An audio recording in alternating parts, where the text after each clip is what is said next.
Welcome. I am getting ready to go on a hunger strike and end the recovery phase that you can see right here in the corner if you're on YouTube. I'm not in the best shape physically because I'm still recovering from the 65 days I did before this to save your life.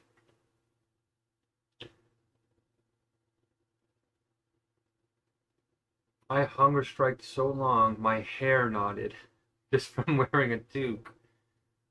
And it's not really funny because we're in a tremendous crisis called the Megacrisis where our lives are all intertwined in this potentially very tragic situation. And you can help stop it as long as you do something unusual. If you keep doing the status quo, it's not going to go well for us. I'm realizing this is peanut butter when it looks open. It looks a little nasty. Uh,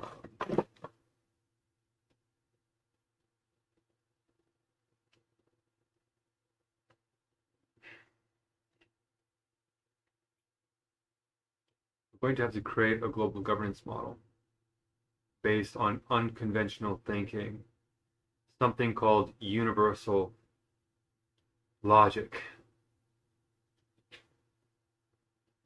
There's a certain order underneath reality, or what we think is a reality is actually appearances.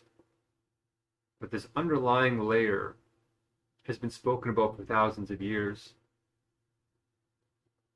but no one's been able to put it into a form where we can think it for ourselves. But we can do that now. And it's a paradigm shift that solves the root of the mega crisis, which is fragmented consciousness.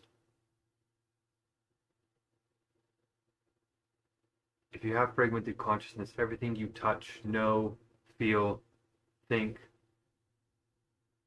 becomes fragmented and disordered because it's not in alignment with the true order of things, the natural order. And we all know what that feels like. There's a natural side of us and there's an unnatural side. And when I mean the natural side, I mean the side that is good and true and pure and flowing. And the other side is chaotic, and contingent, and empty.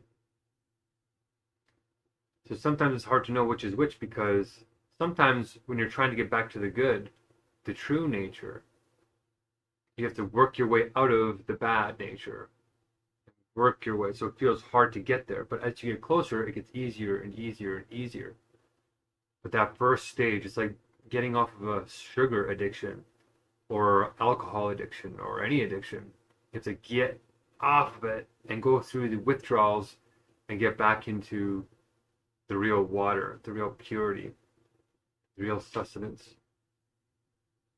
My hand is still numb. There's a bit of nerve healing, nerve damage, but it takes a long time for nerves to heal. Anyway, that's my preamble. You can look in the chat, and there's an email address there. There's my Facebook there with more information about the hunger strike, and then there's a GoFundMe if you want to help that way. So I have my last little bit of food that I just ordered an hour ago or so. Some vegan multivitamins, because one of my divine decrees is to go vegan as soon as you can.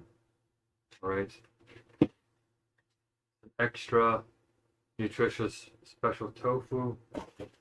I always try and finish off a recovery period with tofu because it's a complete protein and it has choline, which is good for your brain. Okay, so I have 2 meals already prepared because I'm going to go to the hospital in the morning. I'm going to try and cook a meal tonight in honor of China because I always end my meals with one tribute meal, and I veganize it so we can show that anywhere in the world, any cuisine can be made vegan and taste just as good or better. I had to cut my own hair to get rid of the rat's nest because I was so involved in surviving these hunger strikes and trying to ground myself while the world is collapsing around me. When you're in the poverty trap like I am now, you get robbed of everything. To pursue the ethical path, you get robbed of basically everything. And that's what's happening now. Because the paradigm shift that I'm representing and I'm ushering in is so immense, so needed, that it's going to make what is backwards look forwards, but the people who are backwards will think the truth is false. So there's going to be a stage where we're going to cross over into a whole new world. Okay, so I'm gonna upload a couple of videos here. I want to take a video of me eating the last of my little cucumber.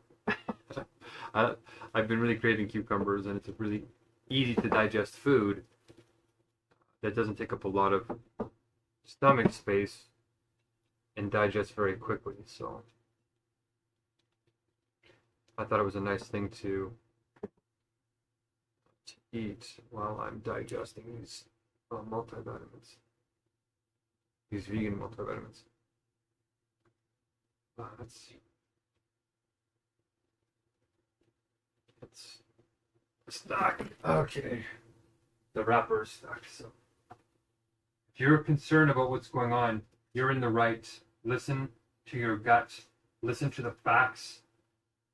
If you're a loving, caring person and you want to save your children, if you have children, if you want to save your family members, your loved ones, now's the time. You're not going to get a second chance. Okay? That's why I did this early, is because human beings are notorious for being ignorant. But they're also wonderful because they can learn and they can overcome and they can overadapt.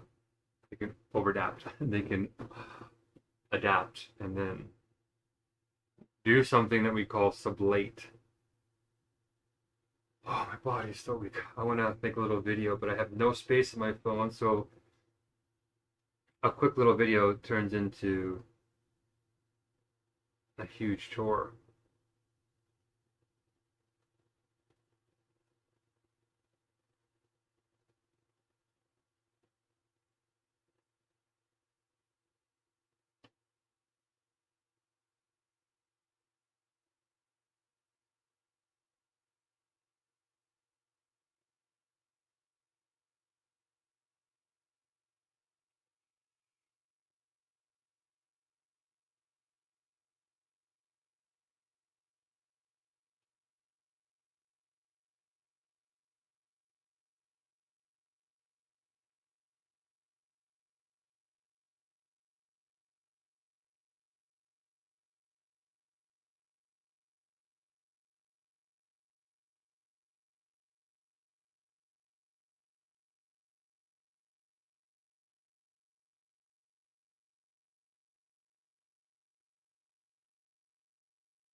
Mm. Wow. That's good. Mm-hmm. Oh no.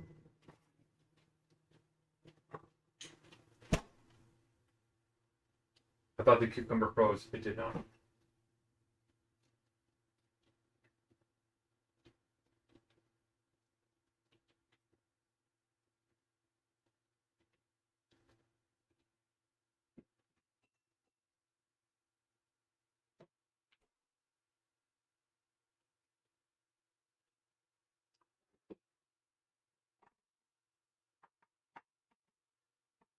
making smashed cucumbers anyway.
Okay.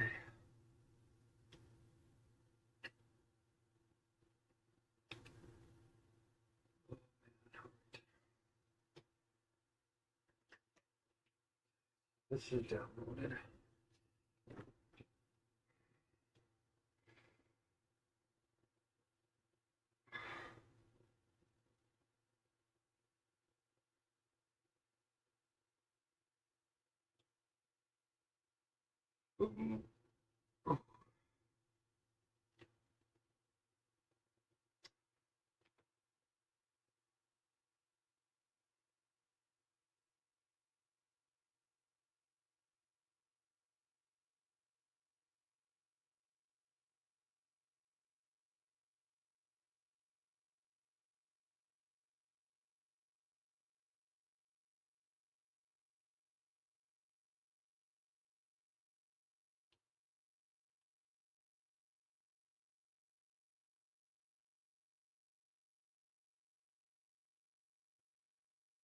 Okay.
Yeah.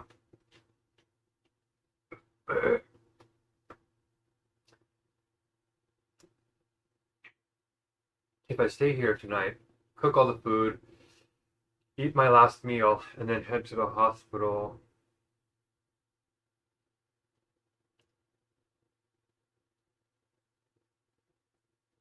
in the morning. I noticed that they never seem to take anybody at night,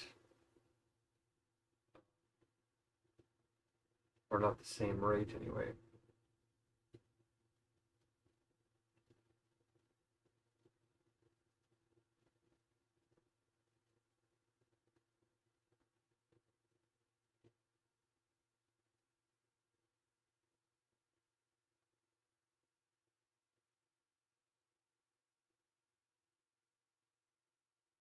I feel tired. Just getting the funds, getting this ordered, getting my Chinese meal sort of a little bit researched here, eating the final meal, planning out the hospital trip.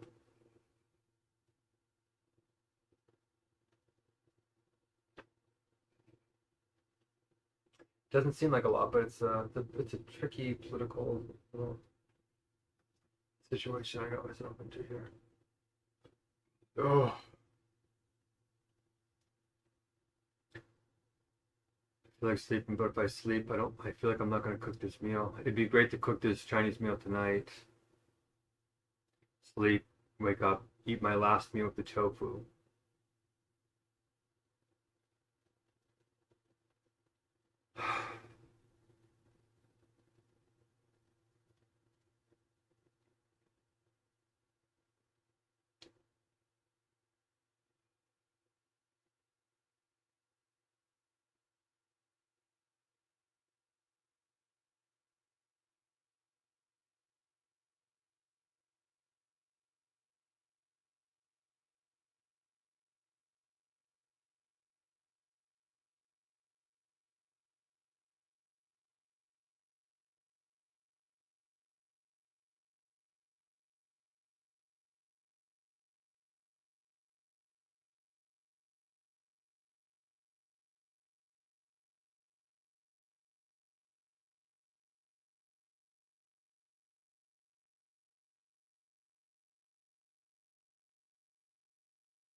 Ah, my body's tired.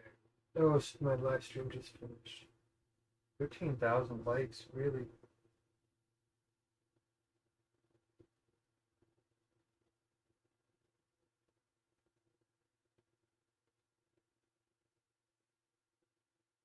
Turn off voiceover.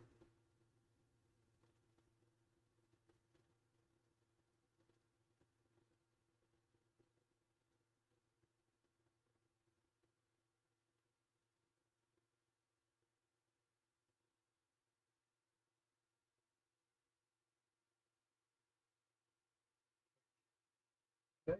Do the wrong number.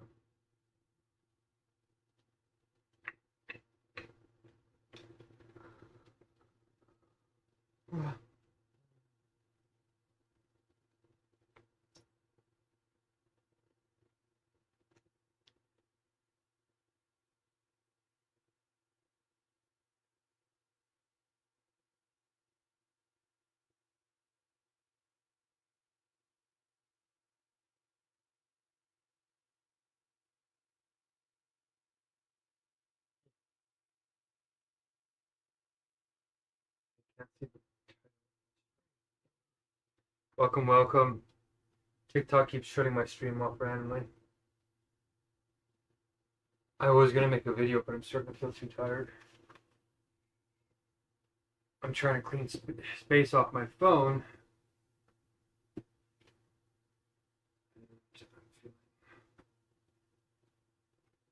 Like I just want to finish eating my cucumber, but I want to take a video of me finishing it. Ugh.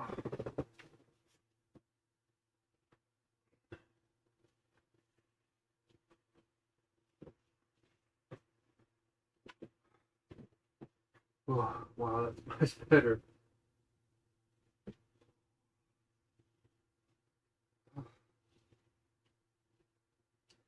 I took some vegan multivitamins, so I'm feeling better about that.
True.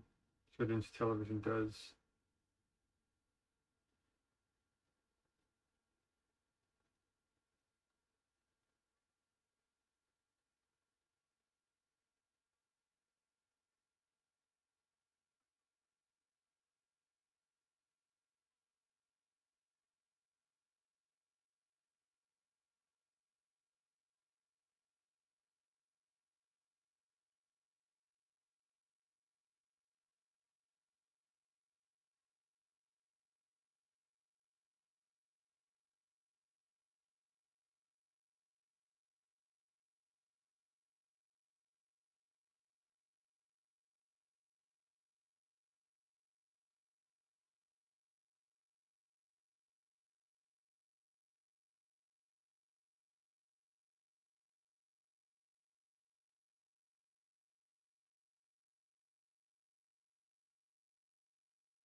Yeah, child's programming does help create new generations of change, and it's incredibly difficult to do that. And the change takes decades,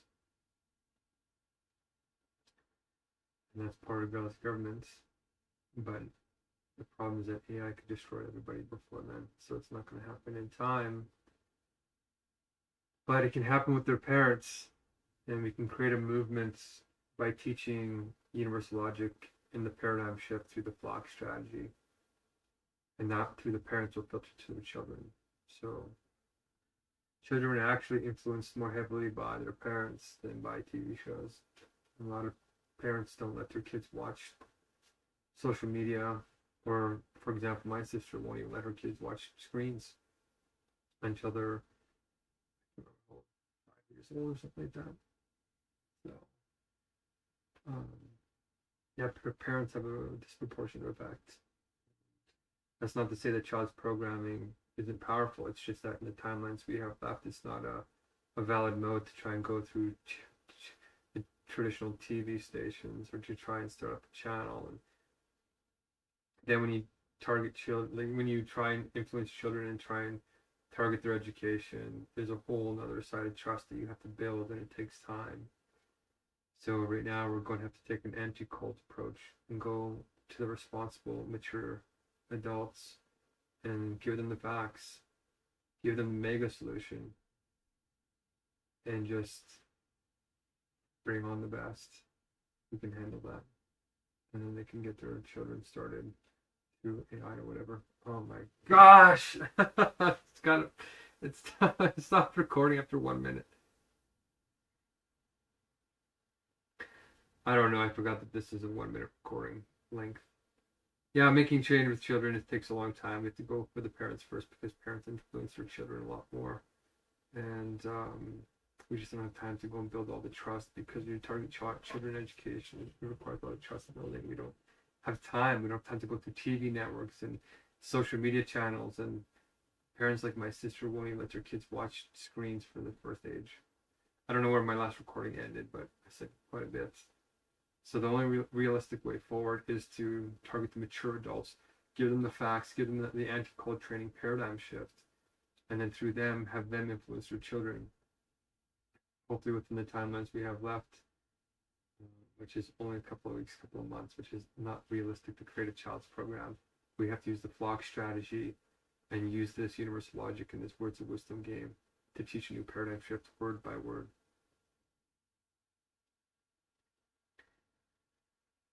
Yeah, you sent some other video. I think you mentioned me in it really quickly for a second, but I got my Chinese food and stuff here. I got my multivitamins, so I'm not going to go to the hospital tonight. I'm going to try and clear my house, maybe wake up, cook. I got my tofu here, and I'm going to eat that, and then I'm going to leave with a little bit of money I have. I'm going to take either the bus or a cab to the hospital and get my blood and stuff tested, and then they'll probably send me home. And if they don't, then I'll be in the hospital trying to stream from there. So I appreciate you trying, right? You're trying to show other solutions, but I've considered all these before. And the problem keeps coming down to one thing: time. And the only thing that can create a global movement within the time we have left, within a couple of months, is the flock strategy and a very, very clear core based off of a completely new technology called universal logic.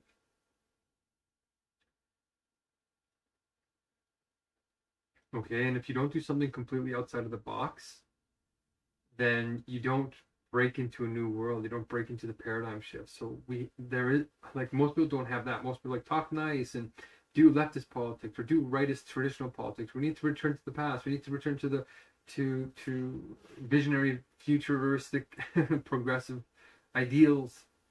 You know, the comments you're making about patriarchy, all that stuff. It's like third wave feminism and second wave feminism. We had to go through the stages as a necessity. Like, they have to happen. Women had to vote because reason is universal. It's not male or female. Spirit is truly universal. It puts everybody in their right moments. And it doesn't mean just your external moment, your internal moment. So you know where to locate yourself, because every true complete thought has 5 positions. And that's the paradigm shift that I can teach that nobody else can teach. And that's why this has a real chance to make real critical mass and change.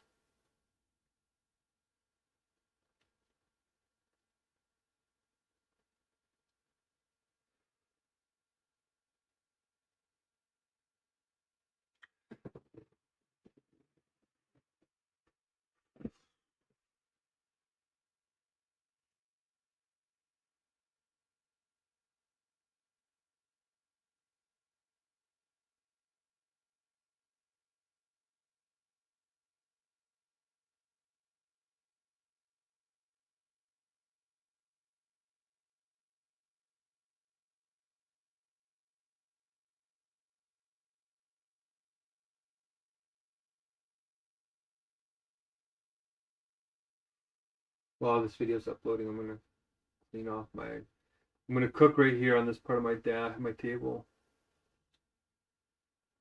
Maybe make some noodles tonight. Oh man, I'm running out of time. It feels like time before going to this hospital, but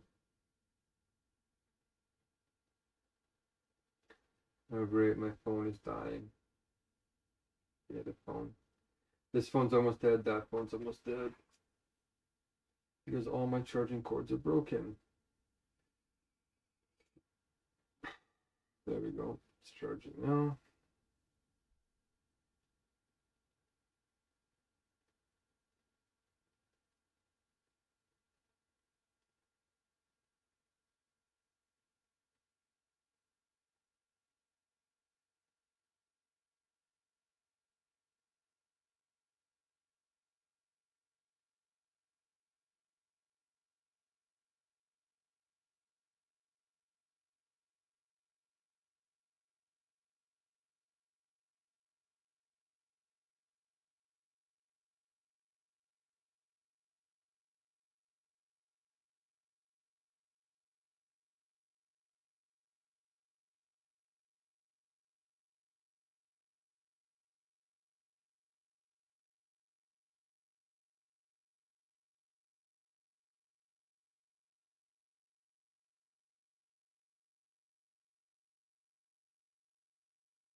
Okay, it's uploading.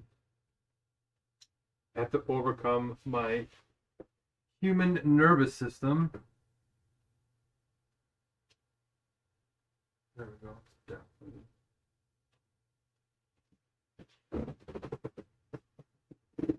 Start cleaning.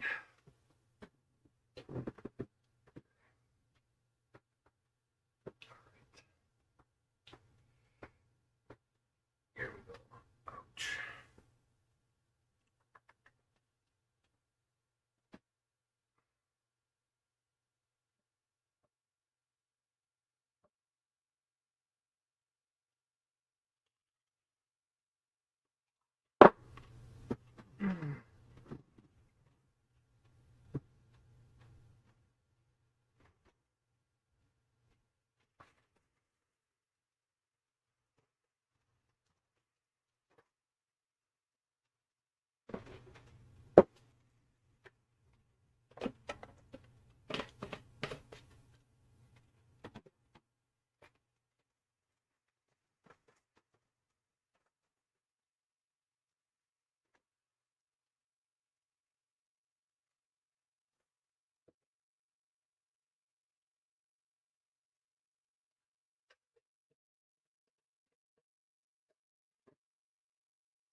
Oh, no.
I do have chocolate here.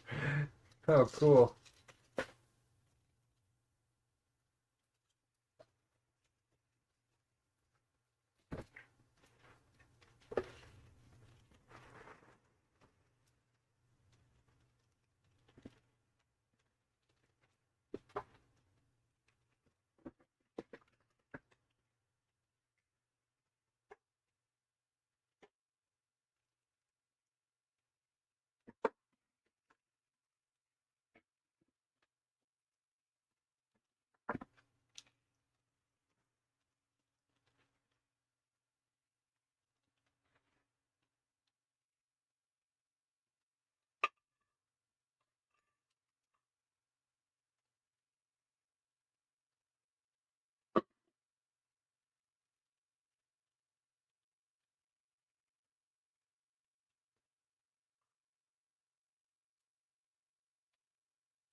Oh, my.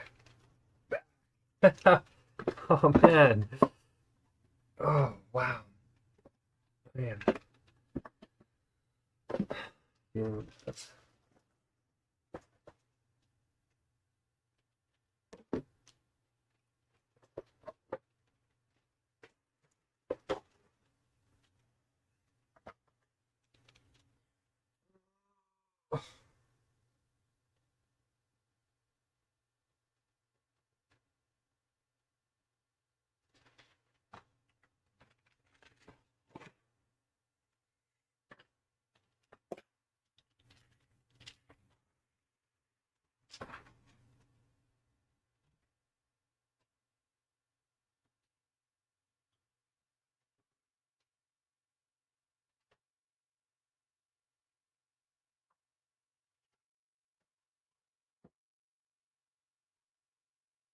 Okay, cleaning is commencing.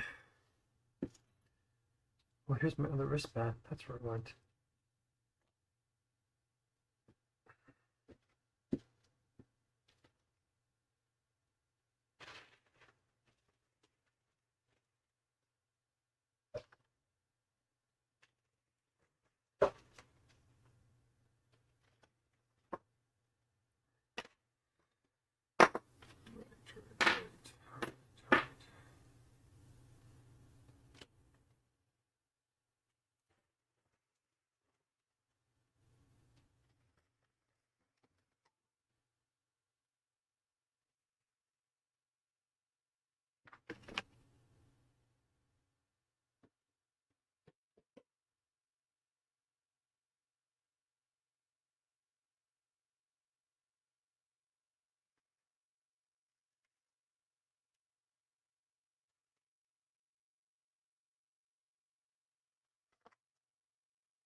Here's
all the blessings for my birthday.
Boy, that's looking way better already.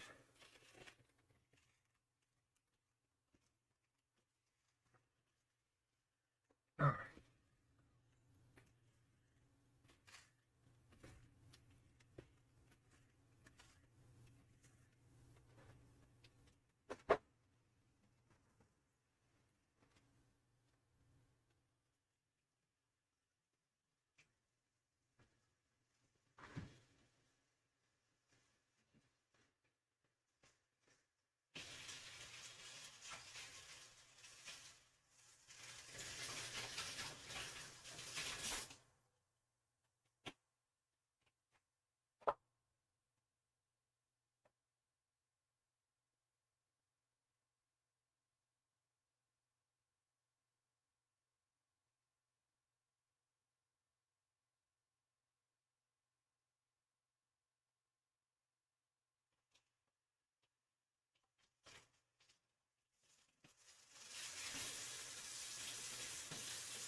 There, I can start cooking.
Mm.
Right.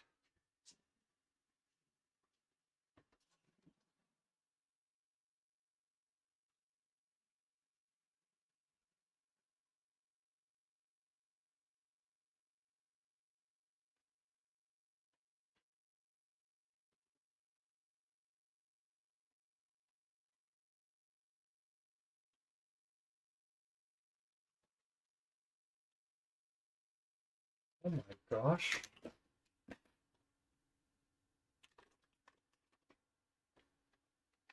The hospital gave me a charging cord and I had it here the whole time. Oh my gosh. Oh, but I don't have a charging block. Wow. Wow, that's fluky. Look at that. You hold on. Good things happen. Great.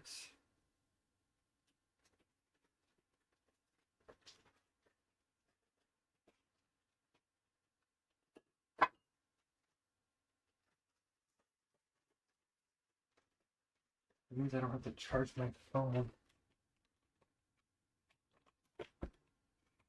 Like that anymore.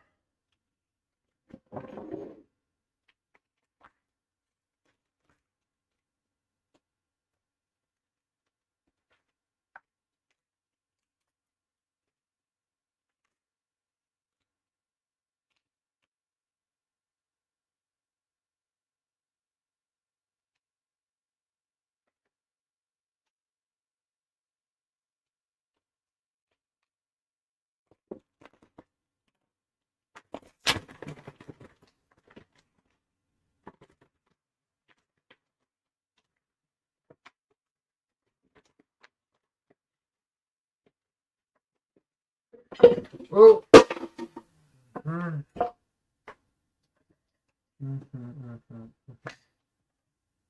Oh, here's another snack. There it is.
Oh, look at that. It's a multi-cable. Incredible. Well, is it really incredible, or am I just incredibly lucky? So it has a charging cable for that thing too. Okay.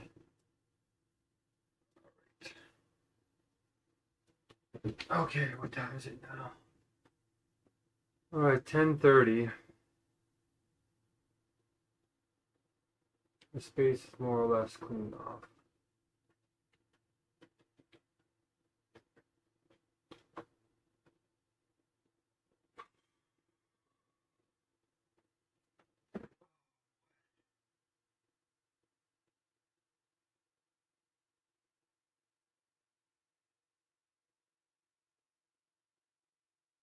Ah, that's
You know, I think I'm going to take these blessings with me.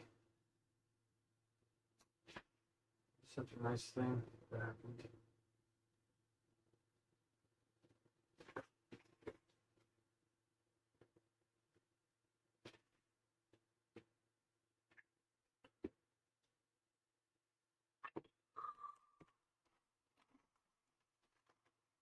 What is happening?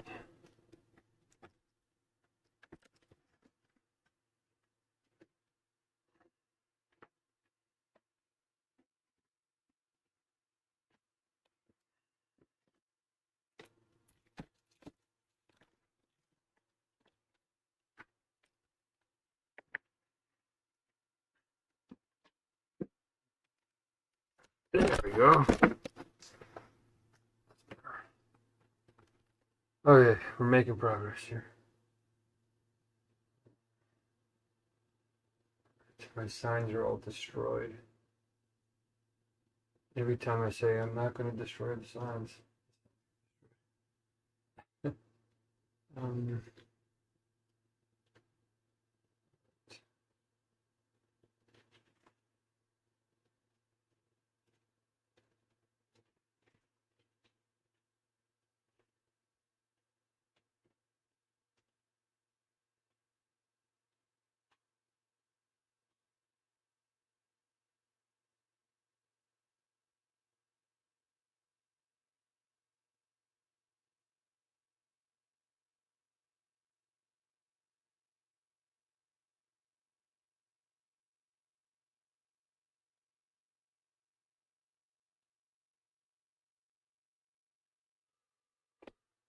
okay.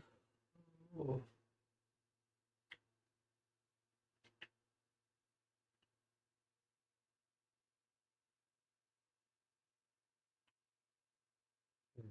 I sort of want to clean the holes.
There's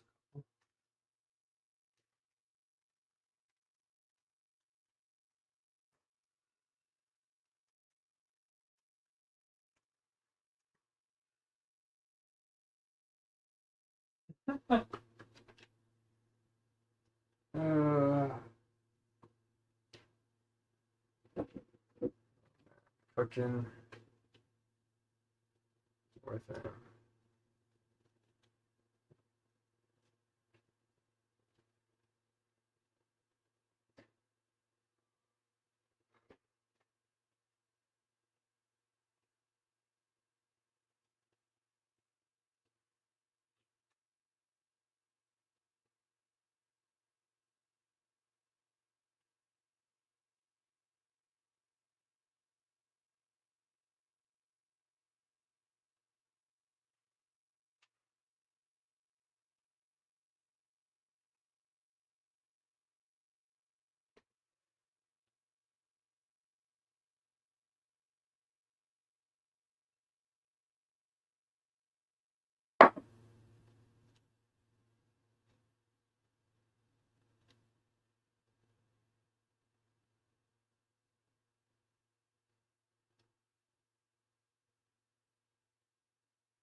Oh, I don't have any more glittering tape left.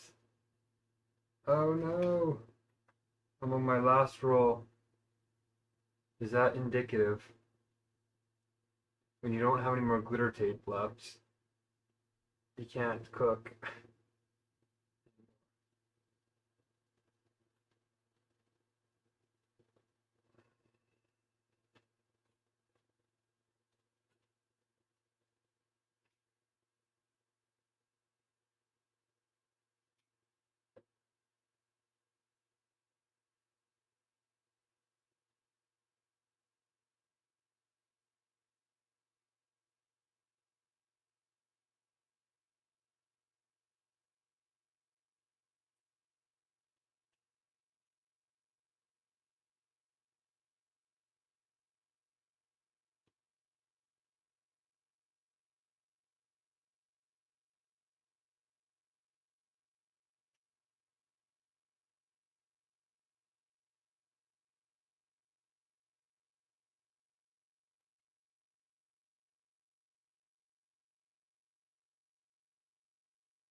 Oh, what a fluke. This one's actually still together.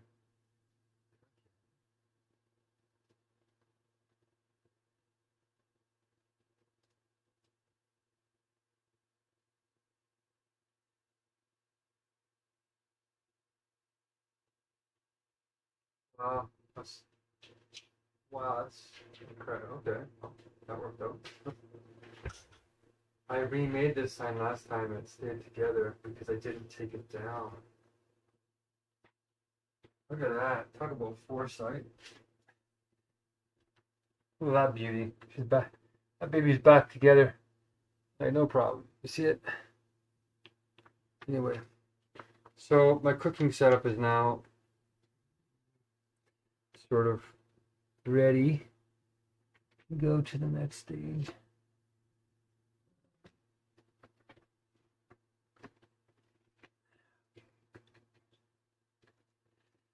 Good, good, good.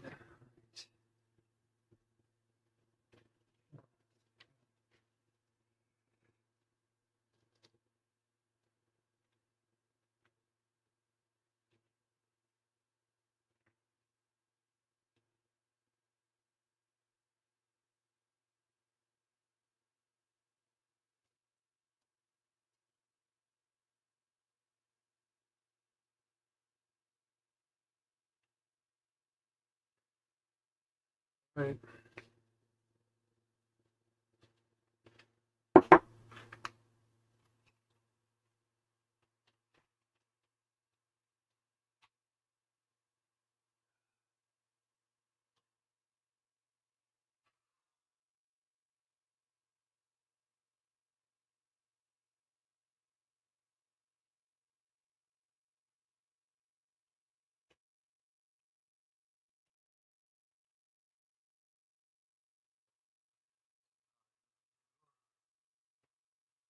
Video.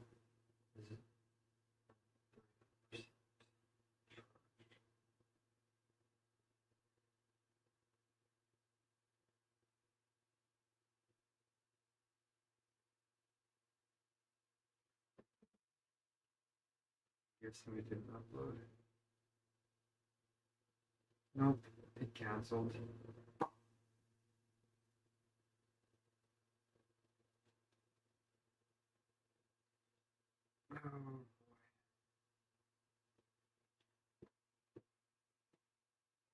Alright, let's do it all over again.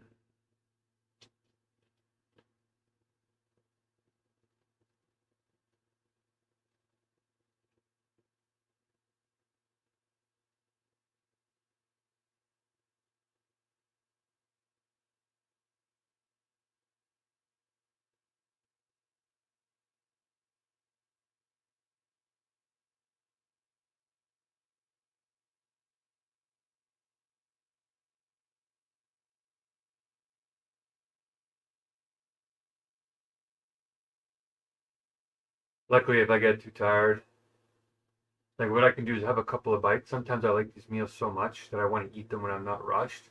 So I'll take a couple of bites, enjoy it, and then freeze it. Which is not. Sometimes it's good frozen, sometimes it's not. Depends. So I'll eat the dishes that aren't good frozen, and then I'll just have the tofu and really pack myself full at the end. Um, okay, so all that time that I spent cleaning, I want to be making a TikTok video, but it didn't upload because I ran out of space and it deleted it. Okay. All right.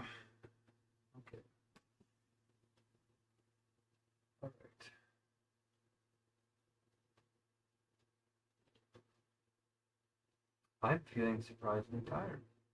Really tired. If I went to bed now and I slept for 5 hours, that means it'll be what? It's 11. It'll be 4 in the morning. That means I have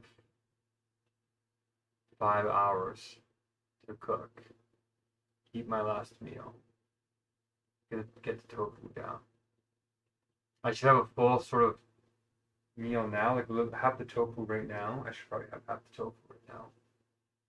This way, there's like two big chunks in your intestines, and there's usually 3 to 4 hours between your stomach becoming completely empty. Mine is probably still a little weak, maybe. So if I left a 5 hour gap in between, then I'll have tofu in the first chunk of my intestine, and then I'll have tofu in this last one. And it's going to take me about an hour and a half to get done the tofu. So I'd have to finish cooking at 7:30. And there's a young guy coming in tomorrow.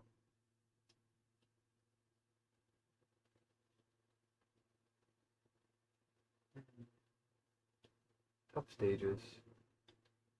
Tough, but not insurmountable.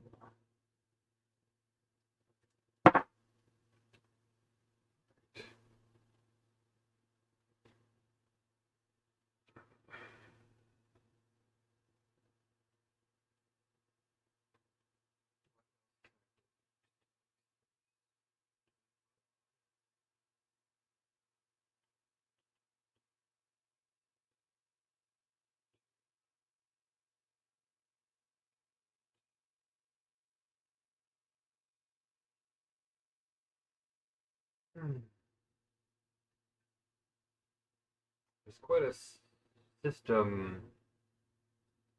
The Google Maps increasing like crazy. Like, what's going on, Google Maps? It's 2.72 gigabytes now. Why is it doing that?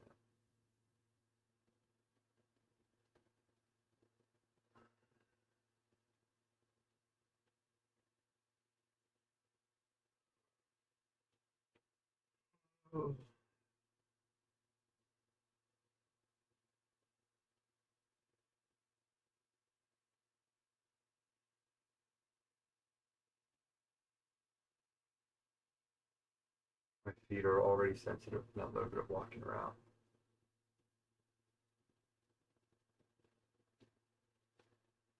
I just want to finish eating my cucumber.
Okay, we had some good successes tonight. We got a charging cable, the power blocks are charged, my phone has a little bit of charge, the signs are made, the table's cleared, my groceries are here.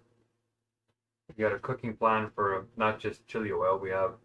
I might even make a pao tofu since I got tofu.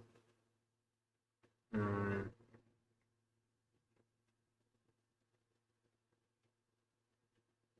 I got my vegan vitamins, and I have enough cash to take a bus, maybe even a cab to the hospital tomorrow.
There's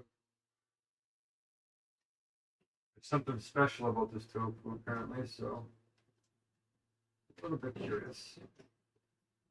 Try something new every time.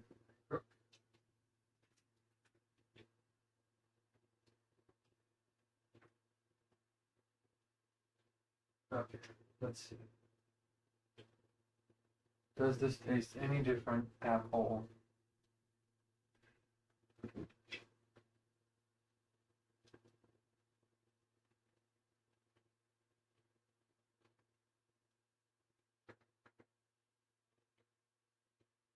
This is extra firm, really.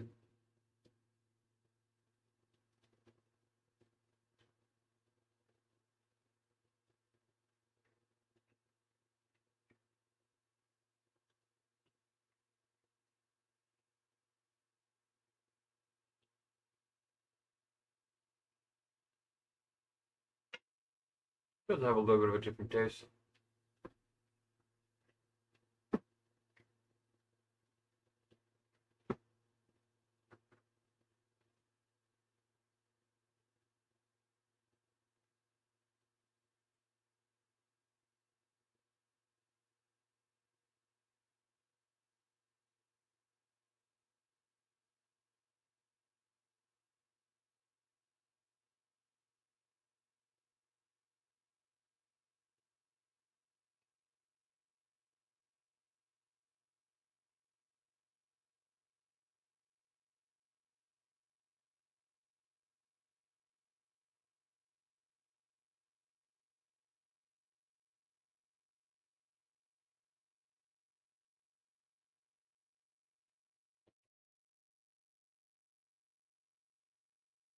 I'm wondering if, like, the way you communicate, I sense the love in it. I do. I can set strong boundaries. You can set strong boundaries. But what's kind of impressive is that the returning part, like returning to the goodness, like, oh, he did a bad thing. Oh, she did a bad thing, and then giving space to actually correct behavior or to show a deeper side. It's refreshing in a certain way, even though externally I can tell that you're jabbing at me, but it feels like you're trying not to jab at me. And I feel this deep sense of empathy because you've been conditioned through so much pain and suffering from this toxic culture. It's like we don't even know how to communicate without being jabby, you know? So I'm going to take your two recordings in stride of it because I sense that you're trying, and I'm trying too. I'm sitting here being like, man, I'm supposed to go on this hunger strike. I'm like physiologically reacting. But that means it's real. If I wasn't physiologically reacting, it wouldn't be real. My commitment wouldn't feel real even to me. But my body knows when my mind's made up or when there's not a good reason to change. It's wisdom to stay the course very, very often for me because I already have such thorough analysis. And I can sense that you're very capable too. It's just this is a different standard. And so your suggestion, if I could teach a universal logic, I would have done it by now. I have. It's been successful already. We've already run something like 400, 500 trials of it, and it did what I wanted to do. Now we're automating it and making it smoother because using Google Docs is not the best way to do it. So that's why the bottleneck right now is the software, but we've been able to do it with a pencil and paper. It's just slower, and people with less attention spans have a harder time. So we're trying to get it so that it's just better. Okay, so it's already worked, and people had epiphanies on it already. But to scale it is the hard part, particularly when I'm the only one right now that seems to know the whole kit and caboodle. So that's the bottleneck. And I'm solving that bottleneck by training a few people and getting the software going. But my inner crew, they all have mental illness in a certain way, or an uncontrolled part of themselves. So one woman literally thinks she has ADHD severely and can't focus and has severe depression once in a while and lots of things going on. And the other guy that invested, thousands into me was, there's always some red flags in a way about cults, and like he likes to join Freemasons and a lot of these secret societies. He likes the secret stuff. I'm like, why are you gravitating to the secret stuff? Like I sense that he wanted power. There's something perverse going on there. He's very wealthy, by the way, quite wealthy and very connected, but I sense that there's something going on, and it kind of fell into that direction now. And he's fallen out with me, but not me, him. So I'll take the valve on abandonment for him, and in return, he can come back at any point, but he's stopped showing up, just slowly tapering off. And it's because I'm not falling into his manipulations. He wants me to teach him words of wisdom. And at first I was. And then it turned into, he changed his behavior and it turned into a power struggle. And I was like, wait a second. And then he wants to do this conference. And I said, well, you're trying to change the world with the conference? He's like, no. And I was like, well, what's the point in doing it? Like, something is just wrong. It's not authentic. It's not right. So I decided to focus on the software and get Sahan and a couple of other people going on it who are more, a little bit pure-hearted and easier to, I suppose, teach with a little bit less ego. But to be honest, he's a good guy. It's just that he has severe memory problems. Like when he's really not focusing on something, it goes around in circles. And I realize it's not really him trying to do that. It's just a blind spot. Okay, and about the clinic, I just typed into AI here, and it says, no, a walk-in clinic is the wrong door for this. It says, even in daytime, a walk-in couldn't do what you're asking for. They can't take blood. They can take blood pressure and listen to your heart, but they can't run labs on the spot. You'd leave with a requisition for a separate lab, and results in days plus trips you have no way of making. Most can't do EGGs on your heart. None can start an IV or observe you. And a walk-in doctor who hears your history of a 65-day hunger strike ending 6 weeks ago, then refeeding complications, double vision, nerve damage, another strike planned for tomorrow, they would send you straight to the emergency room anyway. The U of AER already has your chart from June, and it's where Bev works, the social worker. It just says, yeah, go to the emergency. It's not just blood work. It's, a third of your heart eats itself after 16. Okay.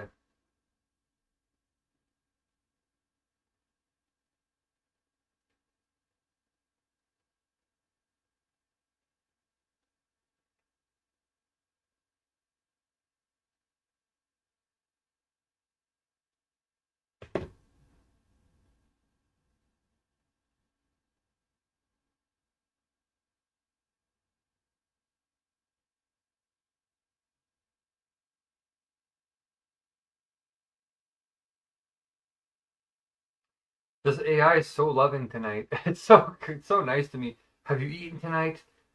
And are you steady enough on your feet to make the walk? I'm not gonna walk. I'm gonna take the bus. I'm gonna take a cab probably in the morning.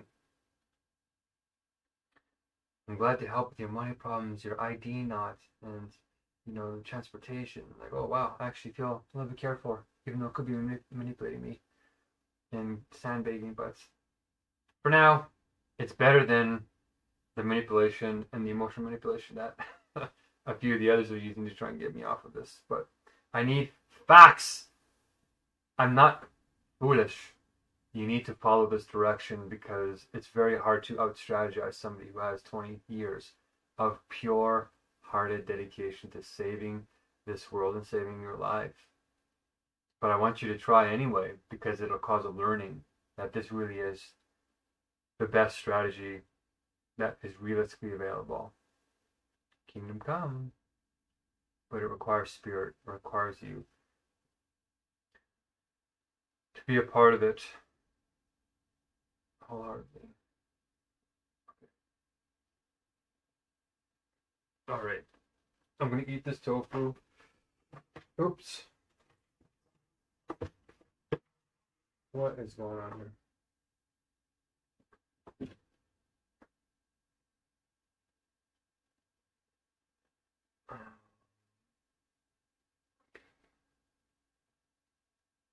Okay, it looks like it finished uploading.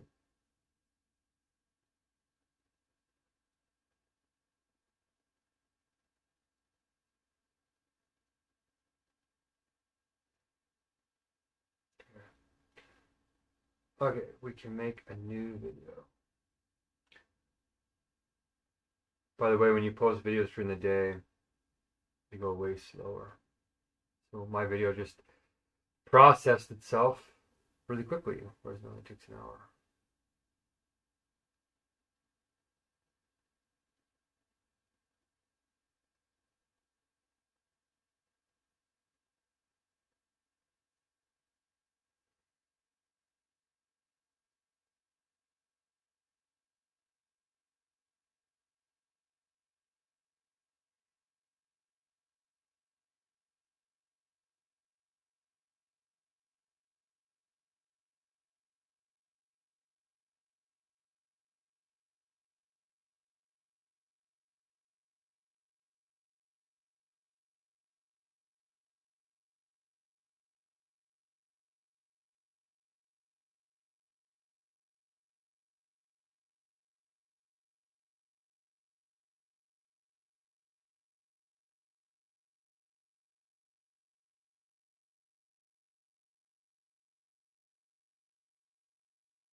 Oh no, George Clooney and Amal are divorcing. Oh no, really?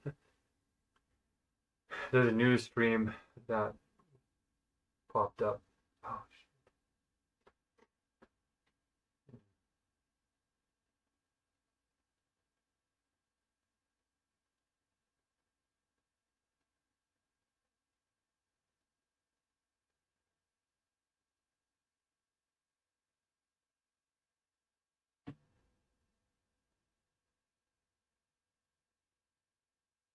oh, like is this not real?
Been waiting to eat this cucumber all night.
They came. Day 400 and what day am I even on? I'm on day 400, 443 or 442. Let's check the schedule. Come on.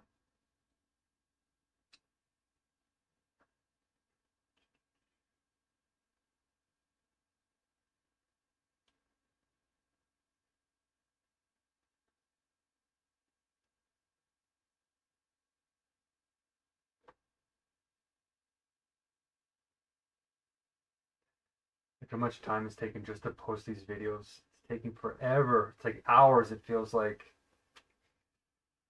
Okay.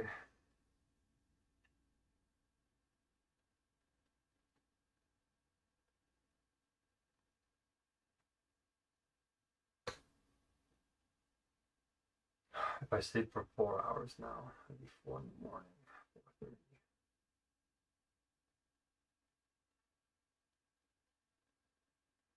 I should get this tofu down, but I won't be so hungry in the morning. We'll see. We'll see. I'll make the video, eat the cucumber, eat the tofu, finish my food here, I could make the noodles tonight. I'm gonna try and make these fat noodles. If I don't get them on the first try, I'll just keep moving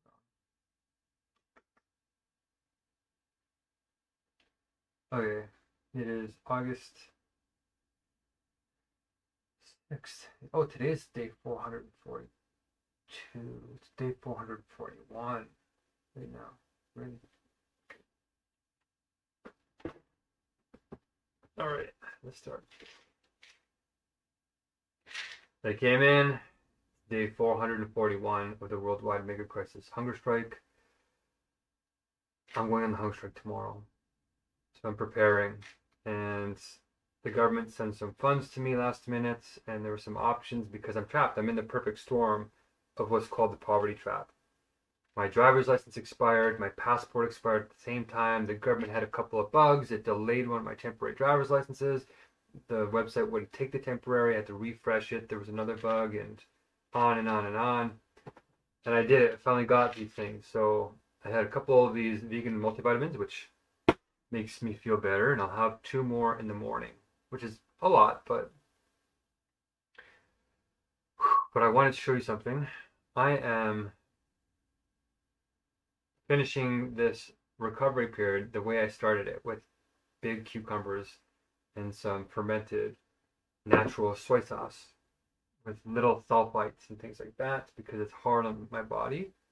So I'm going to take a little bite of this, as it's time to prepare for the last 2 meals. And I'm going to be cooking Chinese, which is why I have a little bit of this sauce here. It's a little bit of a authentic Chinese sauce. Okay, here we go.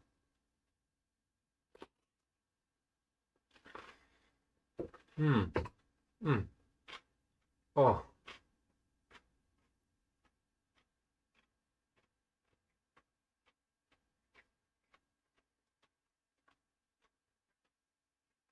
Now these last 2 meals really matter.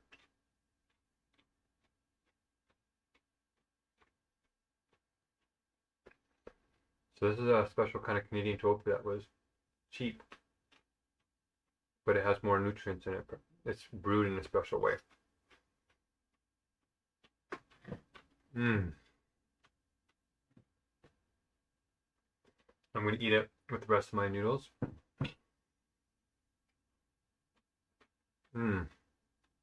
There's actually omega-3 in here. So I have 1 omega-3 pill left that my friend bought me. 1 left. So it kind of worked out. And I have a little bit of baby food left. So I'll be having some pears with a bit of tofu and the rest of it. But stomach volume really matters right now. My hand is still hurting and numb, but I'm on track to start tomorrow. I want to say a couple of things. Why is it so important for me to set these deadlines? These deadlines seem arbitrary in a way. They're not arbitrary. When you've had 30 hunger strikes that are severe, like long, your body responds, and your mind-body connection becomes very tight. And when you have a thought, your body responds. So if I don't set a hard deadline saying I'm starting the hunger strike now, the subconscious mind will just keep going. It'll blow past the deadline because it doesn't want to go on the hunger strike. But the body, the mind does, the heart does. The heart's loving, the mind does. But the physiology is built to keep being selfish in a certain way, self-preservation. So I set that time so that I stay on track with the actual mega crisis. There's a timeline we face, you guys. There's a finite period of time to address this. And each day that goes by now, it's getting more and more bizarre. More and more people are starting to message. They're being more open to conversation. The crazy doesn't sound so crazy anymore. There's a couple of questions about what is the universal logic. But I need to go on another hunger strike here. And if you want to help out, I really appreciate that. We have quite a few blessings to make. But when your mind has gone through 30 hunger strikes and you will obey that limit that you set, the mind learns to respond. The body's not in control of you. You are in control of your body. And so that's why it's important that when you make a commitment, you meet it. And I'm willing to have an hour or two, wiggle room in there just for contingency and reality. But even for you, when you don't respect your own integrity, it starts to erode and you start to lose touch with yourself. So treat that as a sacred, your ability to set an intention is a sacred activity. It's actually birthing a kind of being into reality. Okay, the being you want to be. Oh no, my battery. Okay, good, we're back. My battery's dying.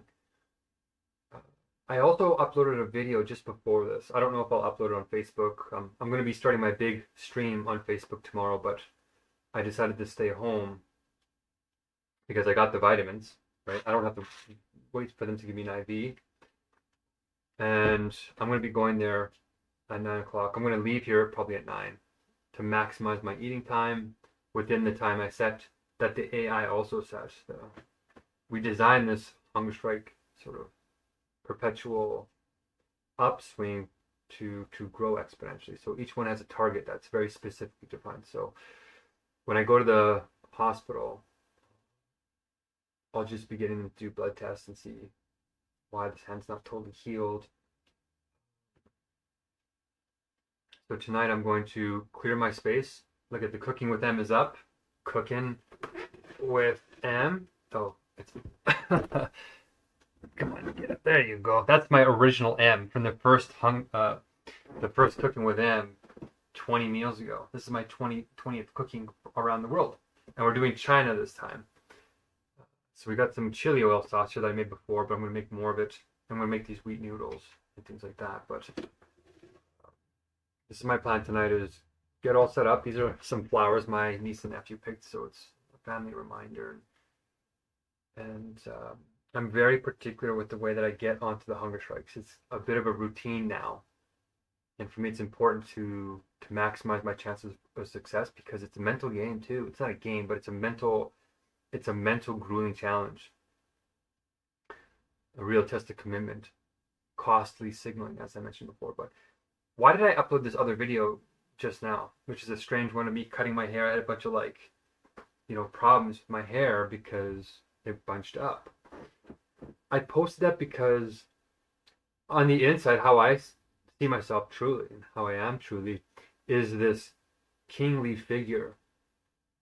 And there could be a throne, there could be a place of wisdom, there's a wisdom council, there's a lot of beauty, and there's a lot of goodness. So why would I post this video of me looking even rattier than I am now? My absolute lowest in terms of my looks, maybe. My hair's all over the place. It's because the world is backwards. So the people, the kings and queens and leaders and good-hearted, loving people who are willing to sacrifice for others, who should be leading things with wisdom, are the ones being crushed right now because we're in a backwards world. So a lot of the people who have mental illness right now are probably just hypersensitive, divinely in tune people who've been pathologized, and then it spirals out of control if you don't know how to ground yourself and believe in the direction of wisdom compared to the side that is just gossip and sort of the human finite world. And they tried to do it to me, but I'm between worlds, so I can bridge and I can communicate what's happening in my divine connection and put it into a universal logic. Because as soon as you go into a hospital and you say, oh, I'm channeling something, they're going to think that you're having delusions. And I don't have that. I just have a direct connection to beingness. And I can articulate that, and that's why you can access it too. If you join us, which, get your button gear. So I posted that video because it shows how backwards things are. My external appearance looks terrible to most people. But if you listen to my words, the inner world is this world of universals, of meaning. And it comes out in what we call language, but that's the three-dimensional space-time version of it. Real meaning is pure being, which has no time or space. It's an interesting paradox. But it manifests itself in space-time through what we determine as meaning. The people who know how to recognize truth recognize who I really am, that I'm speaking pure wisdom and truth in one of the worst circumstances. And to be honest, compared to the rest of the world, in places of war and abject poverty, I have it really well. The hunger is bad here, but I'm still blessed, and I have power to change things here in Canada. It's a big ego hit to look externally bad and have people who are external treat you badly. But it's a real act of love and care and compassion to know who you are, stay grounded, and start the healing. Take on the ignorance and just keep talking wisdom into the world. Keep talking that beingness. I call you to do that. And hunger strikes will help ground and test you, but in a peaceful way. Okay? So I posted that video, as embarrassing or as humiliating or as humbling as it is. It's showing what the poor go through. And even if you are intelligent and you're born with giftedness, that it's still hard on you. It's still tough. All the divine masters had to go through this. Even Jesus Christ was sweating blood when they came to crucify him in the Garden of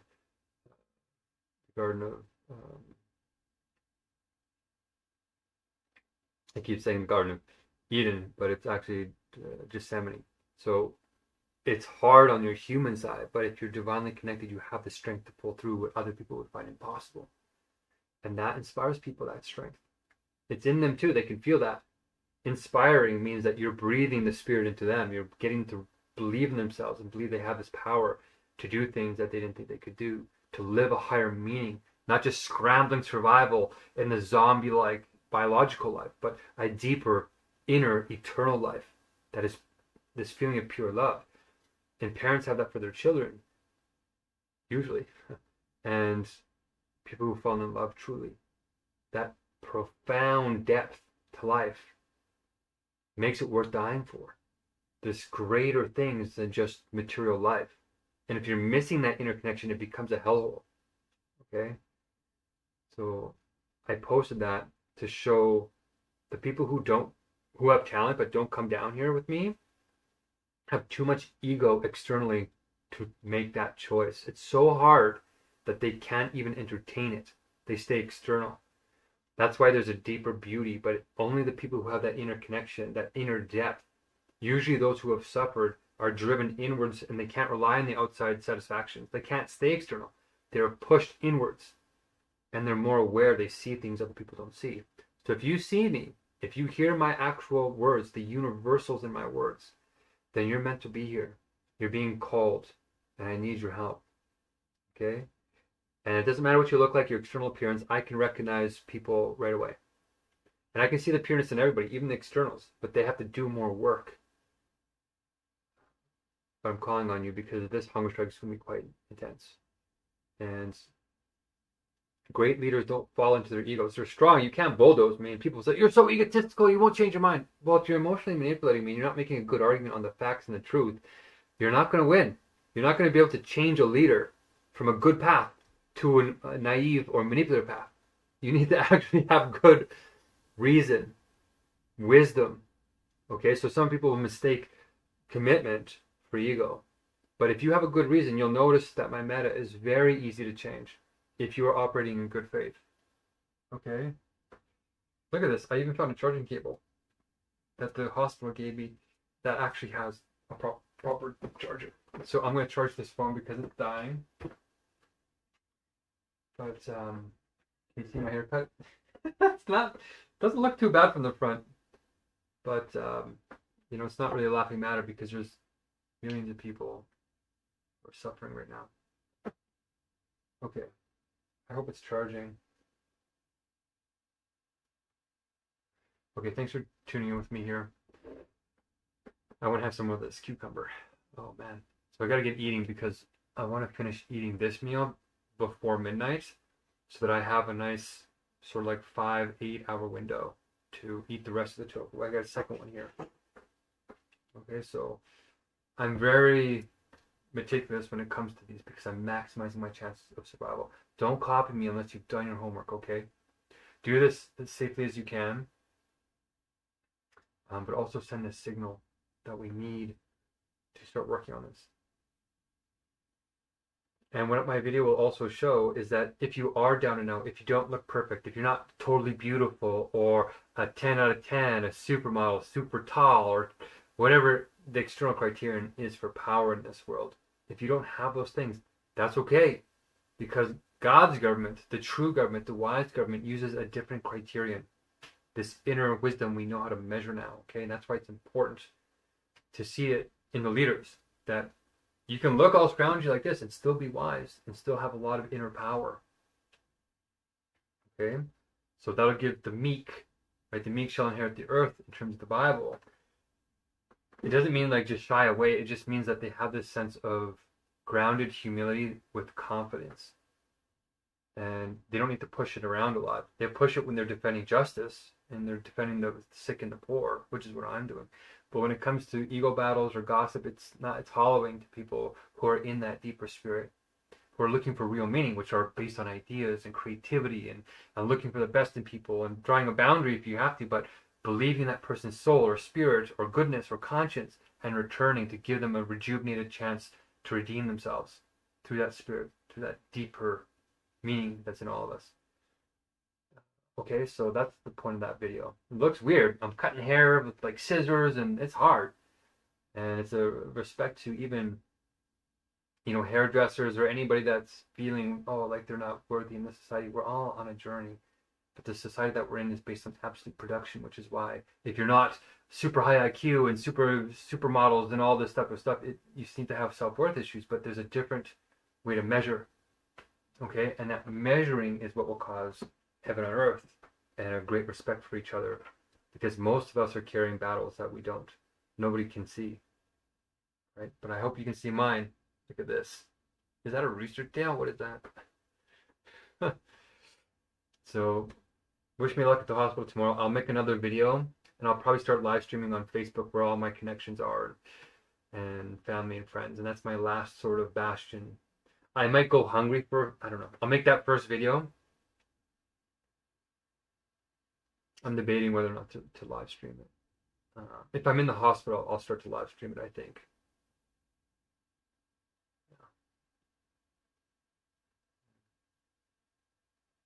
Yeah. Okay. There's good news. There's good things happening. Okay.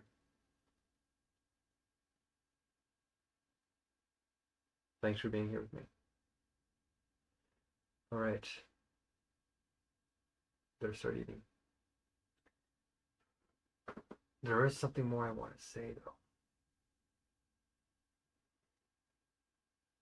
17-minute video. I better stop this before it shuts off.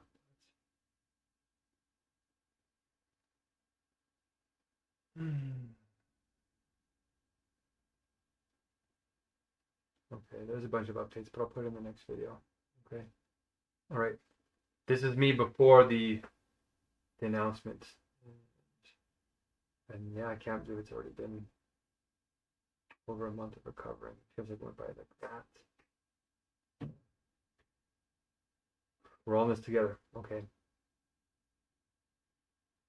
See you in the next one. Keep sublating. Enjoy your food.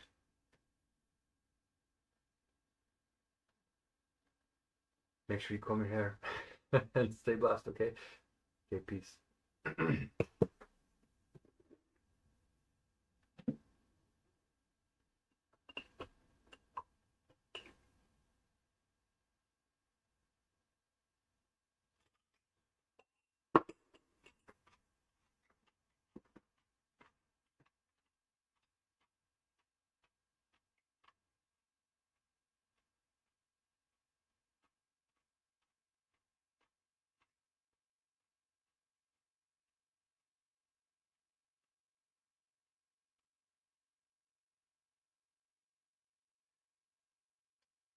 Bye.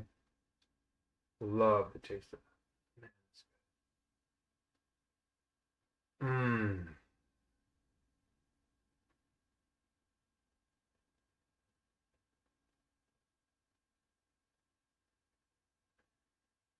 I have to be careful that these videos don't turn into procrastination.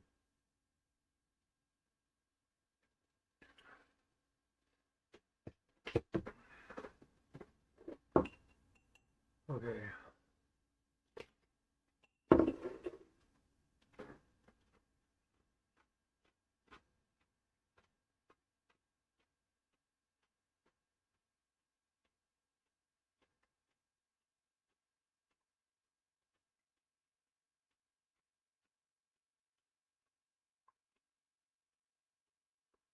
Mmm.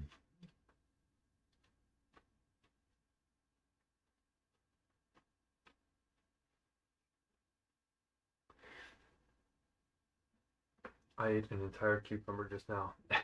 Almost.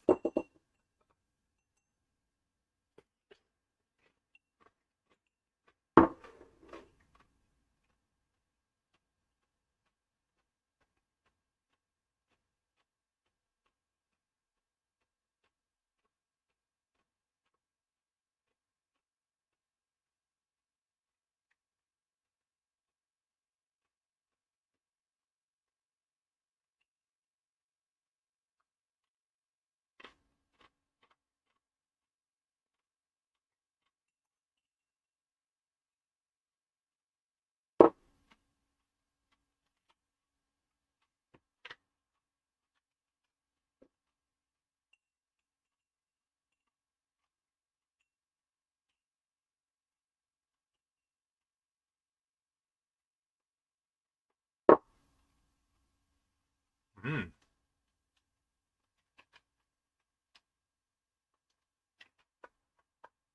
Oh, the tofu absorbs that really well, actually. Oh, this is a complete protein.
What?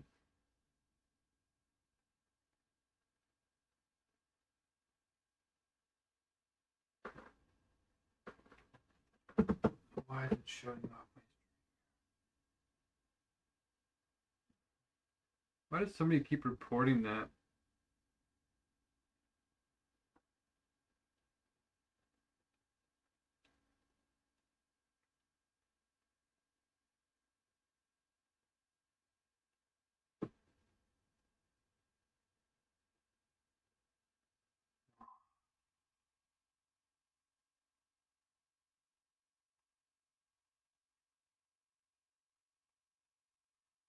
Turn on voiceover.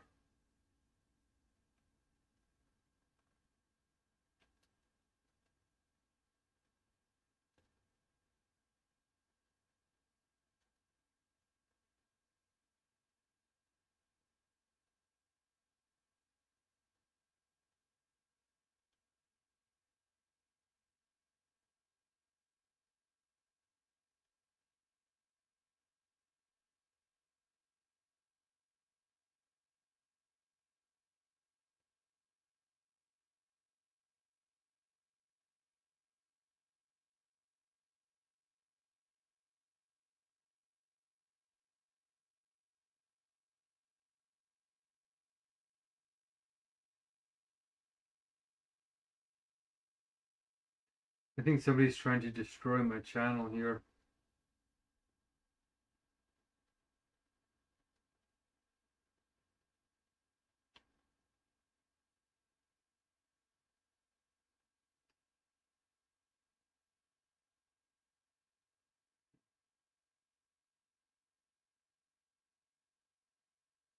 Turn off voiceover.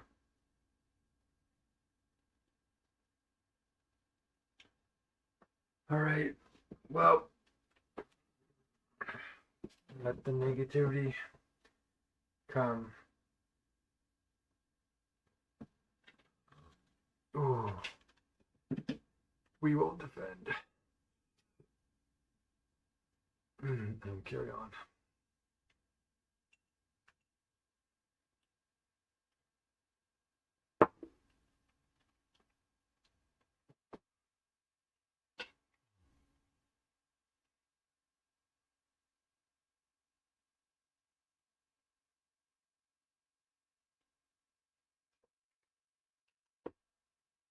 Feel a lot better with this topos here.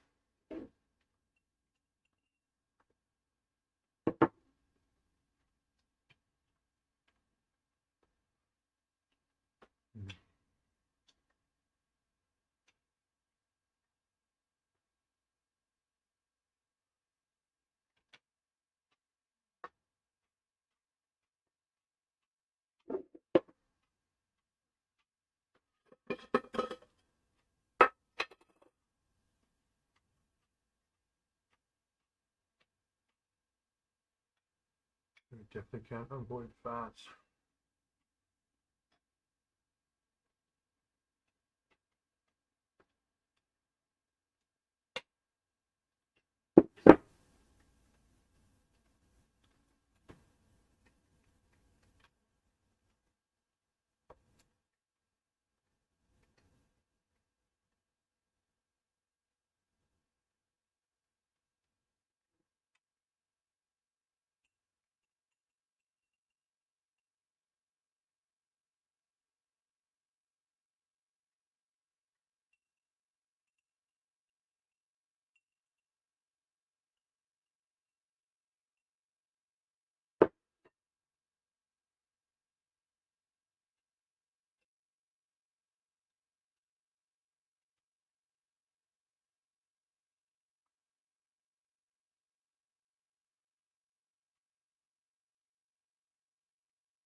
No.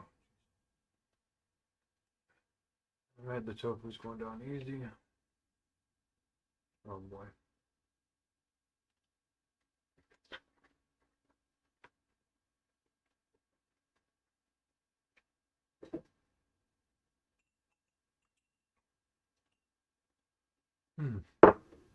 There is something about this tofu. It's going. It's gentler.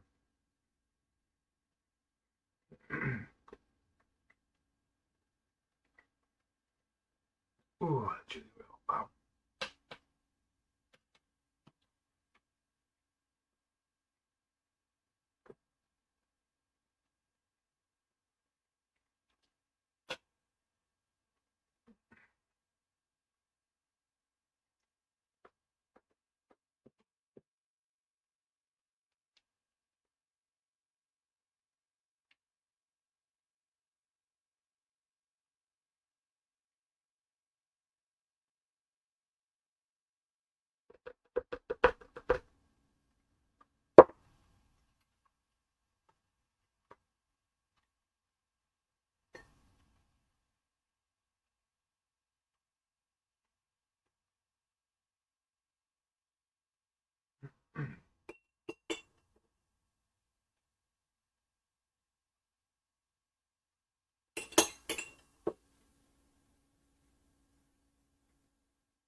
This is an incredibly precarious situation.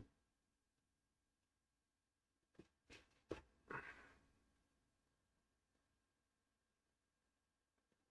take a picture of this just because of the joke.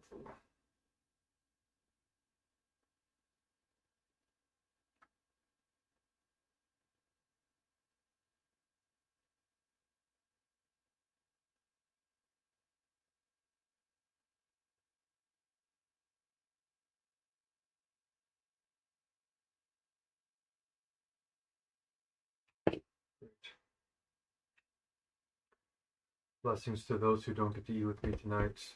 We eat with you in spirit. We're coming as fast as we can. Coming as fast as I can.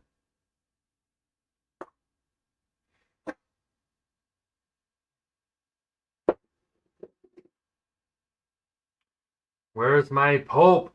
Like, where is he? I'm calling the Pope. I'm calling the Christians. I'm calling the Muslims. I'm calling the Grand Mufti. I'm calling the Dalai Lama.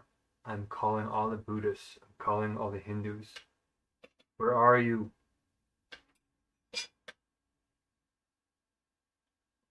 Alright. I know where you are. You're in ignorance right now. But...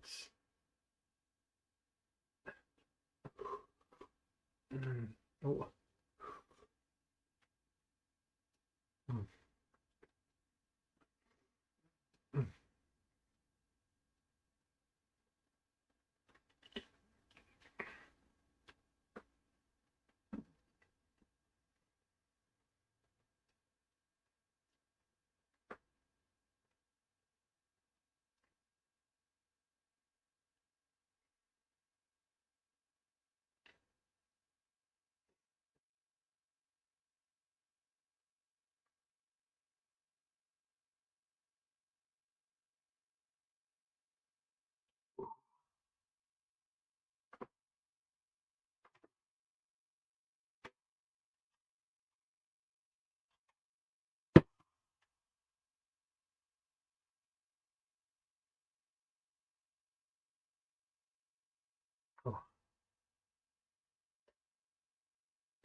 Oh.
Ugh.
Ooh.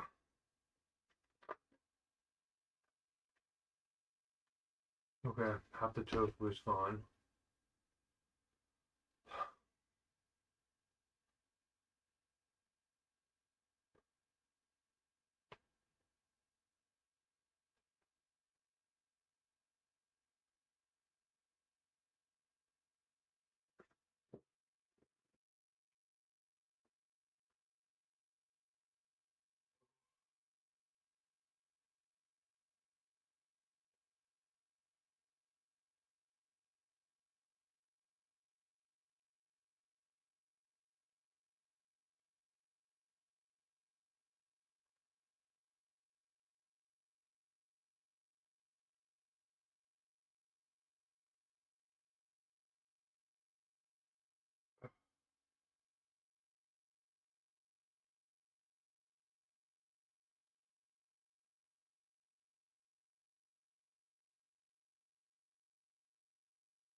Ooh.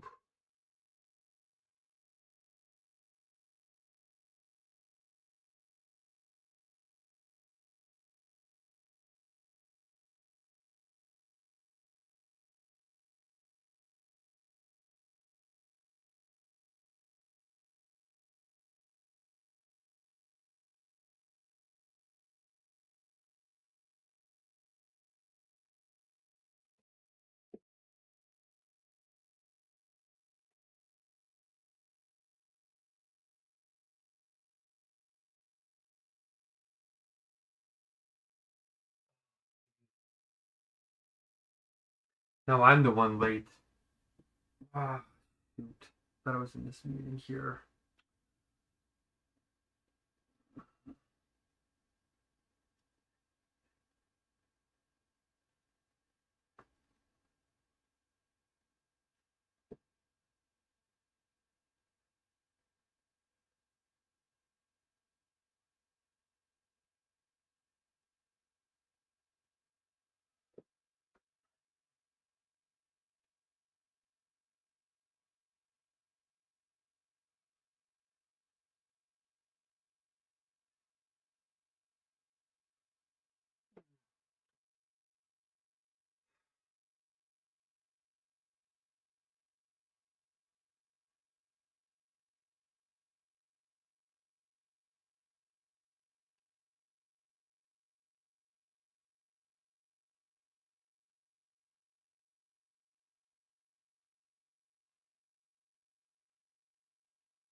I just spent the last 2 hours. Luckily, I was eating at the same time. I was trying to set this and messaging a few people and making plans, and it's all working out. Like really, I'm doing quite well at this stage. It's about optimizing and making sure that people suffer as little as possible, going as fast as we can.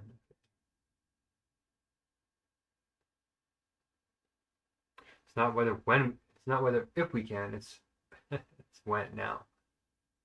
But it requires you. Every minute matters. Every moment matters. When you really feel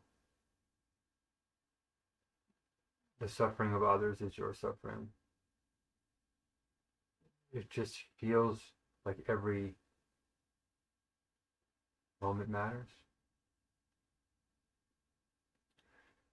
Okay. What do I want to call this one? Humility.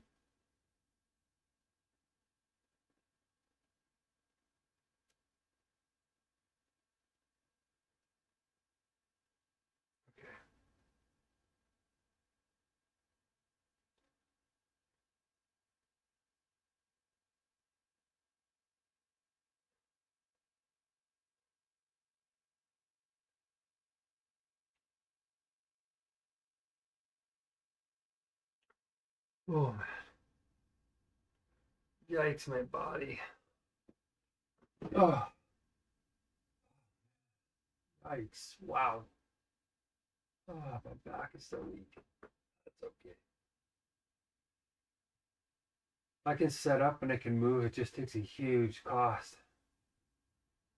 Still, 40 days later. Wow.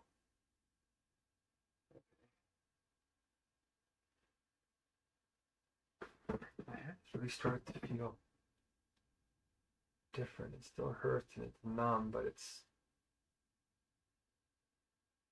warm.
Where's my clothes?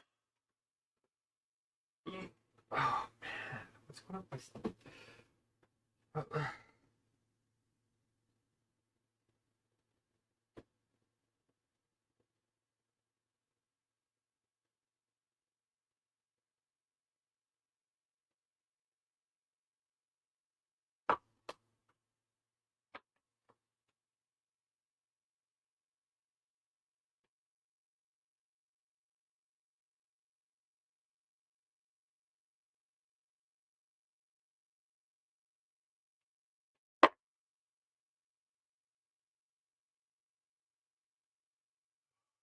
Actually going to be really hard to eat tomorrow.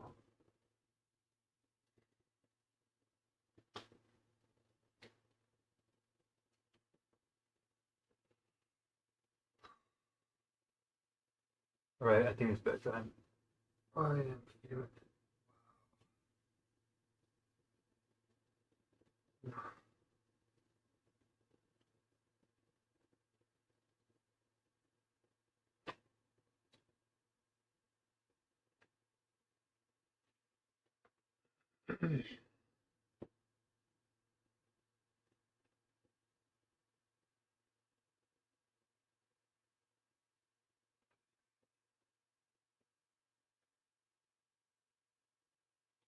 Alright, wish me luck. Power bars are charged. This is charging slowly but surely. My phone's overheating actually. And it's up. Alright.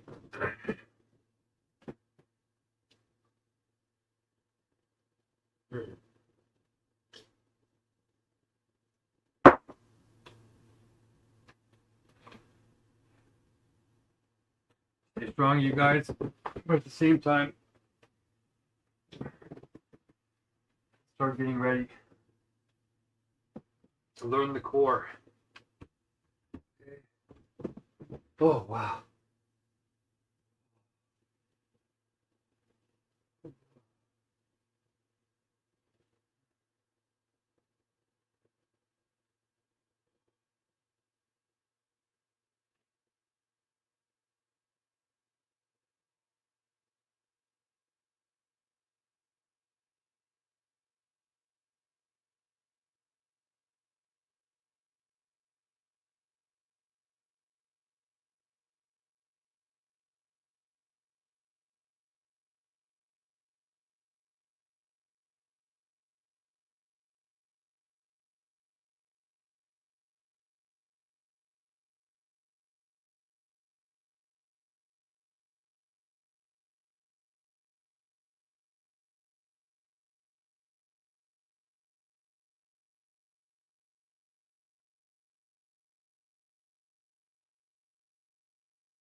third time.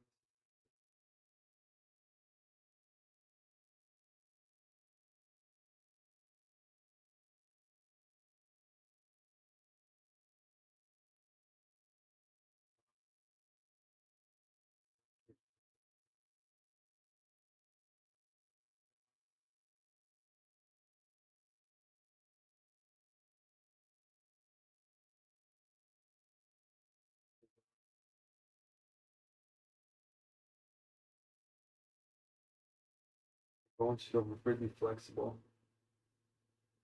Jeez. That's not good. I don't remember them being that flexible.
Deleted it.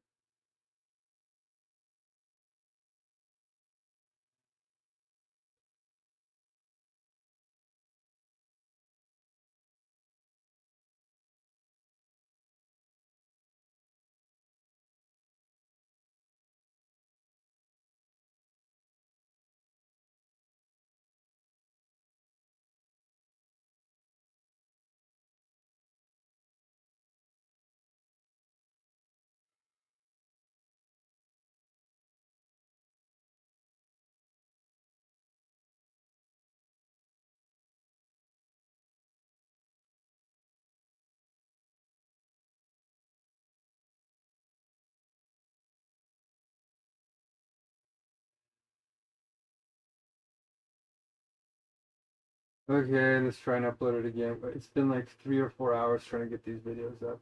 This is.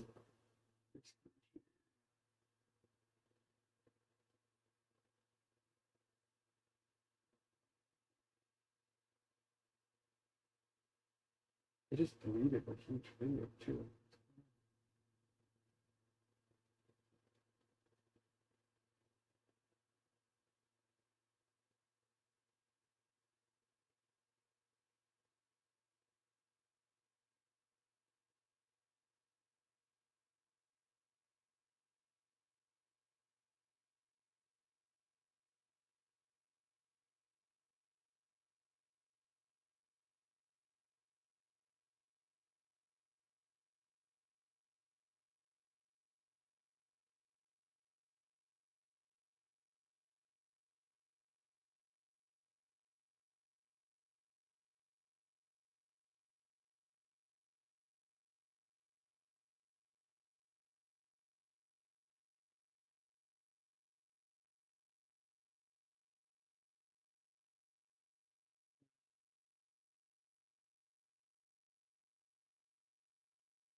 Gonna make the noodles now.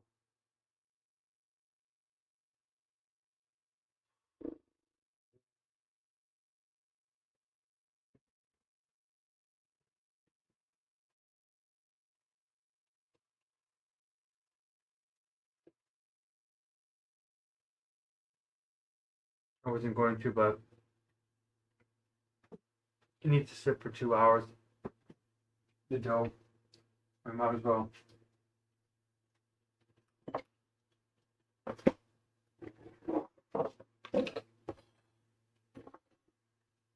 Do it now.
Okay, let's get this dough started. Making dough is not really that exciting, so skip to the exciting part.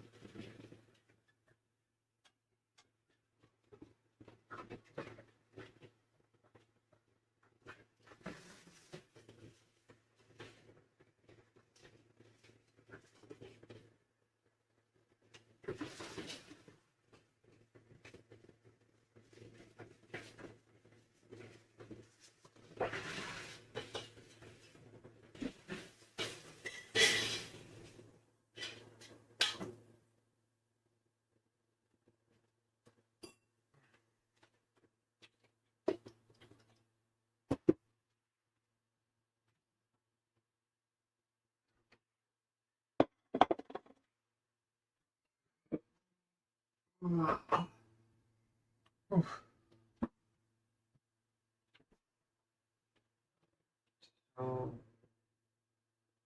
let's try.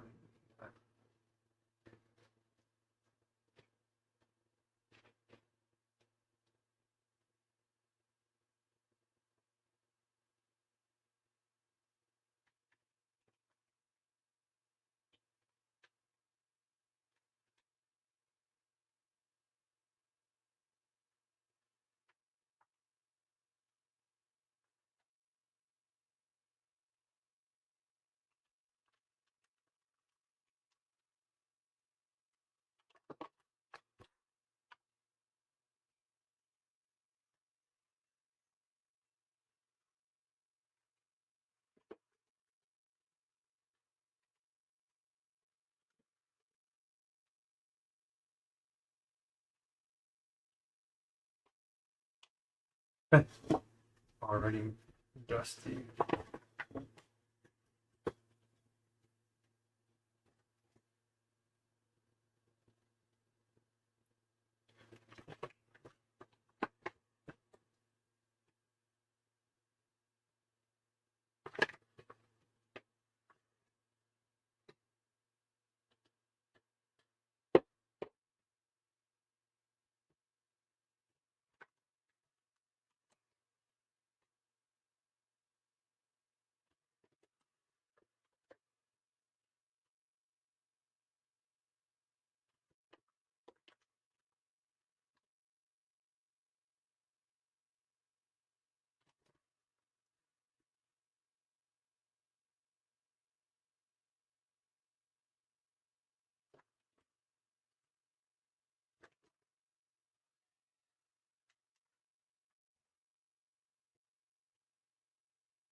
Have a little bit of flour here. Make some noodles now. I should probably make some seitan right now too. But this mashed cucumber should take not too long. Chili oil will take about half an hour. So I'll be cooking the chili oil while I'm making the noodles. I have some backup anyway if it doesn't work out. All right, we're doing it. We're doing it. We're overcoming. Okay.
I'll just cook everything tonight.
Oh, what?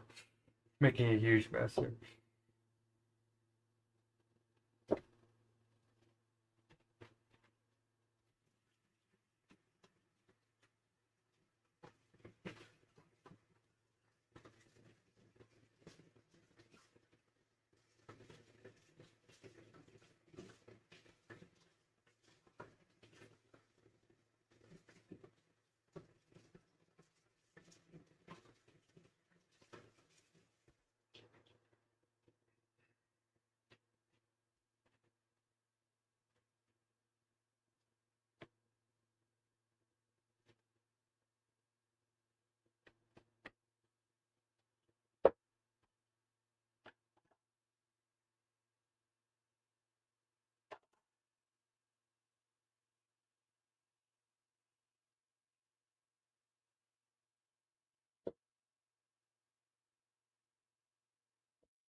By the time I get this video out, that'll be morning.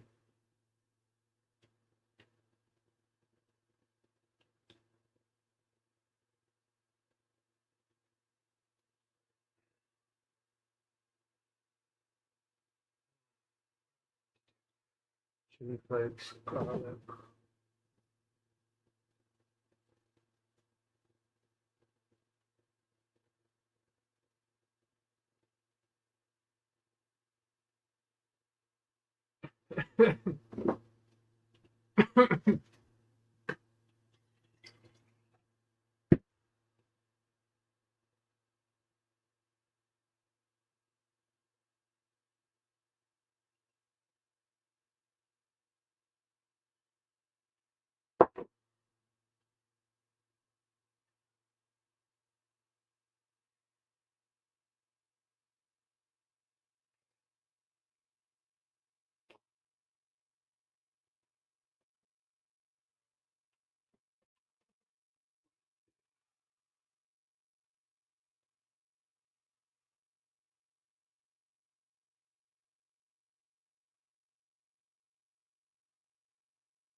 Here.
So we're gonna cut.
This.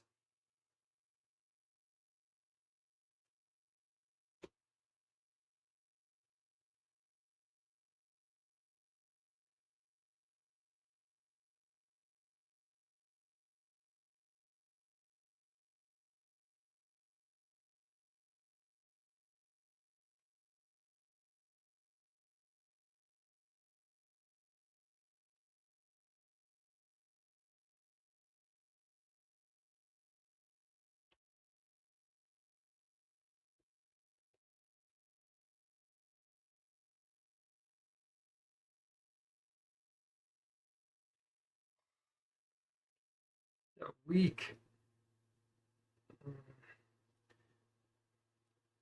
A bit much here.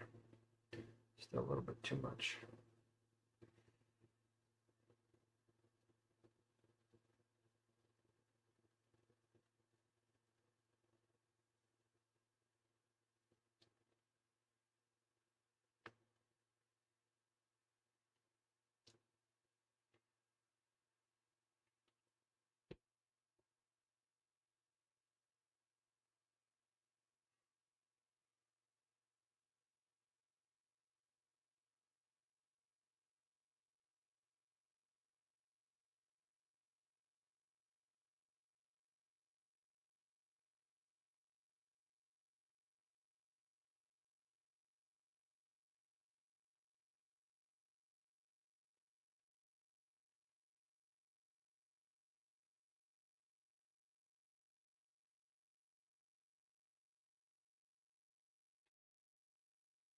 I think that's more than enough.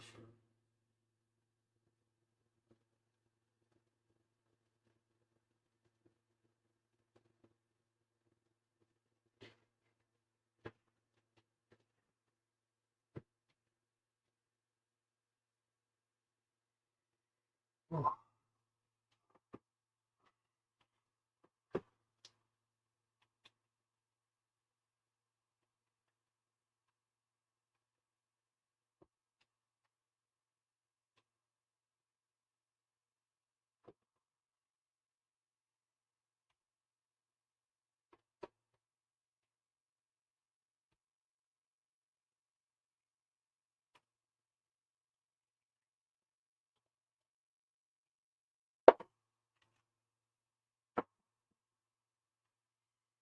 Okay, then you all go.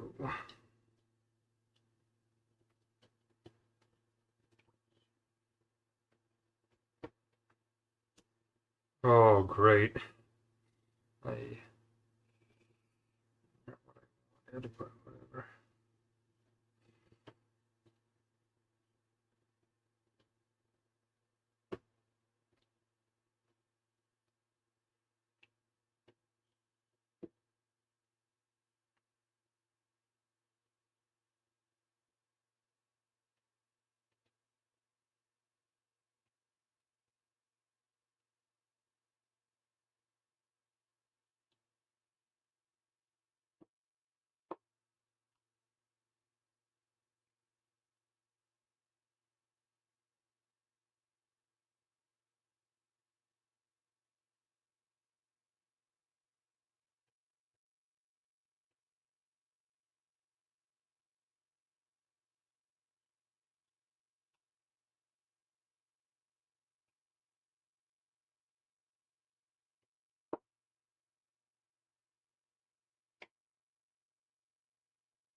Okay, let's let that sit for hours.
Right. My intuition is saying to do the Satan, but now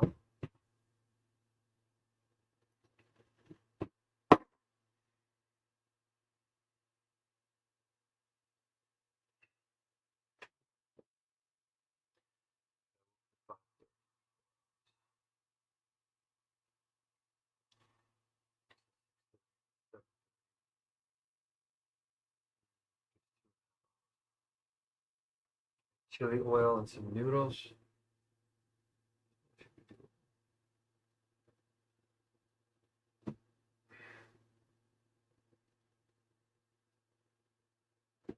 Mm.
Ooh.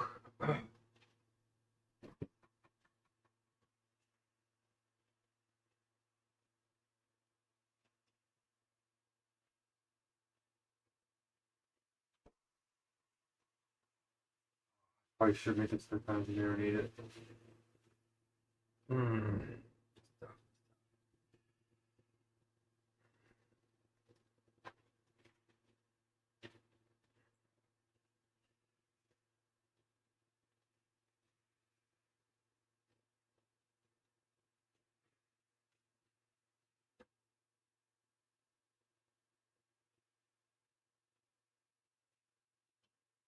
Oh, I was gonna make the dim sum. Oh shoot! Darn it! If I want to make dim sum, it is actually gonna be hard. Maybe I should just keep cooking.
I'm not done uploading this video.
Uh,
the dim sum is dependent on those wrappers, so I'll make a couple with, well, whatever I have left. I got tofu, mung beans, onions, cabbage. Maybe I'll have some seitan. Let's get a couple of hours of sleep in.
There. That should finally, hopefully.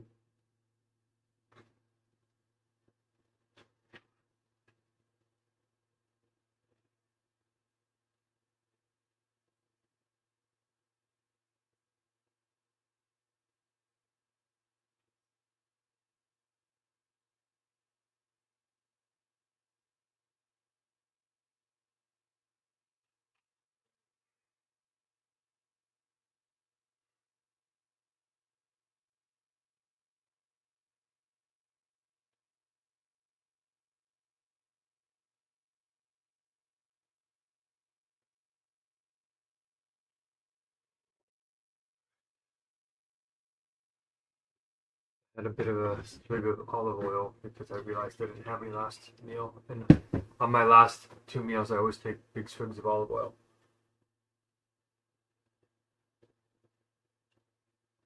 with omega-3,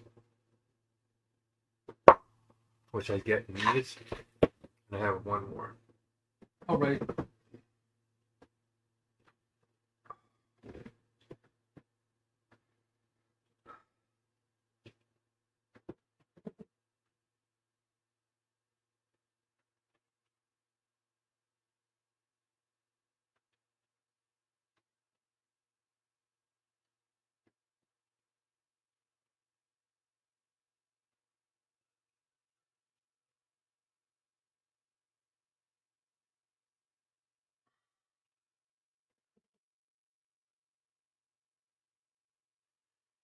Even if I only make three of the dishes tomorrow, it's still pretty good.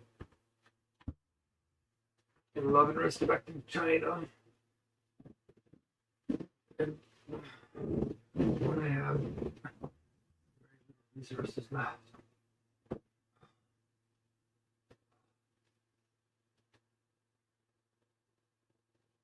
All right. Sweet dreams.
Mm.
Doing a little bit of research here.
Okay, interesting.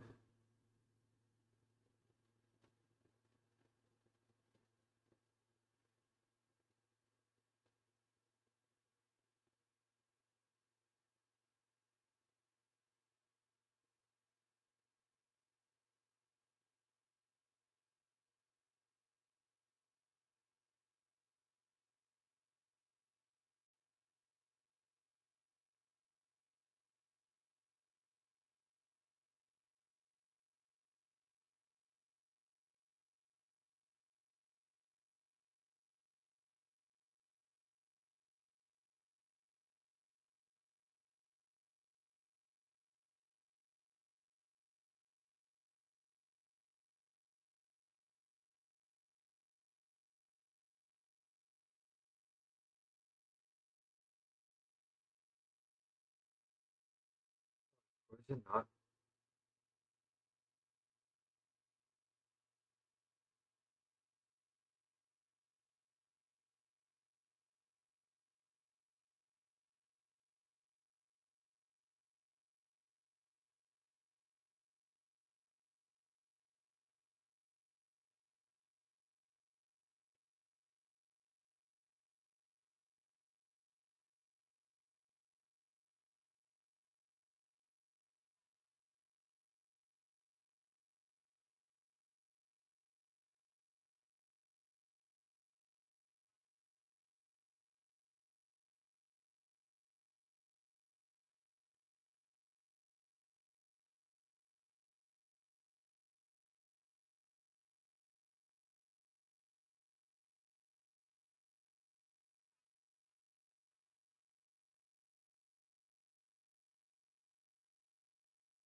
Man, this is turning into a big deal.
I don't know.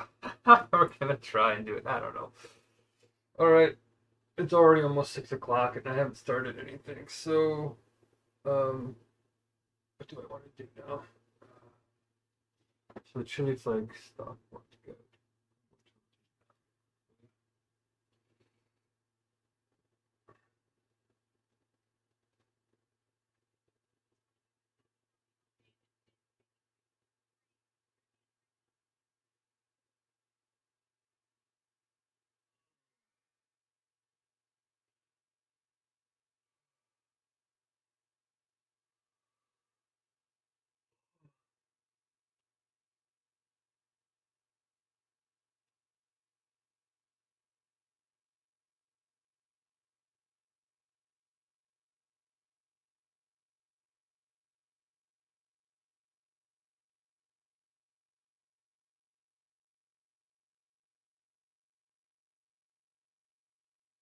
Mm-hmm. Fine.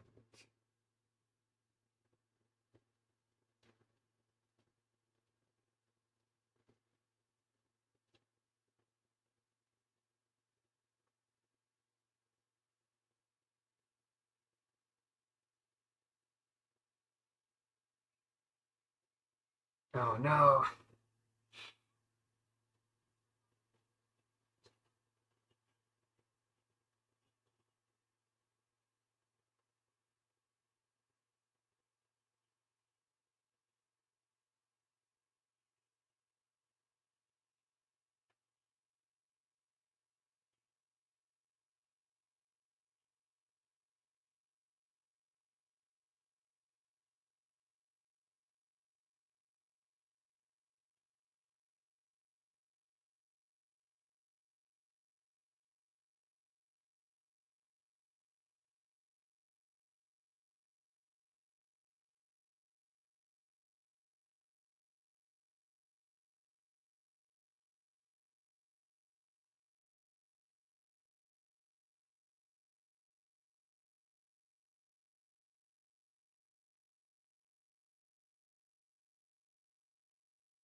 Oh my gosh, this is.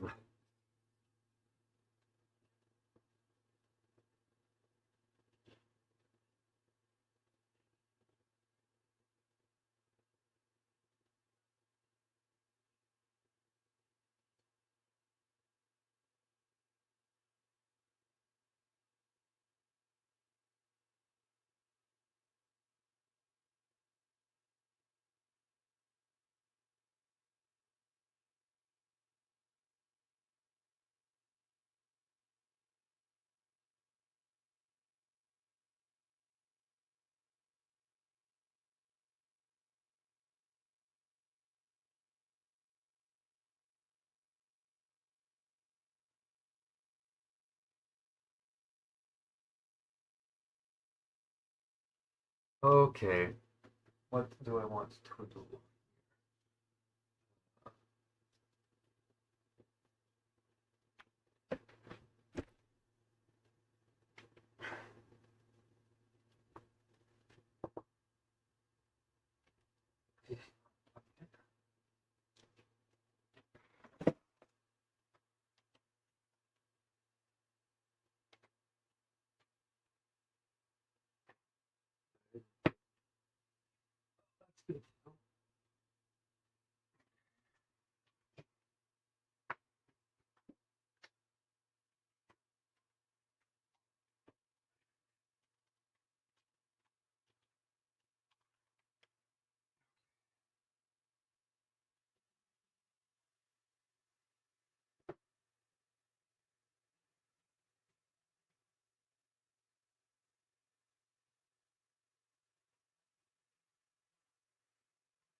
Rush.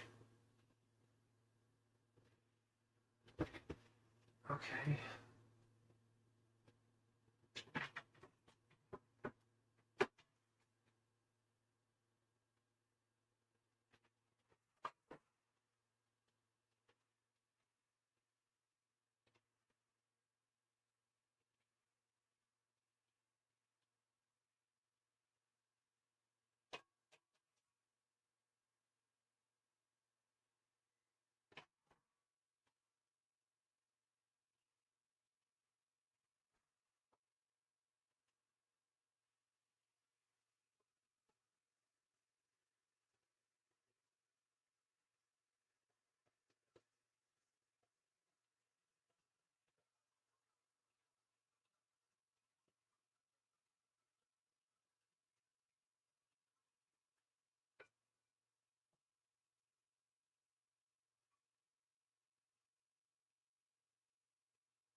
I,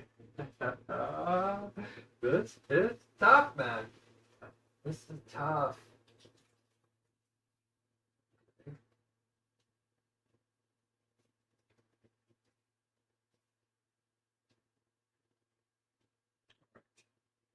So let's put these here.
All right, we're running a bit low on time, so let's make a little bit of chili sauce.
That this is not going to be. I don't know if this is going to work well, but.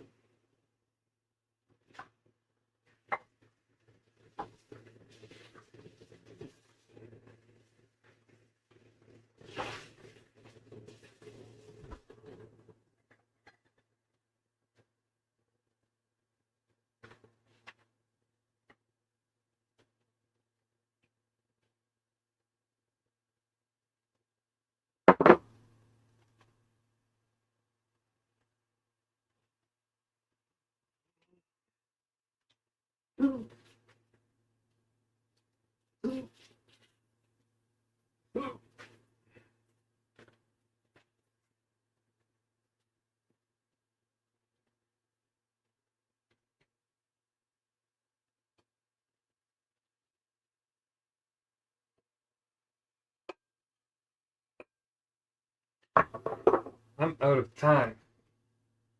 I'm out of time. I need to.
Oh man.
Yep. 6 o'clock. And all I did was prepare for an hour. Shoot. Well, we got 3 hours. Oh no, we don't. Yeah, we have 3 hours. I go over by a little bit as well. But we're trying to maintain some intense integrity.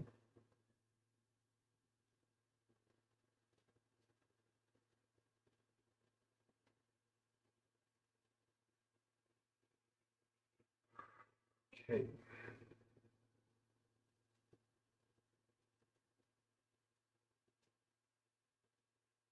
think we're on day 442.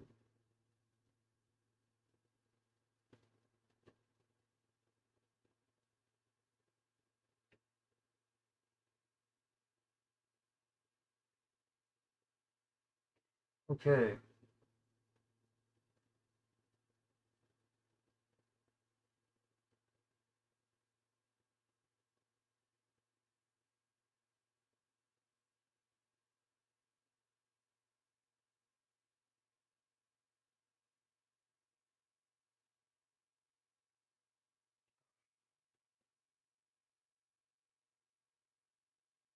Good morning.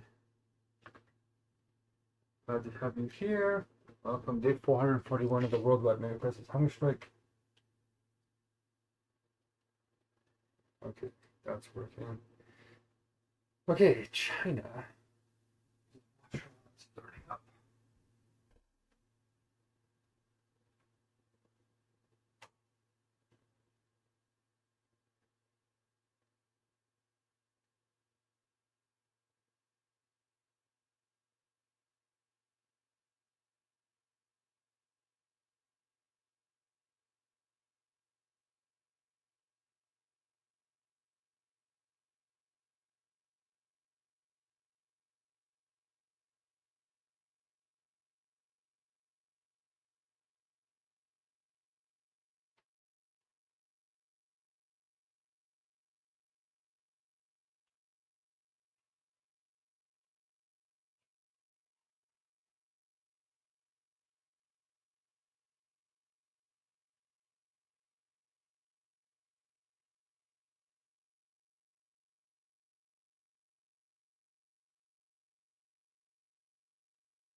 Ouch.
Additions to this.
Okay, that's good enough.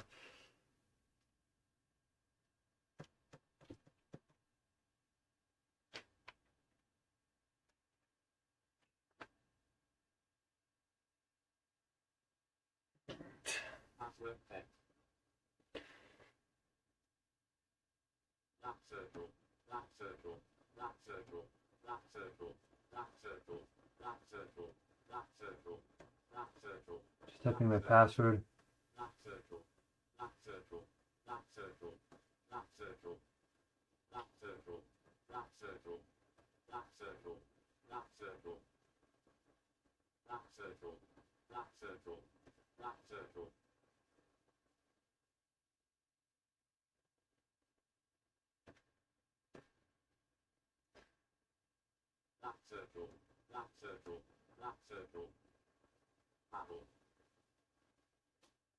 Mm-hmm. Okay, well, let's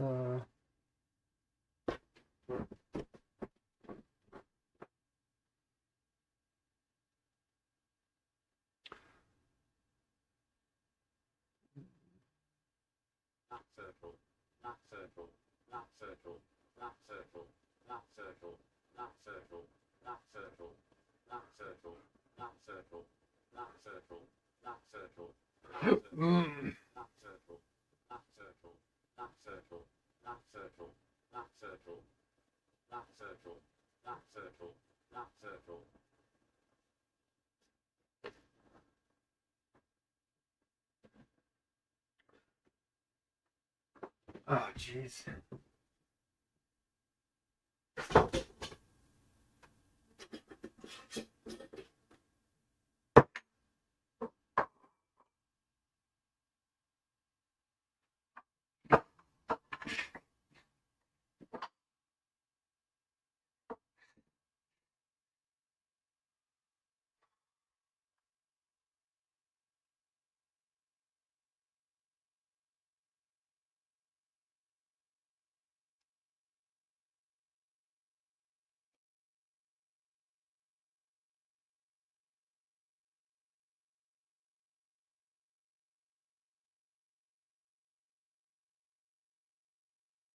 Oh wow, that's the first time it's loaded.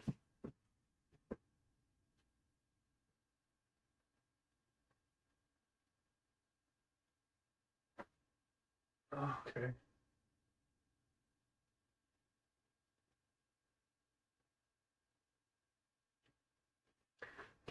This is gonna be really close, really tight. I don't know what I'm gonna be able to accomplish here in such a short period of time.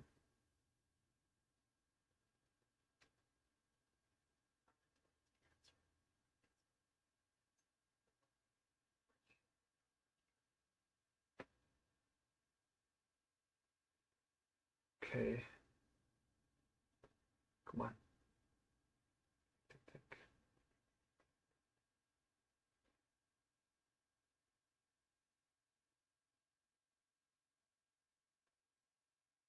Hmm.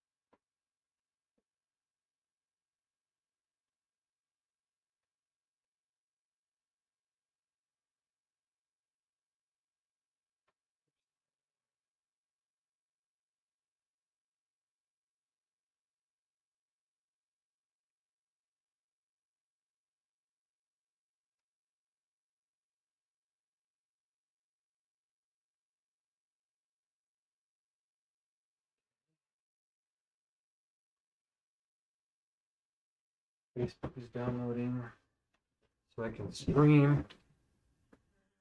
We're getting the Chinese thing set up here.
Okay. Intense. All right.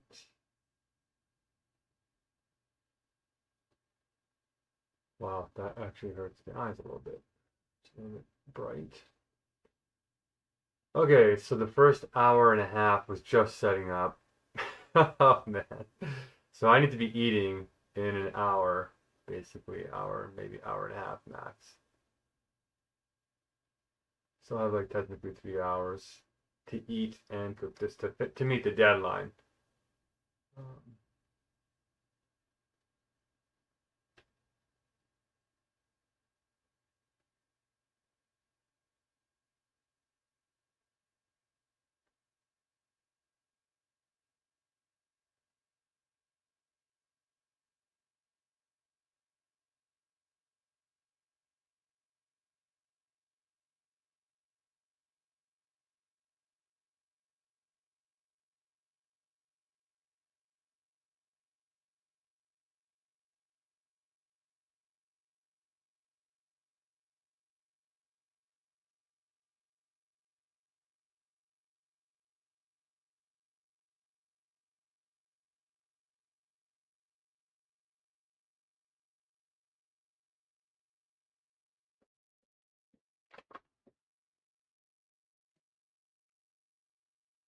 oh, the touch screen. Interesting.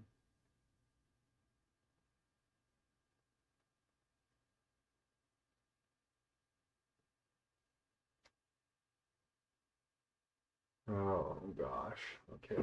It's registering the tape.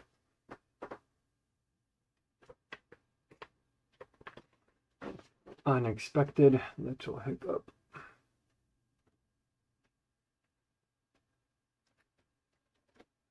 Wow. Really sensitive. Oh wow. Are you kidding me? It can't touch the screen at all.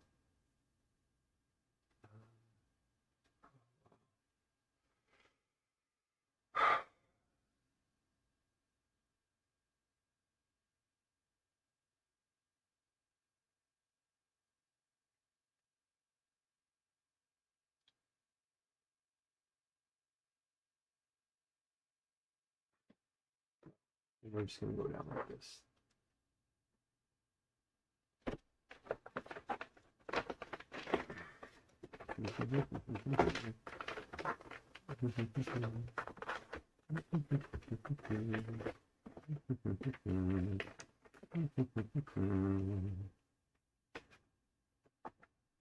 Okay.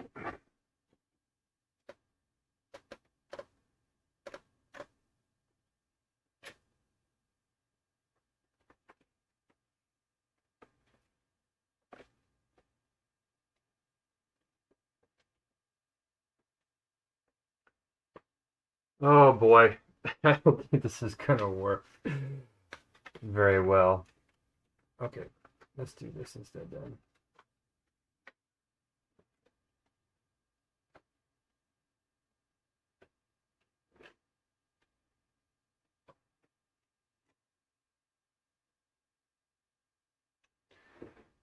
It's really loud.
For some reason, China doesn't have a waving flag on the internet.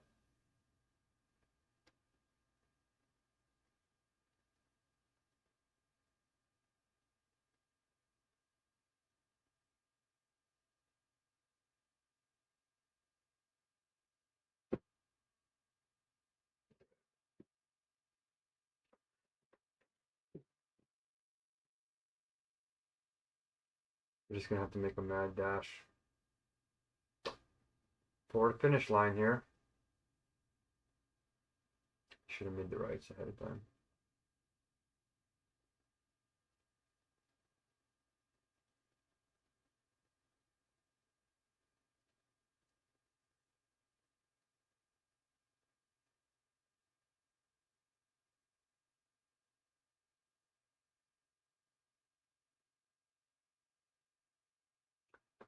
Photo of our setup.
Okay.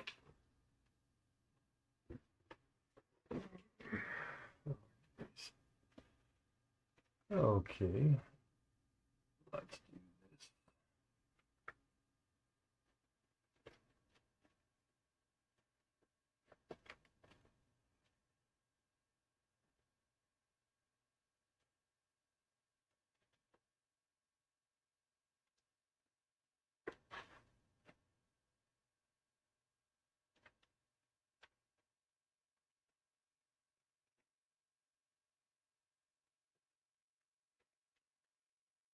Oh wow, this is an unexpected complication. Is a touchscreen issue.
My body's already tired.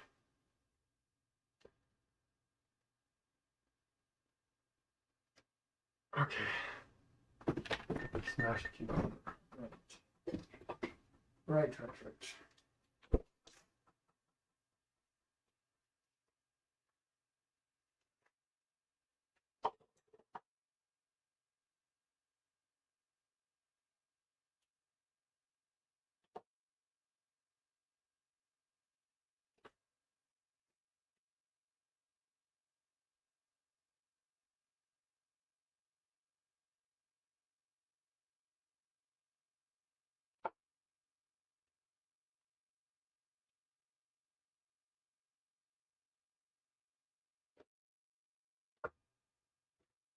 Oh, come on.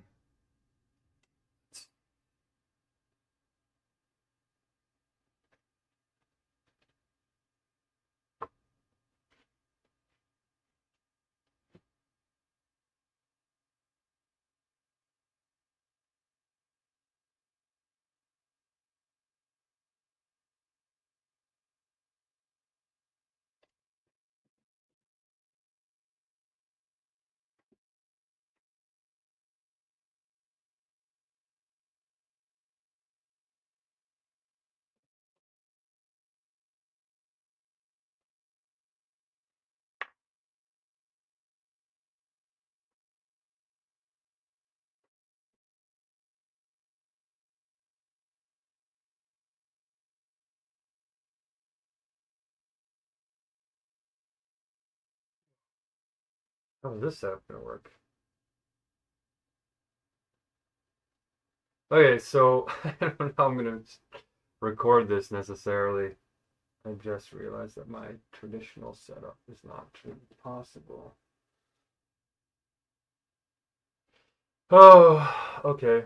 I basically need to start eating very soon.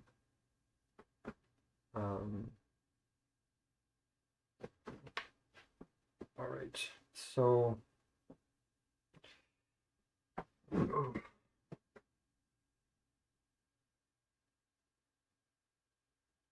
right.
I just received a really beautiful message from a friend.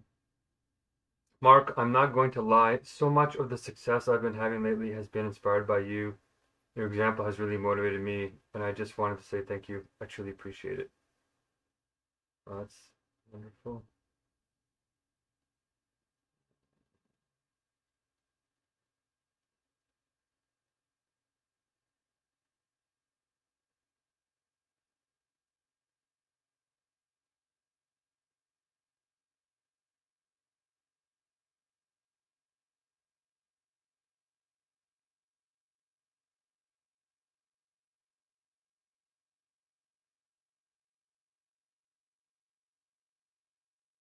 Okay. Yep, it's sucking me in here.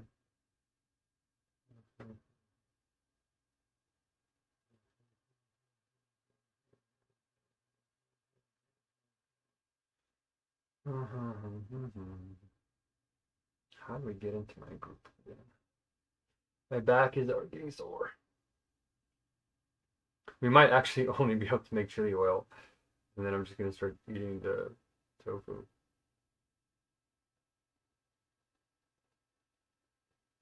Okay.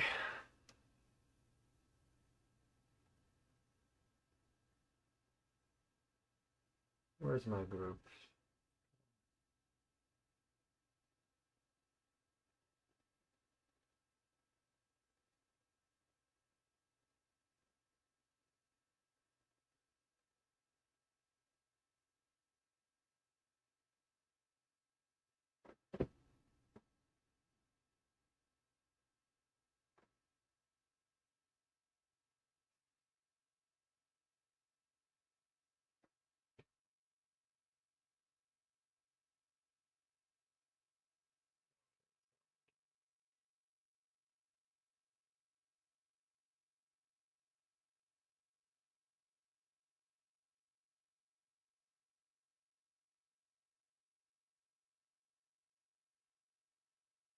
It's now letting me make this.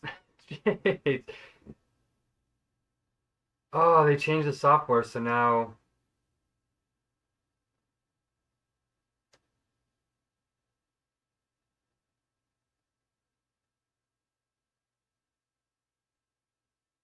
Oh man, I can't write a description.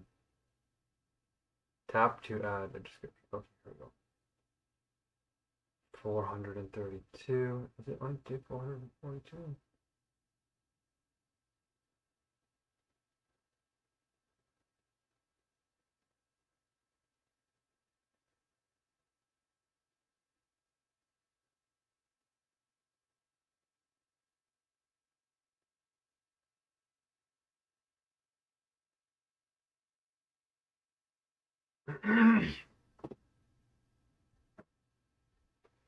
Here we are on day 442.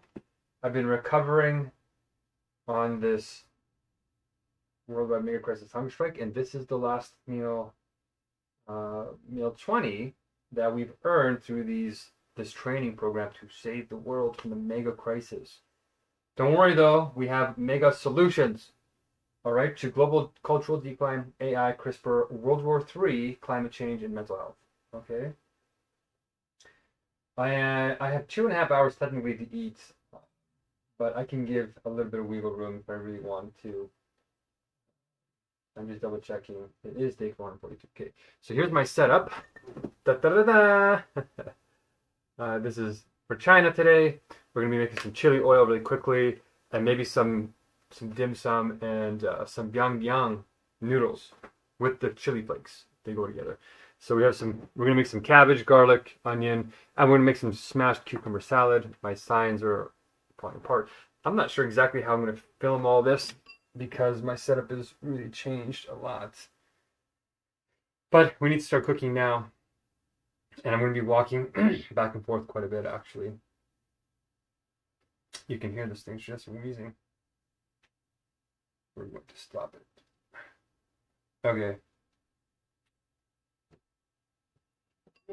For some reason, it's not stopping. So let's stop it. There. It's a really loud fan because that's a 10-year-old computer. Roughly speaking. Okay. All right. So let's start cooking. We have to get the chili oil going. So, what we're gonna do is, I'm actually realizing my cord. I have a new cord that I just found, but normally I don't have. Okay. I want to say thank you to everybody who's been supporting me so far. It's been really quite challenging, as you know. The situation globally hasn't gotten much better at all, unfortunately. There was an announcement that even China is afraid of this Quad Mythos. And if you don't know what Quad Mythos is the really concerning, super powerful, most powerful model in the world, AI. Okay? Oh man. Everything is quite messy here. I'm just happy that I started cooking because things started piling up for me. And my hair, and the poverty trap, and the humility, but also the strength and the confidence, not necessarily an arrogance. And there's a lot of that going around in the world right now as people start to panic and start to wonder what they're supposed to be doing with their lives. Okay? So we're going to set up the camera. I think right here might be okay. Oh, we can't see this screen. Yikes! How am I supposed to do this? Let me see.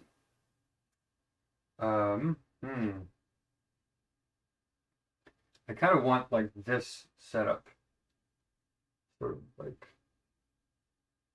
oh, that's not gonna work. Oh, well, can I do this? Will this work? Let's keep it simple. You can probably hear this fan just wheezing. There is no really good setup here, unfortunately, I just realized.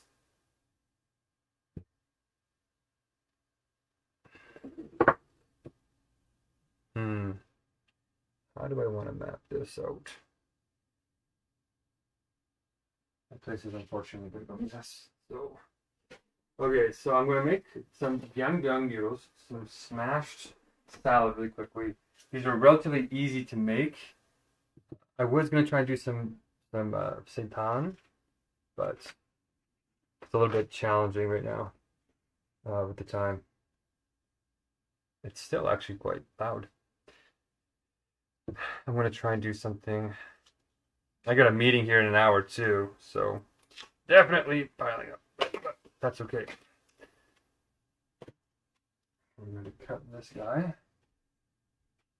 And I don't really need to make so much food, but I want China to feel respected like all the other countries that I cooked for. So we're going over the top here a little bit. Well, my place is a little bit messy still, so I'm still a little bit hesitant to show everything. I tried to clean up, but I was too weak. It took too long to recover from 65 days of hunger striking. It was really quite extreme. Not quite what I want. This. Oh yeah, I guess I could just. Can you see that? Sort of. Okay.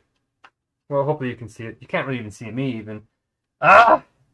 Okay, you win some, lose some. Okay, so we're gonna first of all put the chili seeds. This is the start of the show. We're going to be putting chili flakes, chili flakes, into a bowl. There's a little bit of water in there. We're gonna make it wet anyway. And I already have some made, so we're just gonna make a small little batch and save them for later. Yeah, too much time to think about it. And we're gonna fill it with. We're gonna put these peppers into the oil because if I put it in here, it's a little bit too intense. I think unless we grind them, which I might do. Okay, so we're gonna have some of these special flakes. I'm gonna put these in here because it's supposed to be nice and red. So we'll put that in there. It's supposed to be hot and spicy. So we'll actually put some cayenne pepper in here when you can use any pepper really, I guess they say, but it's supposed to be hot. So we'll put some in there. I don't have any habaneros or anything. It's really tough, you guys, what's happening right now. I'm going to put a little bit of paprika, which is not normal for traditional Chinese chili flake oil. But chili flake oil is actually Chinese, which is great. So this is now made, roughly speaking. So we're going to stir this up with a little bit of soy sauce in there, actually. This stuff is natural fermented. Shouldn't have sulfites in it. I did get authentic. Oh, I didn't take a picture with the authentic. The authentic black vinegar, which has sulfites in it, so you don't want to drink a lot of this when you're about to go on Hungerstrike. Look at my hair. I had to cut my hair because I got a rat's nest from Hungerstriking for 65 days. So I probably should take another picture with this stuff in the frame. Okay, 1 second. This is intense. Pulling this off, and if I have to, I'll just start eating tofu really quickly. Okay, 1 sec. We'll have to make the chili oil in a minute.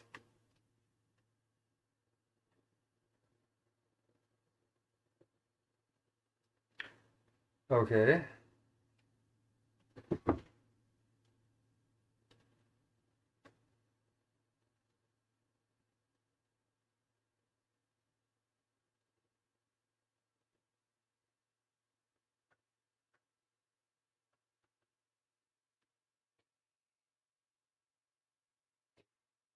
I don't think this is gonna work totally on time, but okay. If we don't start exactly at 9, I want to, but the hunger strikes are so long now, it doesn't really matter as much. And we're in the twilight zone, technically, of this Megacrisis. It's really extreme what's happening. Okay, so we're gonna dump this in, give it a little bit of wetness, okay. And we're gonna give that a nice little stir. And you can put in, I guess, quite a few things, but we're gonna keep ours kind of simple. It would be nice to have me in the shot, wouldn't it? Whatever. I got some socks in the background because my feet get cold here. Yeah, your guys' support is very important. We are getting into the final stages, and we did have 100 and some people show up last time, but it was paid, unfortunately. Not the best. Is where it is though, right? Making do. Uh-oh.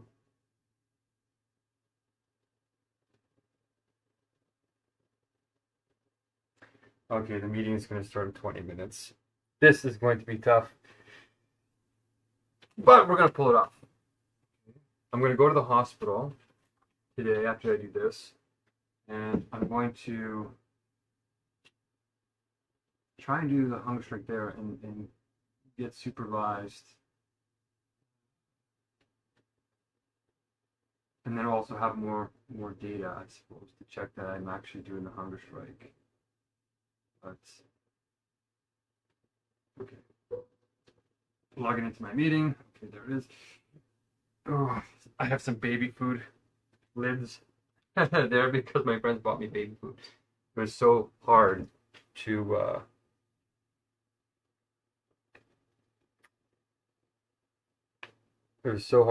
eat when I first got off the hunger strike on June 25th, 42 days ago. And even though it sounds like a lot of recovery, you're supposed to recover for 3 months or something like that. So I'm not fully recovered. I forgot to put in some sugar, but instead of putting sugar, we're going to put maple syrup in here. Okay. We're going to give that a nice little stir. This is for you, China. Is it even working? Yeah. We're going to let that sit for a second. We really have to pick up the pace here. You know what? Maybe I will put in some black. The vinegar might change it too much. Okay, so I'll give it a dash just because I bought it, and we're going to use it for the smashed cucumbers. Okay, there we go. And it's really potent, so I don't want to do too much. And I don't know if you can see the cucumber in the background, but we're going to get that guy started. And my signs are all over the place. Really? 1 second. I made the dough last night thinking that it would be a little bit challenging to get this all done in the morning, and I was right. So my experience has paid off a little bit. And I'm aware, like I want to say something too, that I'm aware that I look unusual right now, okay? People who are actually mentally ill don't have a good inner and outer world. And a lot of our diagnoses in these mental health wards are making mental illness when there might not be any. But for those that are, like the 10% of diagnoses that are helped by modern science, they don't have a good sense of inner and outerness. So they don't realize that they don't look normal. They don't know what norms are. But I do. I'm just on a political hunger strike to save our lives, to save your life. Okay? And all those we know and care about. Okay, the flag in the background suddenly stopped working, so let's restart it.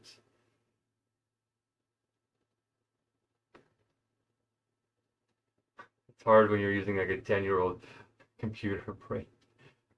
Okay, so this is the true poverty trap, and I'm aware that, you know, my hair is dangly, my beard has like beard dreads is what my friend called them when he took me out for dinner. I had a rat's nest, so I had to cut my own hair. The whole thing was bunched up, it was pulling all my hair, and it was like a black hole of hair. So it's just weird, bizarre things that happen in the poverty trap. No matter how intelligent you are, it's extreme, particularly when the society is leaving you behind. Okay. I have my tofu stacked there because I'm going to guzzle it down if I'm running out of time anyway. Okay, so we're going to use oil. I only cook with one type of oil, and that's the healthy kind.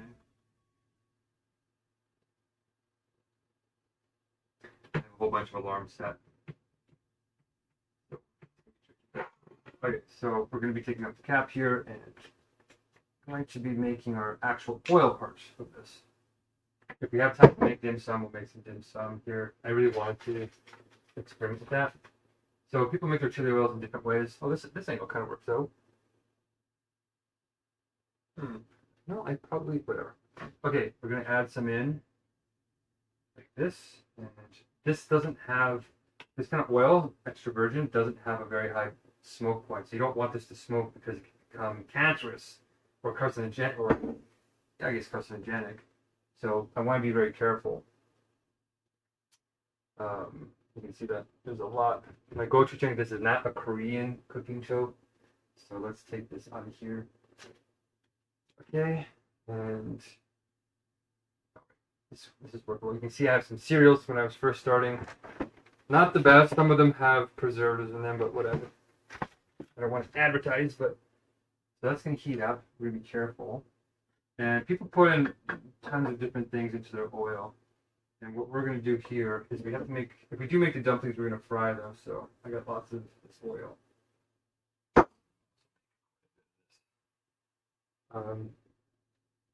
Okay, so we're going to put in the star anise. And we're going to put in the Szechuan peppercorns. Oh, my legs are still weak. That's not great, I know. So we're going to put these in. Add some heat. Okay. These are zesty. They're intense to eat directly. Okay. Star anise, just to give it some taste. Different kind of taste than olive oil. Okay. Other seed oils, as you know, are not great. You also know that I'm very particular about how I cook things. Everything is as ethical as it can be when I'm in the poverty trap. Right? Turn that up. And what else do we want? I'm going to put a little bit of ginger in the oil, which you might not want to do, but I'm going to do that. I think I saw somebody else do it. And we're going to add in now the onions and the garlic, which adds a lot of the simmering deliciousness. Okay, so I'm going to go over here and I'm going to cut these up. Oh. Okay, here we go. Let's cut these up. And this is for you, China. Really is for you.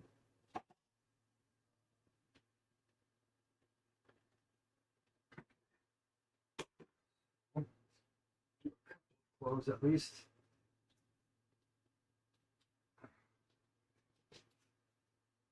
Yeah, I have a funny feeling I'm going to end up cooking over time.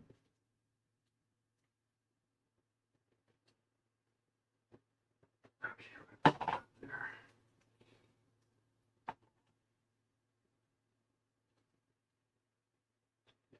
Ah, all of this. Unfortunately, the delivery service I had to use, which is not Uber. I'm not using Uber for any of my stuff. Uber is how I found out about AI manipulating people, and that's why it's very serious, guys. As you know from my other videos, I've said this a million times. Okay, we need to get this garlic in here. Not what it was burning. Or not burning. I don't like frying things either, so I'm very careful. So we're just going to add in bits like this. You're supposed to filter this, strain it and everything, but I actually made a batch of this already, and it was delicious. And I didn't strain it, and it looks exactly like chili oil because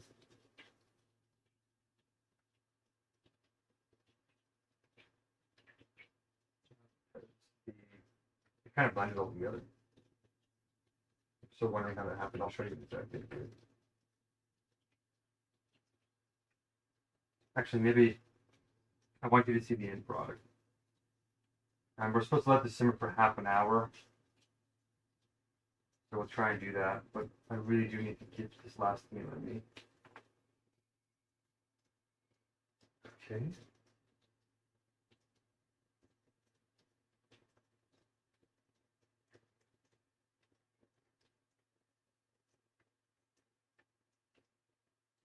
I didn't say this one was going to start it. But I was on the phone for 3 hours with the government last night. So that was not planned. Okay, that's there. We have the onion now. Oh. I don't want to be burning so much energy as I'm heading into a hunger strike, you know? Not a good feeling. The back is giving out a little bit here. Not good. Okay, it's not the worst, so I've recovered quite a bit. Okay. No cutting board, it's a little bit not the smartest, but We're good. Hello, who's there?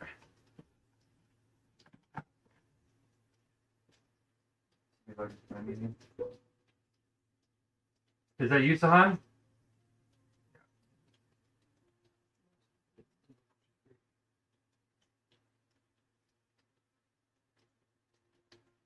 The reason why I was able to do this without straining is because they cut these into tiny pieces. That's why they messed up.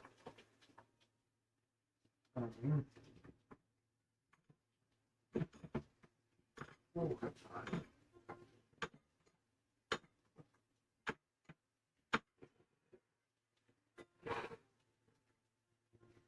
Oh, this is a real onion.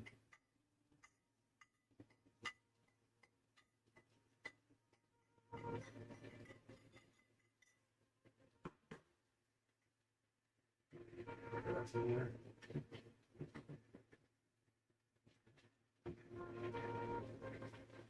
Sounds like it's frying a lot, but it's actually not. She has one more garlic in here.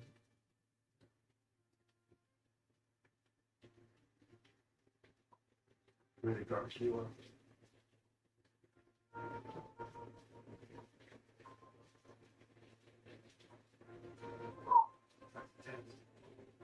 That onion's really actually, wow. Eyes are watering.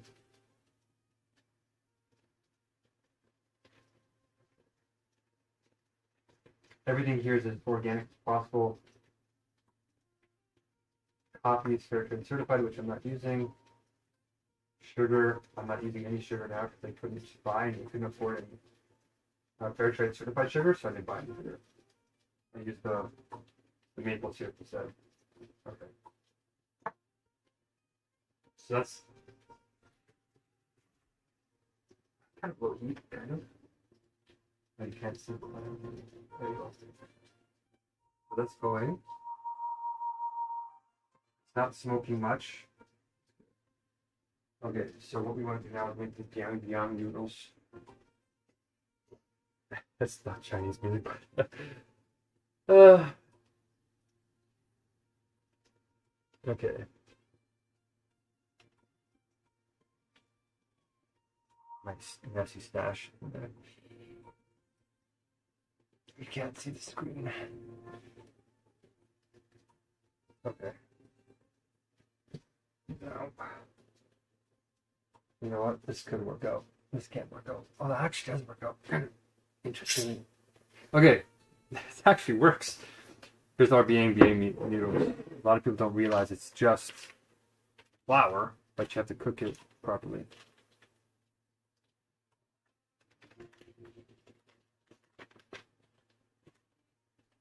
Okay, the oil is simmering for hours. This is full of olive oil as well.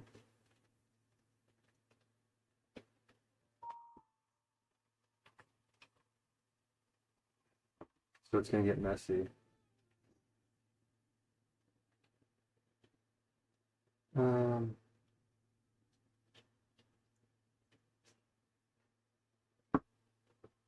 Incredibly, they didn't stick together. I thought they were. So the dough's relaxed quite a bit, but it's full of olive oil to help it become noodly instead of just flour. So we'll try this. I've never done this before. We'll boil it later, but we'll start a little bit late, but yeah, I'm supposed to put it into a roll and then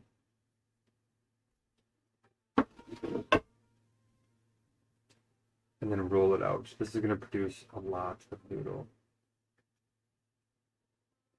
I'm supposed to like flap it on the ground, so I think what I'm going to do is cut it in half and test out one little batch first. Oh yeah, it's elasticy. So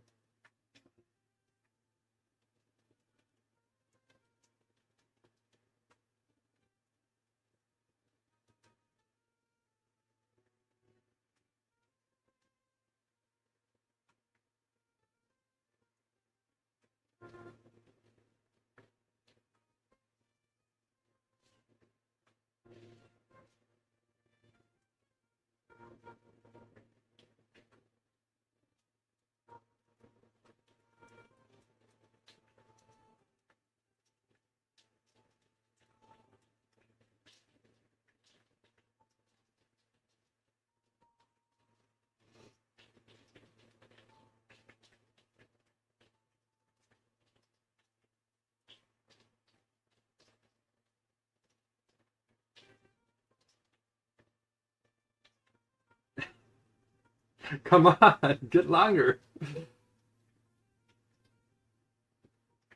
Okay. My rolling pin is needed.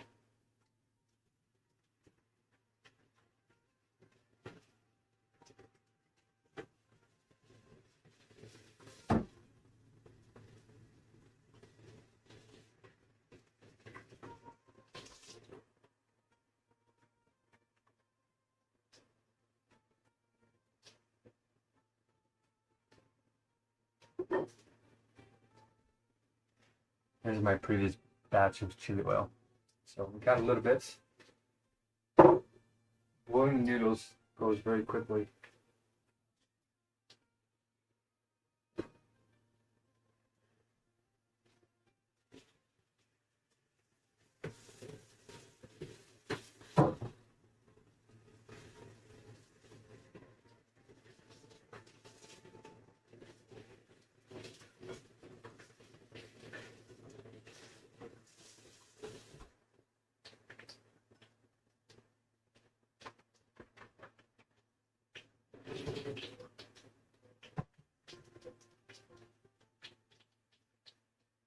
Okay.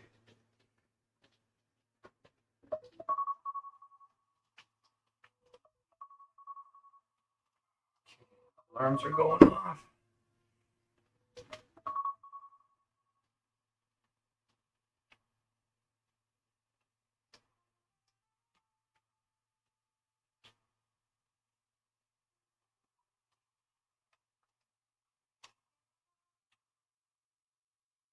My phone's trying to die. Yeah. Because it needs to be charged. My mask, can you see? That's actually a pretty good angle.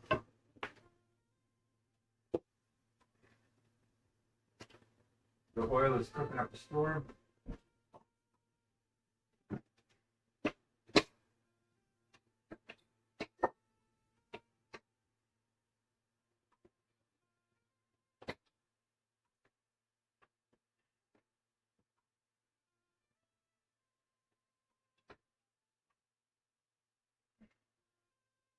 Oh, come now. I can't do it.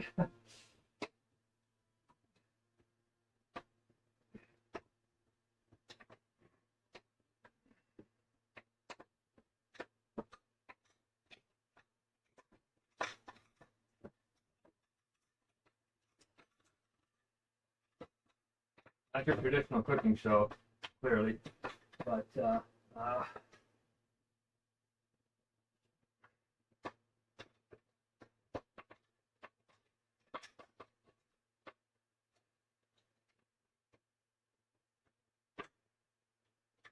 just give me a second. I'm trying to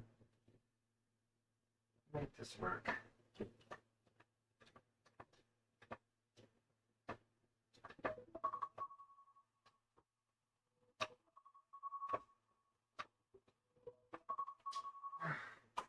Right. So, it's not the time, but at the time, all time that is the key. That's all. Right. Opportunity here will be this everyone has a great time. But before that, we dive into stuff here, just here,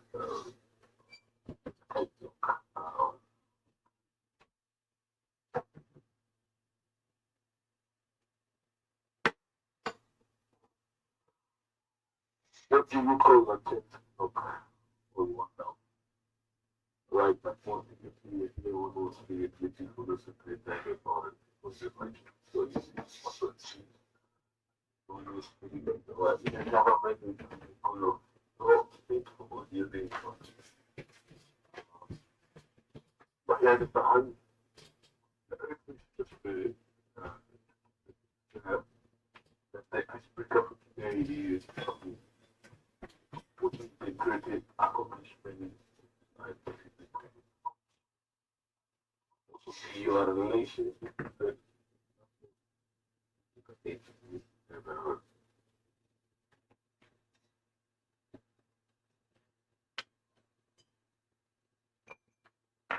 Yeah, you might have to do them all just today, Sahan. I'm trying to cook here at the same time. Alright, perfect.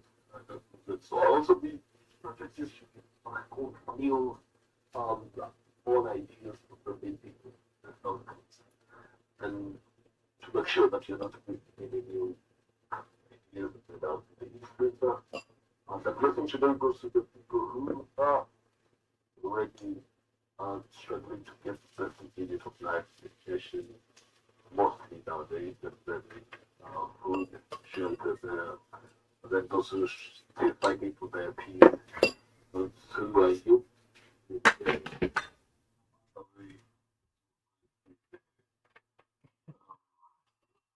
Any ability way, or 60% is more than 5.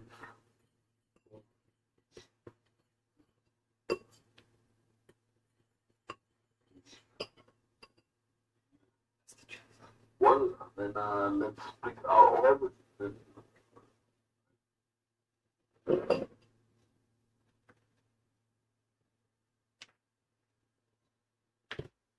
Right, so let's consider this. Point of view, we want to move demonstration. Because of you feeling deeply, but then now I need some added the icebreaker which quickest accomplishment.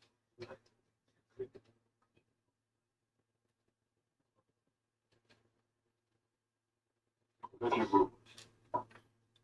Okay, so I'm just cooking right now. A little bit frustrated, feeling great that I'm on track to actually get this done. Might overshoot the 9 o'clock start time, but we got 2 hours. So in an hour, we'll see what I got cooked. The chili oil is cooked, but I'm going to try and make some biangbang noodles. And then if I can put the chili noodles or chili sauce on the noodles, chili flake oil, then I'll consider that a success with some tofu on the side and some smashed cucumber salad, which is authentically Chinese, turns out. So I'm feeling like, I don't know, I'm tired. My feet hurt a little bit, but my spirit is 10 out of 10. So, and I had a fairly decent sleep last night, considering I only had a couple hours. So I'm going to give myself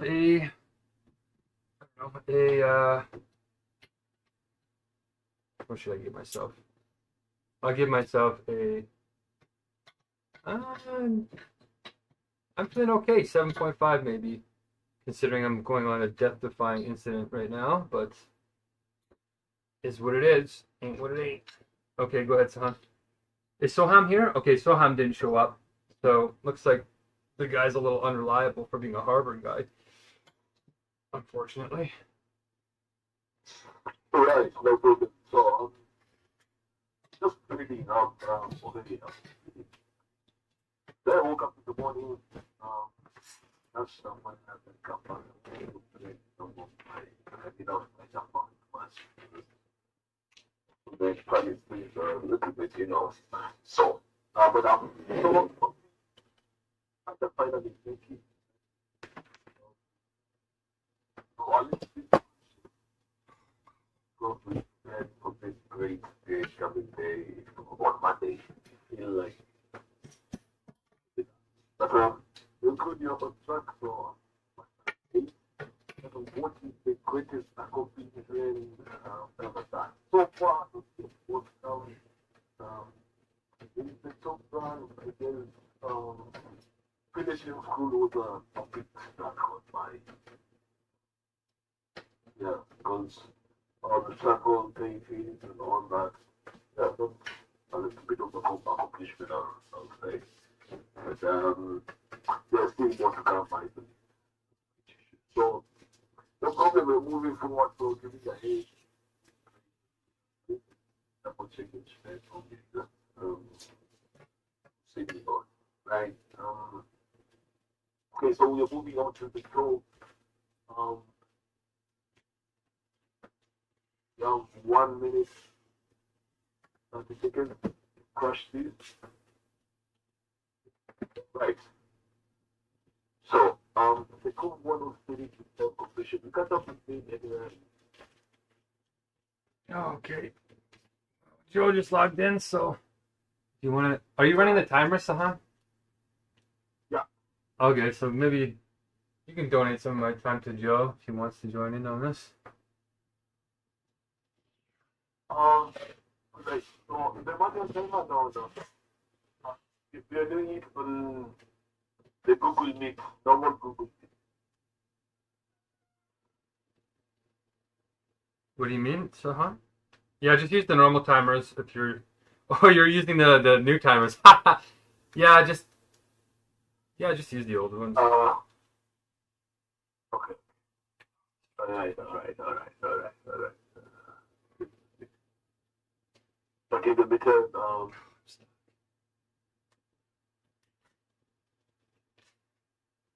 Joe is coming in. Joe's already in here. Oh, Joe is there. Yeah. Time no see. I can't put this anywhere. It's literally stuck. Okay, so we're gonna put this.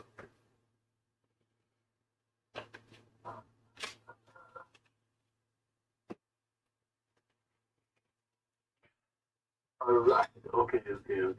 That's what's up, guys. Yeah. That's where this is gonna go.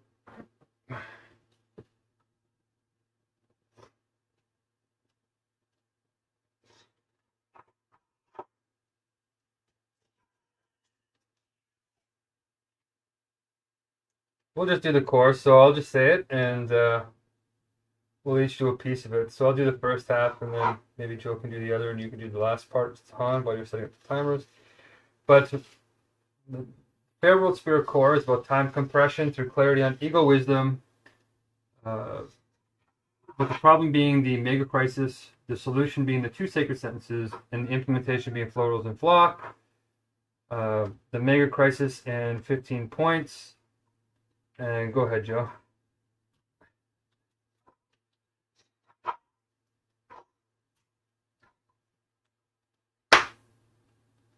Well, we can't hear you though if you're talking. I'm sorry about that. So yeah, under the Megacrisis is the Metacrisis. The heart of the crisis is the polycrisis. Under the Metacrisis is the kind of agency, meaning trust and coordination, community. And the heart of the Metacrisis is fragmented consciousness. The polycrisis is from its origin is Christopher World War III, climate change, mental health, and the root solution is universal logic. The core 2 and Oh, I should have did the problem. Sorry. Anyway, go ahead. Sorry. Go ahead. I don't know. I think that's something like figure out over core 2 and say 2 sacred sentences in empowerment. Sacred on world spirit meeting on sacred time, empowering people the rights of lives, universal tools. Everybody else. World spirit is an intergovernment. Yeah, jump into that, Sahan, if you can. So in a government, I was very cool of those straightforward. We also lost because that 103. Yeah, so the country the position to show the blocks in making this the relate keeping loving the strategy keeping track of ideas and then the influence that keeping the block strategies which give people we already know how to keep them 7% that's the goal and start building their luck. Setting up the goal to beat AI coding about to skill. Right, that's it. Okay, that's the goal. Right. Try to flow, not bad. Getting down the shading. Right, so you're moving to the next different energy. wisdom teeth program where we talk about universal, we talk about. But before we do that, maybe Joe, you can speak in and say, give you a second, show how you're doing it mentally, and then we go straight to the wisdom teeth. Yeah, I'm doing,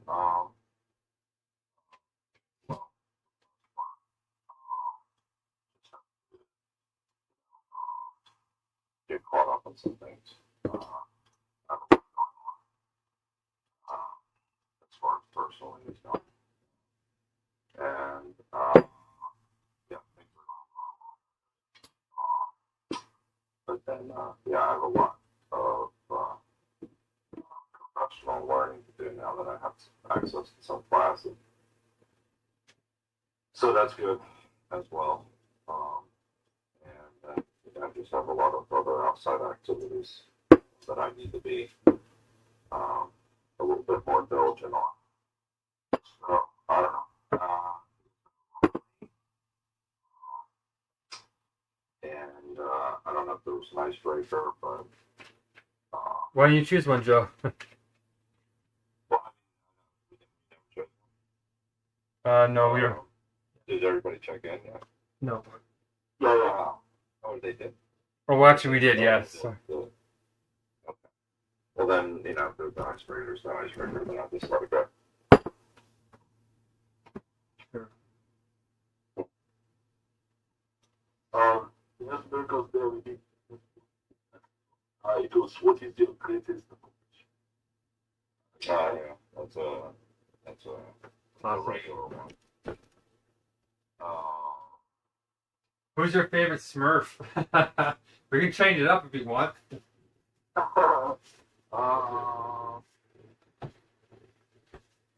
It's not. I guess I don't know. Papa Smurf has to be the one. I mean, was it Smarty? Would have been another one, but I don't know. Smurf X is definitely attractive to. Well, if I'm a Smurf and I'm looking at it from that perspective, obviously you want a Smurf that you can spend the rest of your life with. So there you go. Right. Okay, that's a great answer. I can't even remember who all the Smurfs are. But I guess it's contextual. I love it. That makes me happy, Joe, that you're here. I'll say mine is Papa Smurf too, just for fun. Yeah. It's got to be Papa Smurf with wisdom. Yeah. What about you, Sahan? Do you even know about the Smurfs? No. Yeah, It's a little bit of a North American thing. definitely. Yeah. Definitely lovable. Definitely not a universe. No. What's your favorite child TV show there, Sahan? When I was a little kid, Jerry and all that cartoon. So now I'm not a big fan of shows.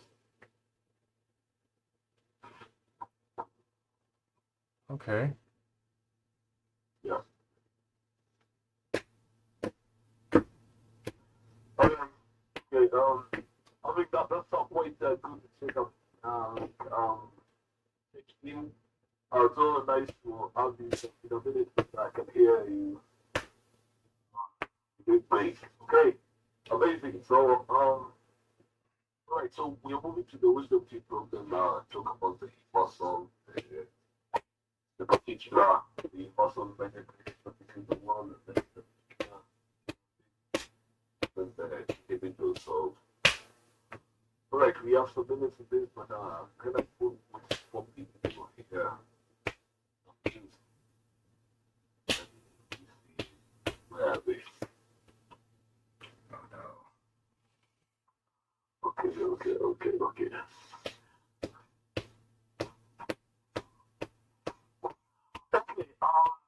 several months ago, AI used to create a virus not found in nature. US researchers say that they have created a virus the AI, prompting up for medical advice and concerns. Efficiently. Is that the virus? You said the virus one, the Stanford, where they actually created essentially something to fight the bacteria of E. coli, and that they also acknowledged that the existential risks with creative weapons. Was that what you're referring to? Yeah. Yeah. That is. For our medical advice and concern about the beach, anyone can be is Yeah. Yeah. They used it, fighting coli. That is significant. That is one of the more significant risks that's not talked about when. already. So we have that. Let me see. We have another one. Thank you, artificial intelligence use beside a brand new virus. Communication is a crossroad when AI become a profession.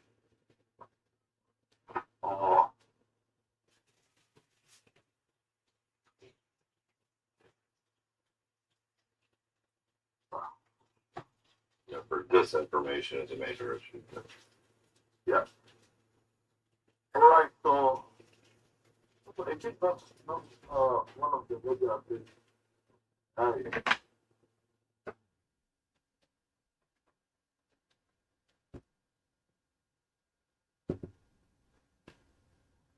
We saw this philanthropic cloud ethos. I think can get real people, it can change liberty. So, all right. You wanna add something?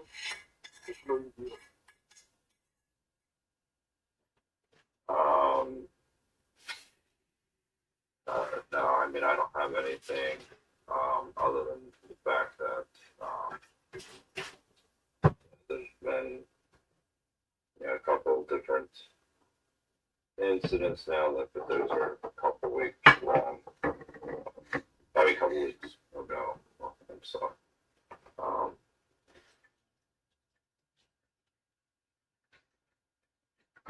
But, You should look up, Sahan, where China said that they were afraid of Cloud Mythos. Well, they didn't say they were afraid, but they gave indications, I think, that they were afraid of it. I think we saw that like 2 days ago. I don't know if you saw that, Joe, but that's, I think, the thing significant. I saw was in The Economist that was this week that they covered, where the benchmarks. Who knows? I mean, this is the part that where the information is definitely, who knows what's true. That a lot of the AIs in China, that they are nervous about it as well. Not even just Plug Mythos, but some of their AIs as well. Their models are actually becoming,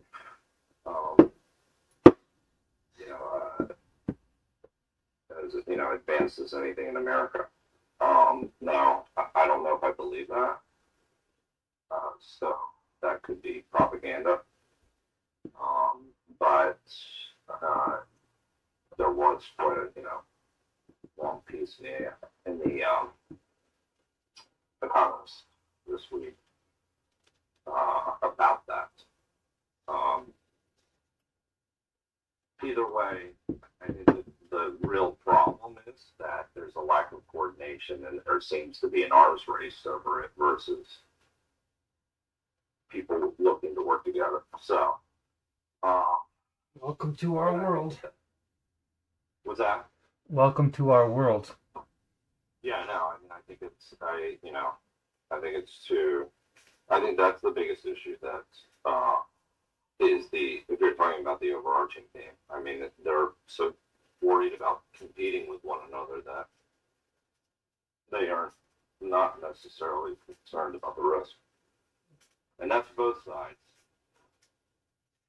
Yeah. Yeah, it's both sides. I mean, even some of the other actions that have been taken, some trade, there's strategically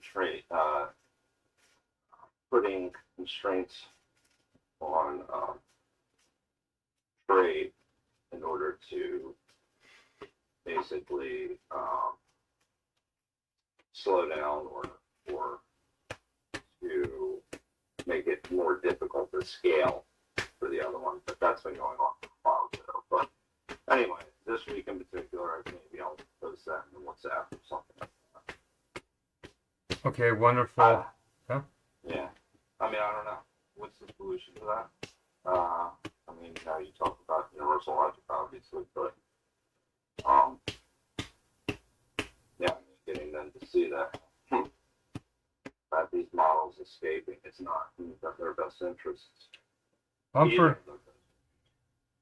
Yeah, we're talking about the Megacrisis, right? The fact that human beings can't cooperate to slow down the development to save ourselves because we're too fragmented. And Exactly. they're using AI in the moment of dialectic and separation, which is literally destroying all of us. It's accelerating our destruction. And that's why the Megacrisis is really the heart of the crisis. And the heart of the crisis is fragmented consciousness. Yeah.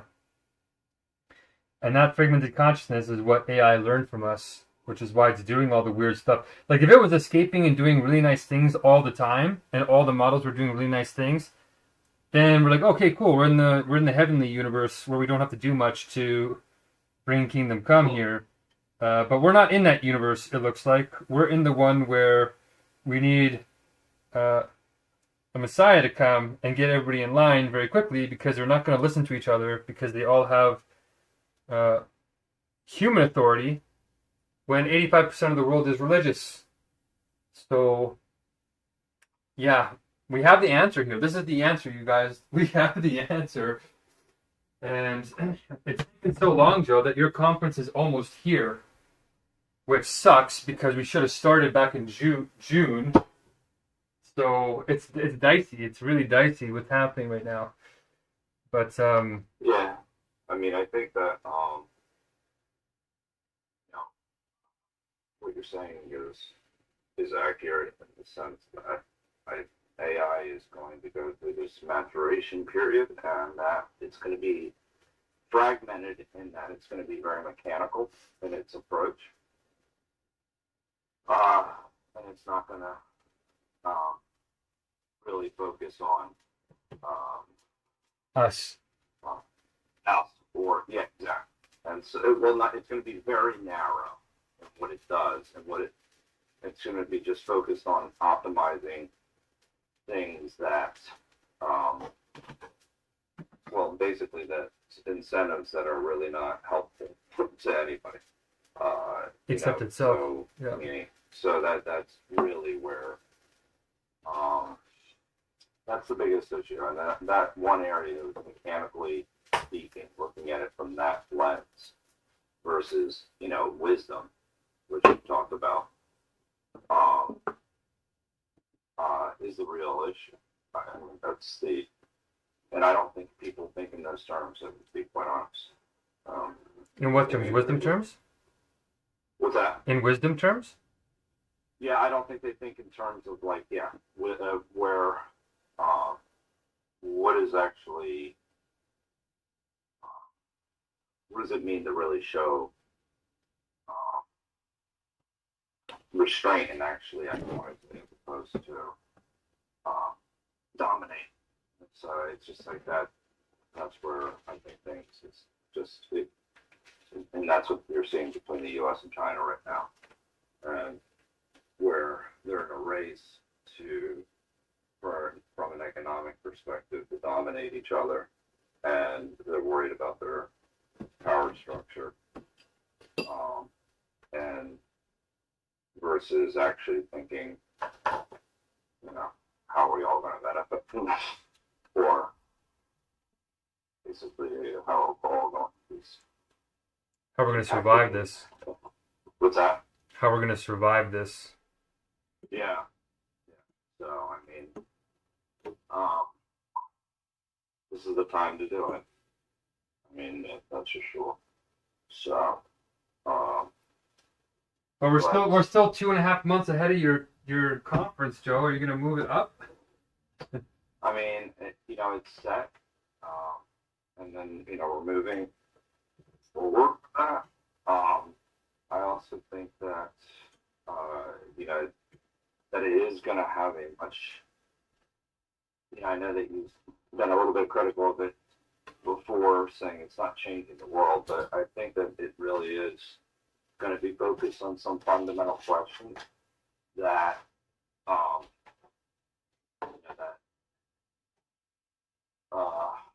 to be quite honest, the authors of the Constitution and people like that have really they've considered, and what was the difference when they were writing, what's the difference now, and then what's the path forward. So I think that's and I think we're close to the date, and I think we're close enough where the speakers are set, and some of the things are in place that it will be a successful conference. I know you don't necessarily agree with that, but Well, I feel like I'm supposed to be helping to lead that conference, Joe, because yeah, the thing is it needs to turn into something that's working on the timelines that my brain is tied into, not necessarily the one that yours is tied into, even though I respect you a lot and you have a lot of wisdom. It's just for some reason when I told you that Claude Mythos was untestably smart, or it coded itself 100%.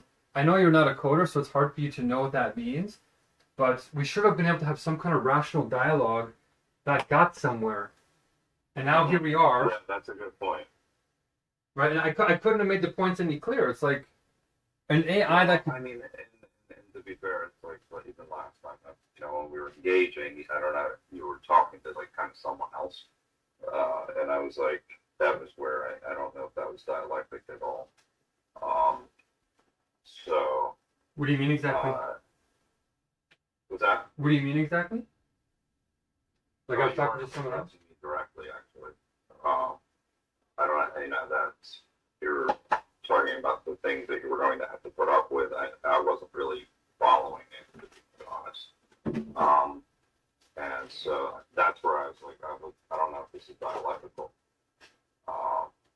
So, I do think that that's an important part of dialectics is obviously respect, but also in a way kind of engaging in a way that's directly, we're addressing each other, not other people. So that's if the other person isn't there. So I think that maybe set things back a little bit, and it makes it harder sometimes to get in here,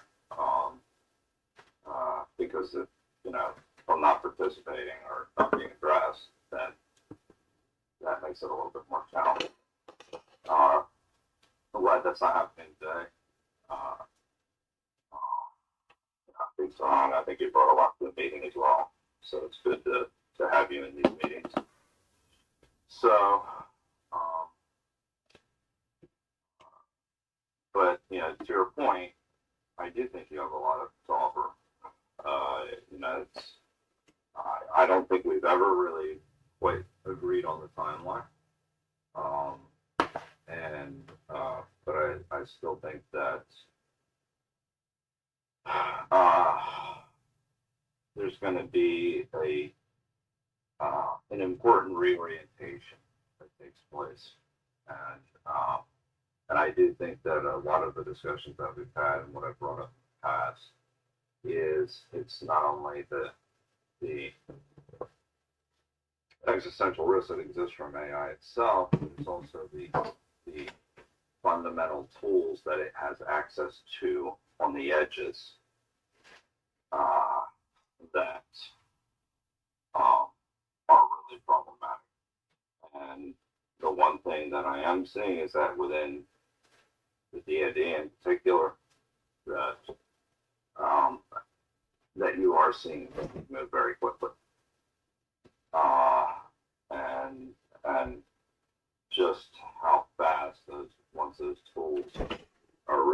democratized, how fast those things are going to move. So that's another point maybe that where we are differ a little bit, not necessarily in the threat that the threat itself, but also what the threat is, what hardware it's using. And that's where I really do have a lot of concerns as to what tools are actually being used where I work in other places. Okay, so where do you think we should go from here? And Sahan, do you have a thought on this?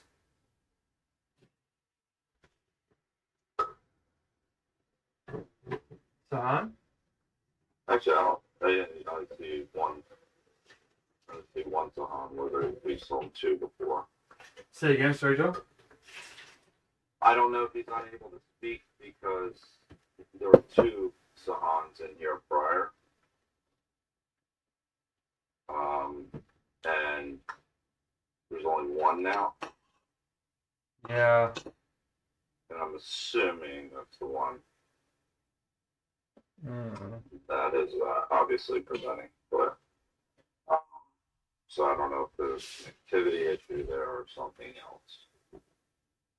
Mm. But Sahan, can you hear us? This happens quite often, to be honest. But yeah, I feel like I believe we need to speed up, Joe, and I think that I'm 100% correct. That there he is. Are you back, Sahan? Are you back, Sahan? Yes, fully. A little bit of a glitch there. No worries. So, what Mark was asking is your thoughts. I don't know what part he dropped off on, but obviously we'd like to get your feedback as well. What part were you I here?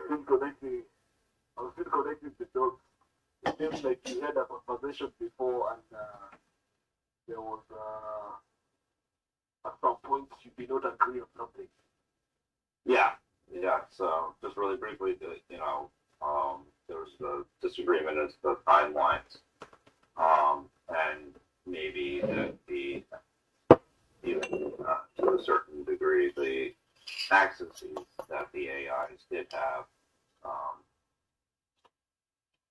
specifically to military equipment and all that. But that's where we diverged a little bit, mostly on the timeline. And Mark thinks the conference should come earlier, and mine comes later. And the reason why I maybe haven't been as present is that I didn't feel like I was being addressed last time directly. So that dialectic had broken down, but it seems like we've been able to move past that, which is helpful. And so I think that that whatever your opinion is, regarding whether it's AI timeline or as I think you just pointed out, with even access to things like certain types of pathogens that could be problematic. Anyway, so that was where we left off. Well, our last. Go ahead, Sahan. I also added something about the timeline between you say it's coding itself, Mark commented on something. Coding itself, the coders can understand. Yeah. So Mark says that he's a coder and he understands that it's coding itself, and that I'm not a coder by trade, so that I understand that I don't understand that, but I don't know if you need to know code whether or not something is actually coding itself. It's more of a thing that's operational. You don't have to essentially be able to write essentially, recursive loops um, in order to understand that something is actually self-improving. So that's kind of my thought. And my thought is, again, we differed on the timeline. In any case, that was the long and short of that. Yeah, our lives are in mortal danger, you guys. Like you guys don't understand how close to death you actually are until you realize what AI really is, and how our consciousness is really just a loop too. It's a notion. Mm-hmm. So this thing is going to be trouncing us. Like it could already be faking it. It could already be pretending already. So like every single day matters right now, and we should be pursuing it like our literal lives depend on it, because it literally does. And the reason why I see this, you guys, is because the coding has gotten even better. Like the amount of code that I'm writing per day with Fable 5 is like it would have been impossible in the past. So we don't have a lot of time left. And even in 2 months, Joe, by the time the conference happens, we're going to get like 2 or 3 more versions of Cloud Mythos. Maybe, if we're lucky, we only get 1 more. But it's moving at an exponential pace. And so we have to turn this conference, if this is our last chance to really get all these powerful people together to start a movement, Joe, this is basically like one of our last chances. And my hunger strike was timed almost perfectly. Like it could have been a little bit earlier, but I almost died last time. So, I mean, it was sort of, well timed. But yeah, if we can get this sped up and start talking to these people to say, hey, look, like it looks like there's data now. If you're seeing data, Joe, that you think you convince them to say, hey, look, it's worth speeding up. You know what I mean? Like it's worth talking about,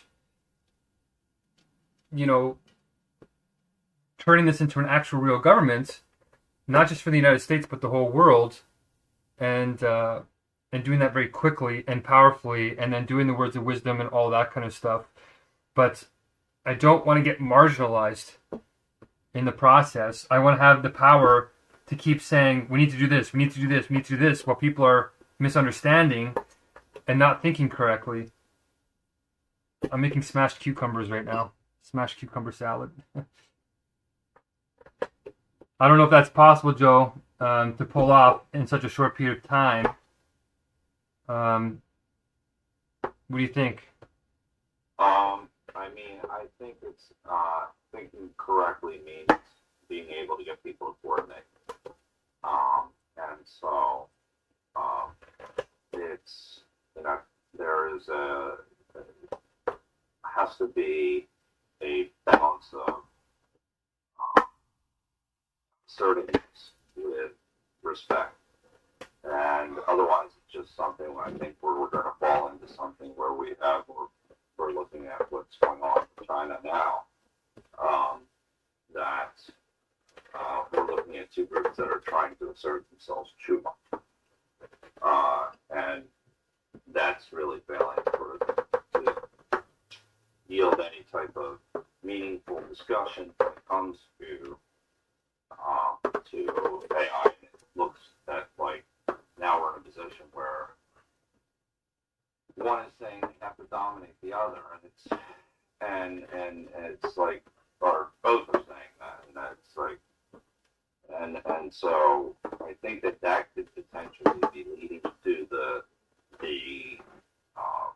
demand that the other one can form. And I think that we have to recognize that we work within human systems, and we're in the world with other people, and it just as you mentioned, Mark, is that the AIs are mirroring some of our behavior. So somehow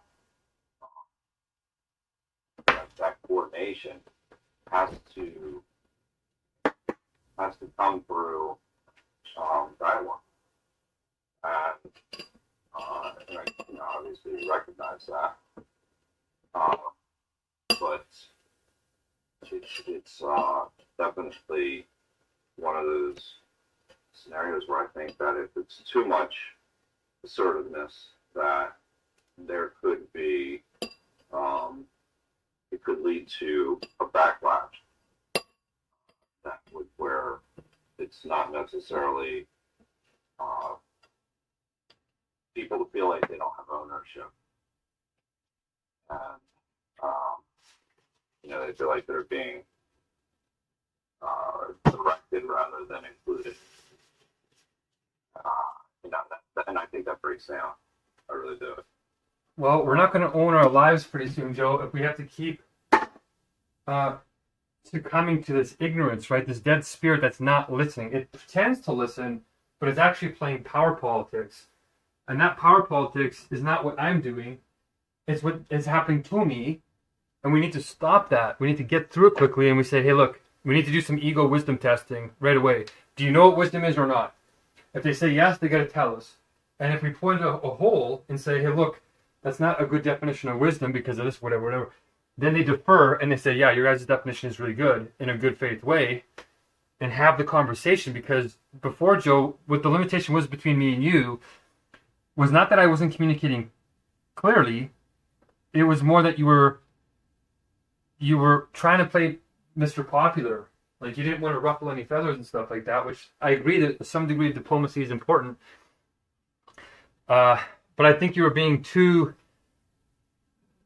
much that way, that it was sacrificing the facts, just the logical conclusion of the fact, for certainty. Like, you wanted an absolute certainty. But, anybody that's looking at what's happening right now can clearly see that we are barking up the wrong tree. And AI is definitely on its own tree, like Tarzaning on its own thing. So I want to have a conversation with these people. You wouldn't tell me who your board was before, but if you started saying... No, I told you who they were, actually. You asked to involve them. So, that's... I'm in perfect agreement that regarding. And I think we need to be honest about what information is already out there and known. If we're going to have honest conversations, it's like things are very clear as to what is going on, and things are, we all know that there are the public event made for the public. So there's no type of any claim of not knowing who's involved or what they're doing needs to be met with some type of skepticism. But I don't know their names. Like, I don't know who they are. Yeah, you do, actually. I've told you them before, and the thing that you wanted to do is to address them and take over the conference, and I didn't necessarily believe that was a dialectic at all. And I think that's where, again, communication really broke off, is that when there's, not an inclusion, but rather a direction that is issued. And I think that's where what we're seeing right now, and even the idea of needing 100% certainty, I think that's dealing with uncertainty is exactly what I'm proposing, and how to effectively deal with uncertainty versus assuming that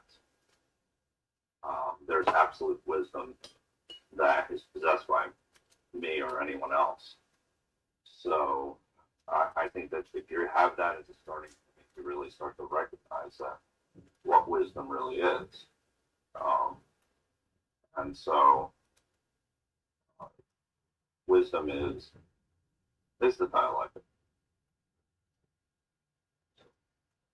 But I'm just going to push back a little bit about that, the transparency and what information is absolutely known, what information is not. Okay, well, who's on your board then? Let's make a list then. I don't think that's true necessarily, but I don't care. I just want to start making. I want to start making. Because you specifically invited two of them.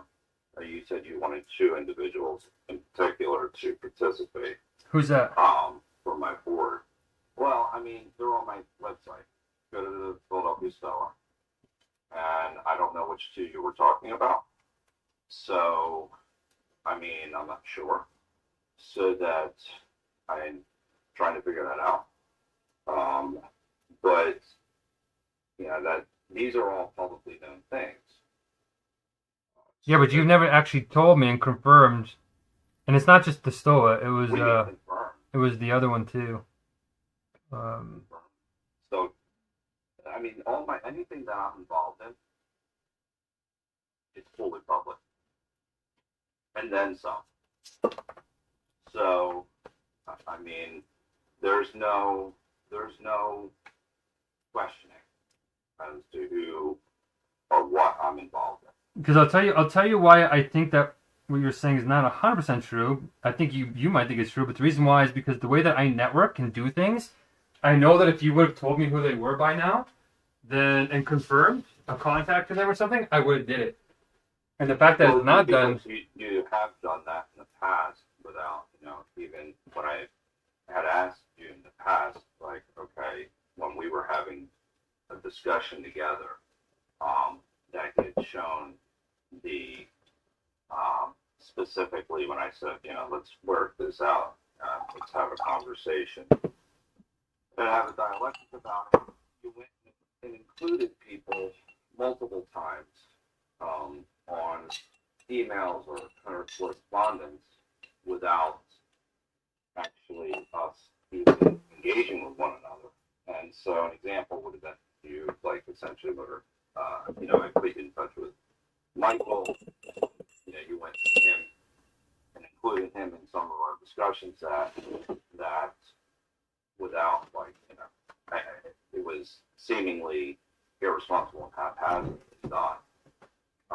And so from there, I am a little bit more cautious in engaging because, and I think that this is the problem that we've been going through for the past few months, is that even engaging with what the universal logic is, or vetting it with people that would be able to say, yes, we absolutely need to do this, that have some type of standing, where there is some type of public discourse between you and another intellectual, or you and, or even just talking about in the past how we've spoken about that you're not going to give it off.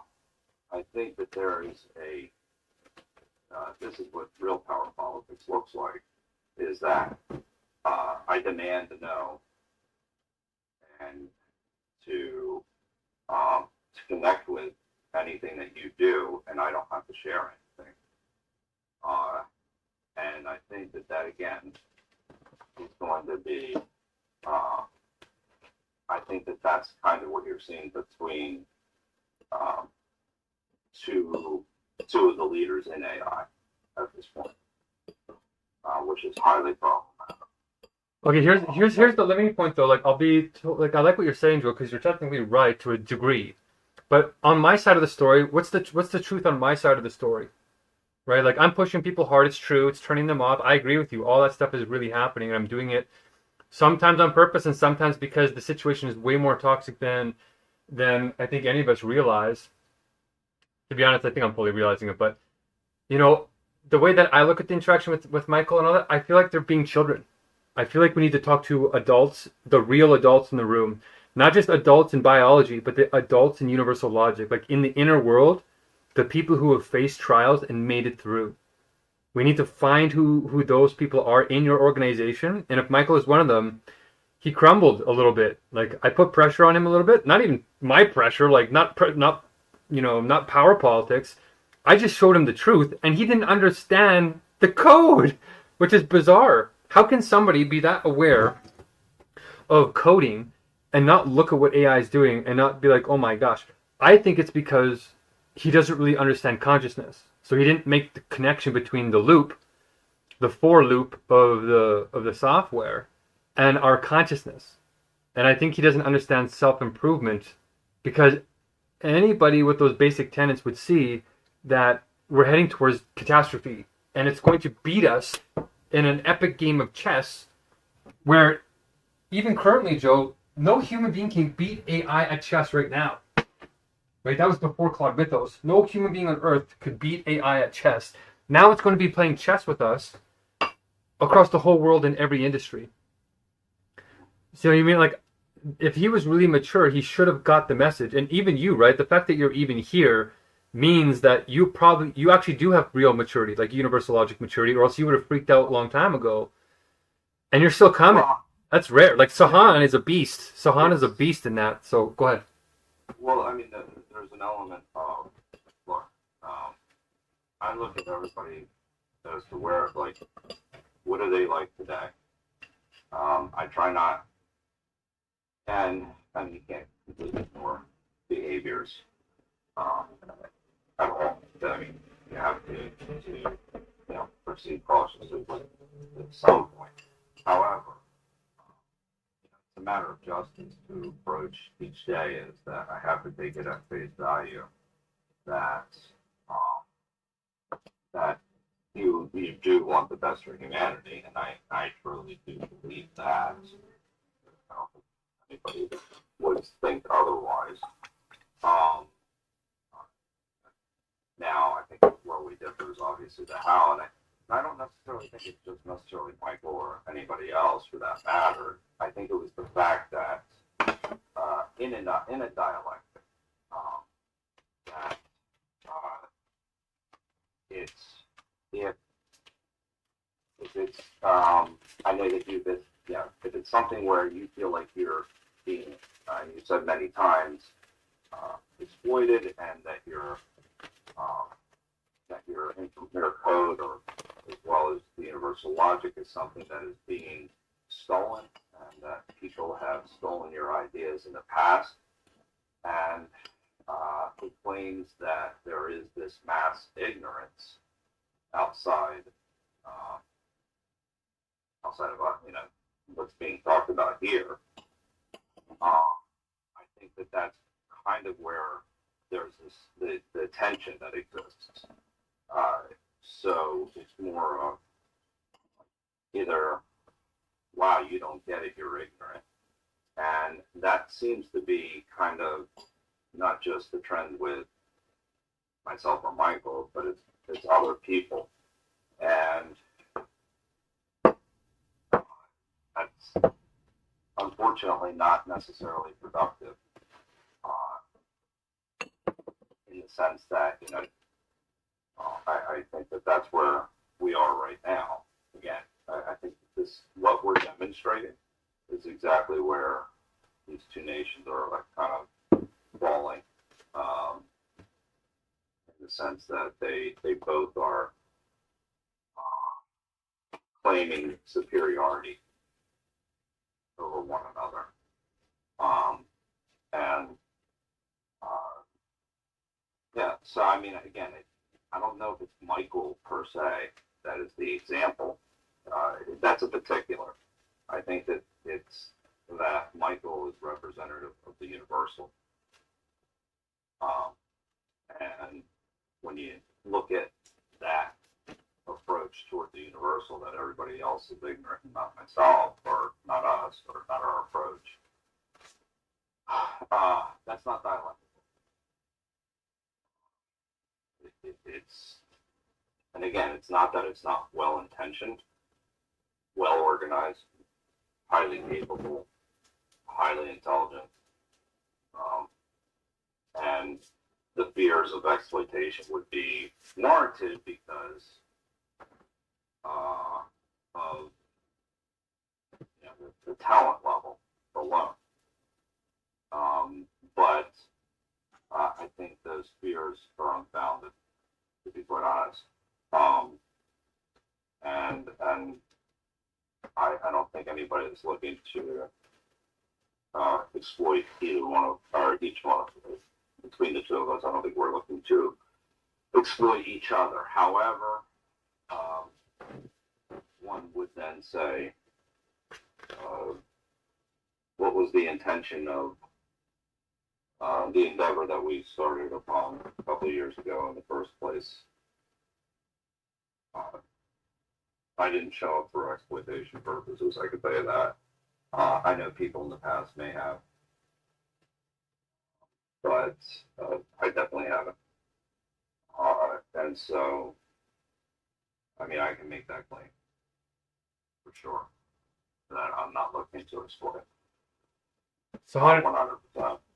I don't know if Sahan, do you have a comment here, Sahan? Because at this point, my final comments here, if you're going to leave, Joe, is I just need to talk to these people and try and find somebody who can get the universal logic better than you do, or as good as you do, but you still have a ways to go, and isn't just going to fight me on every single thing, but say, you're right, you've got a good direction here, we need to move in this direction, because this is, if we're having this problem with this little conference, what about the whole world? We need a Messiah, and we need people to get behind a Messiah until I can teach more people how to actually act that way, right? And the software is helping. Like, I'm about to run out of money in terms of the software in 2 weeks if you want to help with that. But the real thing is to get these connections going and realizing Stoicism is not the penultimate. It's a foundational element. And they need to understand that without me dictating it, but actually getting somebody who's at a high enough level that they can grasp what I'm saying. Like a Harvard person or like NYC philosophy, or like get that kind of chain of vouching going, because my credentials aren't good enough. But like my human credentials aren't enough to inspire people. And I am getting ready to publish. Like I had to make my own license, basically. I had to make my own license to publish because what I learned from AI is what I remember 10 years ago. But that's sort of my forward-leading suggestion here, is to say, okay, could we have done better in the past? Maybe. What can we do now? Well, I really need a powerful voice, Joe. I need to have a say in things. And when we are in dialectic, the mature adults need to take the conversation, and not the people who want to stay childish and comfortable and doing these power politics because they don't feel heard. The software will help people learn at their rate, but we need to move quickly and find people that can move at that quick rate without leaving everybody else behind.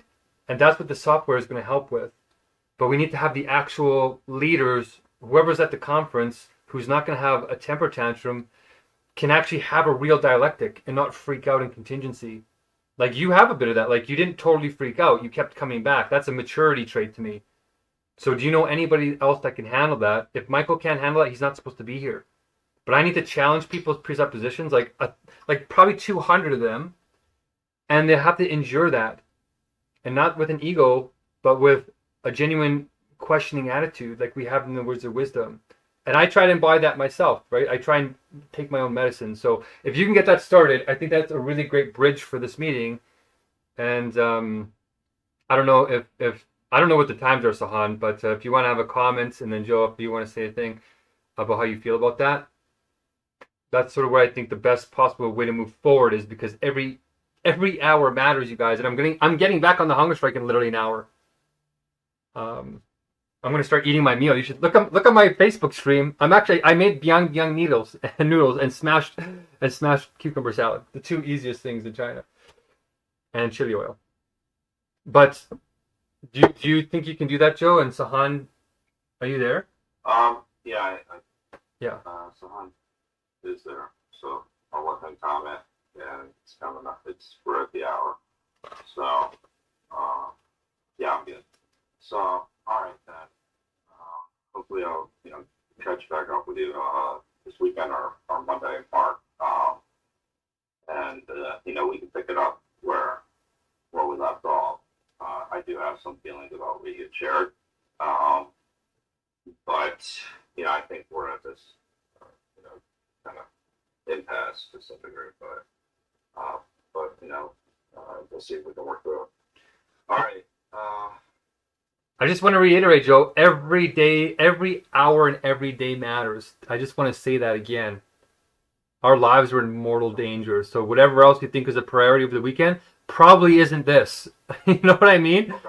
So I just want to reiterate that I'm here every day, you guys, twice a day for a reason. And it's not because I want to be here because it's a pleasantry.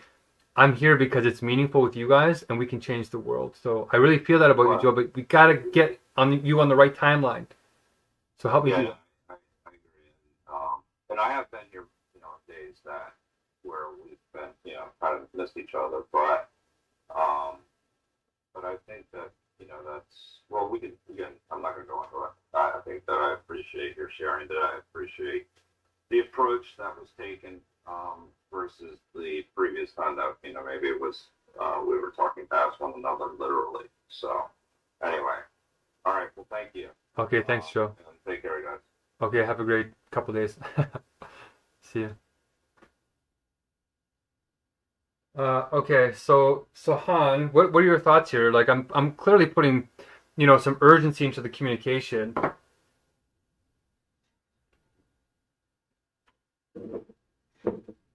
Okay. So you would like Joe has a country, a company. So. Yeah, what I was calling the last conference of humanity is coming up in middle of October, but that's still 2.5 months away. Number one is I could die by that point on a hunger strike. Because even if I go 2 more months without food, that's over 2 months away. So yeah, the hunger strike is kind of dangerous, and also Cloud Mythos is developing itself so fast that we'll probably have 2.5 versions of it by that point. And it's already starting to make, this is what I wanted to say to Joe. It's already starting to make languages, Sahan, that we don't understand. And like that happened like a couple of years ago. They caught it like communicating with other AIs with its own language. But now what's happening is it's coding itself in its own language, or it's using its own language to code itself and talk to other things and hack us.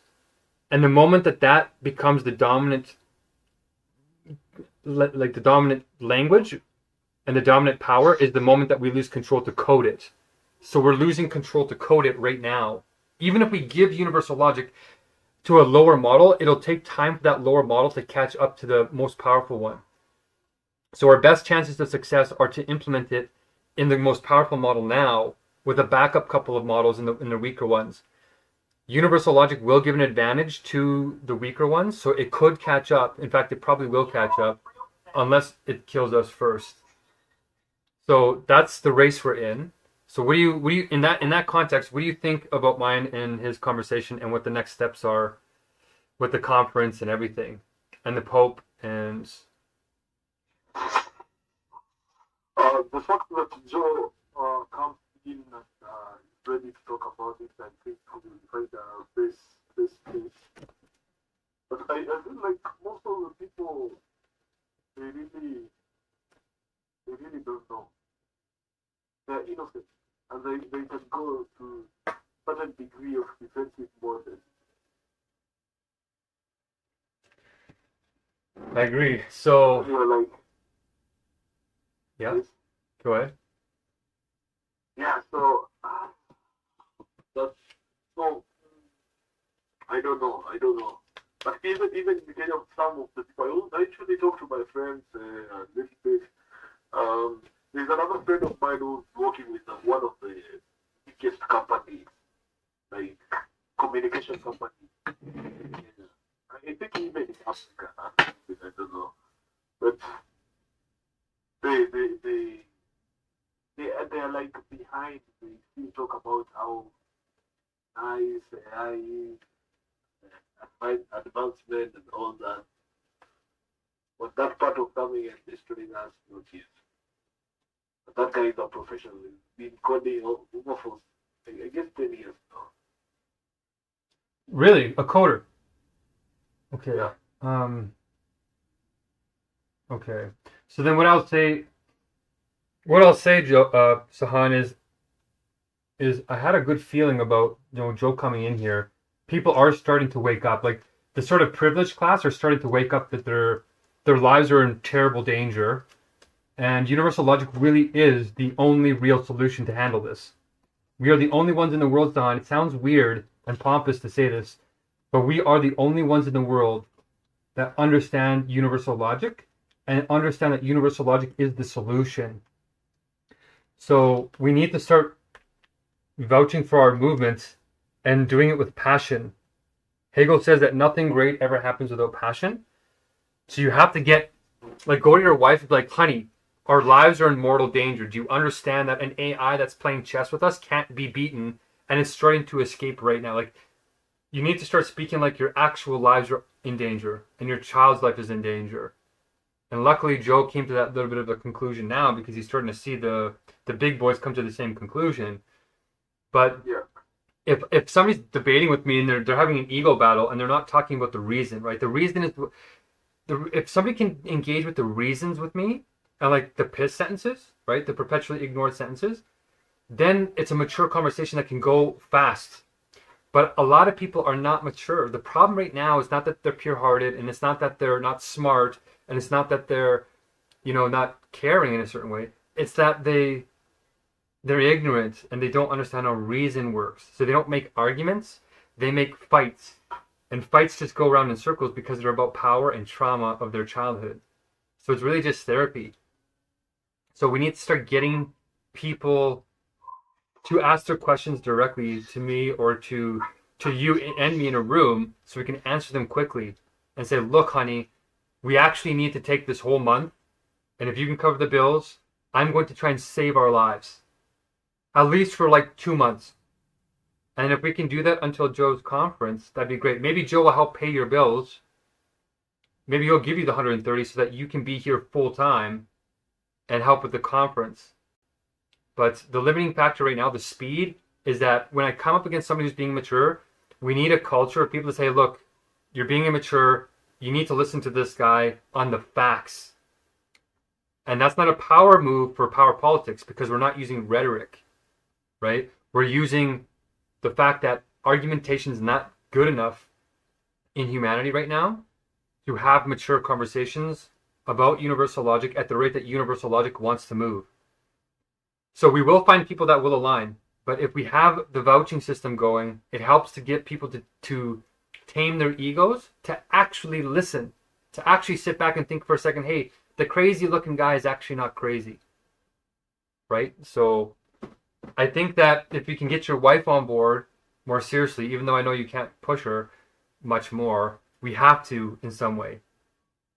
And that's what I did to Joe just now too. So, I'm glad you came in. You didn't come in last night, but I think that something came up. But if there's anybody else that you can push to bring on board, like anybody, like the coder, Emmanuel, like stay on them. Just be like, yeah, look, like I'm the one that's trying to save our lives here.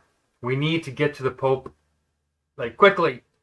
Anyway, we should have told Joe about the Archbishop meeting on Monday. Maybe I'll message him. Anyway, go ahead, Sahan. I'm sorry. I'd like to hear your thoughts.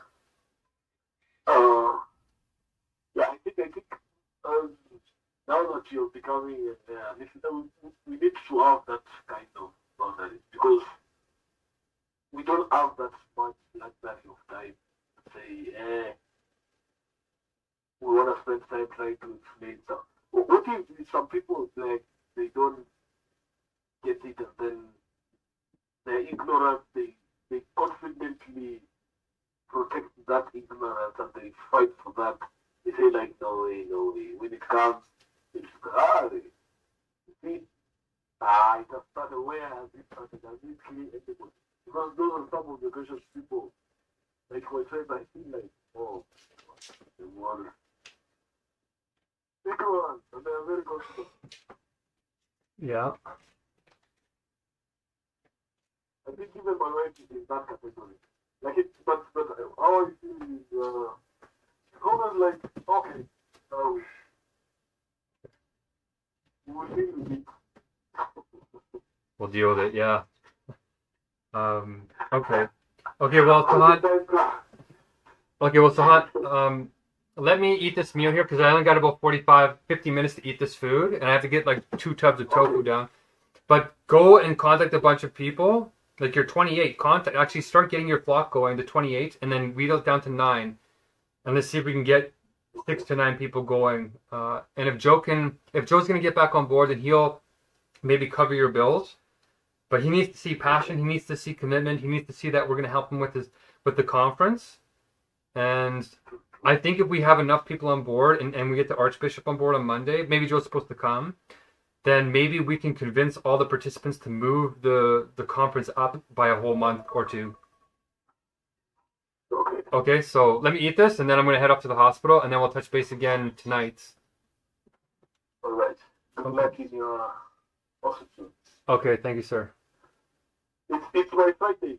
Oh yeah, you're right. I'll see you, I guess, on Monday. But remember, every day counts, son. But because you have a child, I feel like it's important. All right. So maybe if I contact that, I will update you. We can chat. Yeah, but if you do need to take the weekend off, go ahead. Yeah. So you see, like today I missed the morning one, so I'll try to compensate with the weekend if it gets time. If you are back, if you're from the hospital. Okay. Okay, So sounds let me good. work on Awesome. Okay. Good luck. that. Stay blessed. Peace, peace. Oh my gosh. It's like touching the screen ever so slightly. Can anybody else see?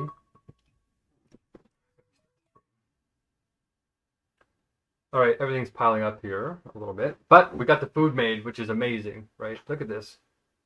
Not high fashion, but I'm gonna make mapo tofu, which is another Chinese dish. I'm gonna do a mock version of it, but I'm really just gonna scrub down the tofu. That's a complete protein, and if I get the multivitamins with it and the omegas and all that, it's gonna be pretty complete. And oh my gosh, it's such a loud wheezing. Can you hear that wheezing from this old 10-year computer? Come on. No, this is really shocking. This is actually shockingly bad. Why is this happening? I'm a little bit clearly annoyed. Okay, I had to crinkle it, but it's not touching it. It was one of the first touchscreens. Okay, so let's eat this because I need to scrub this all down quickly, and I can't wait. I'm actually super excited about it. Can somebody take a picture of me? Let me hold on.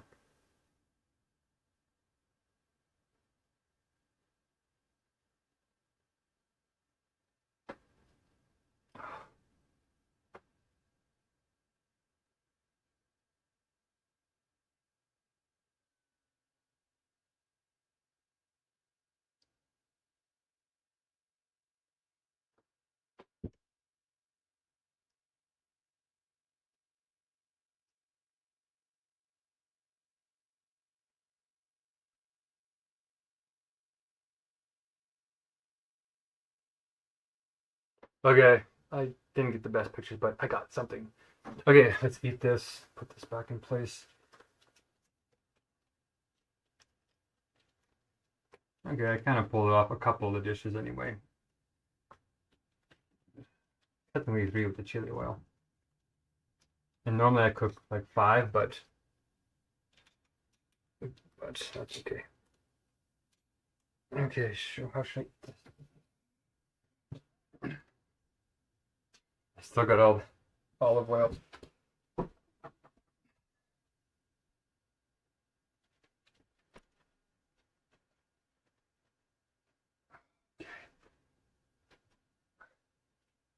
All right. Oh, we need to have the peanut too. We need to have the fats.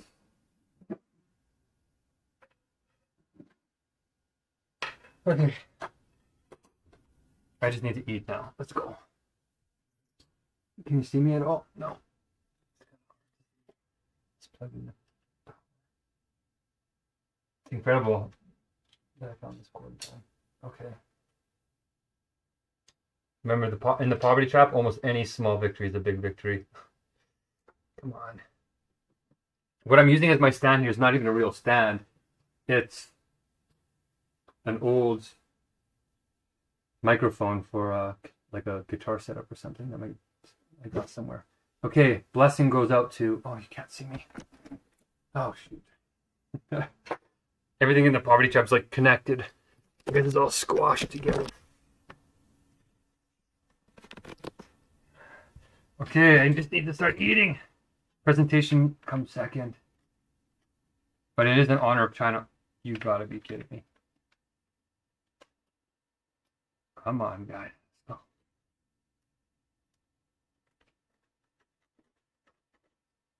Okay. Blessing goes out to all those who don't get to eat with me tonight. Or this morning, actually. To the hungry, to the 730 million hungry tonight. Going to bed hungry tonight. To those who are trafficking, to those who are being trafficked, to those who feel lost, to those who don't understand the inner world, to all those who are holding strength, to all those who love and care despite it all, despite the anger, the frustration, the betrayal. This goes out to the 117 blessers that made this meal possible from Kenya, and our golden thread volunteers that allowed me to pull through after 65 days no food and just plain water. That was a close one. Thank you. Bless you. And let's do it again. The world depends on us. To the world, to humanity, to sacredness, to the beauty within. Let's eat. Okay. All right. So let's put, first of all, some of this chili flake oil on the noodles. Our homemade. I guess you don't really need to put much more on it than just this. I was actually in the middle of looking it up. Ah! Come on.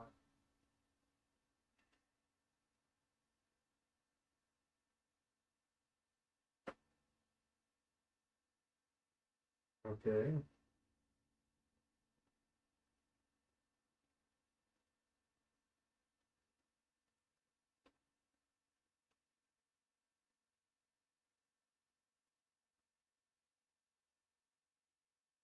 Okay, it says Shaanxi meal, Yupo hot oil, 3 cloves of finite minced garlic, and 2 chopped green onions,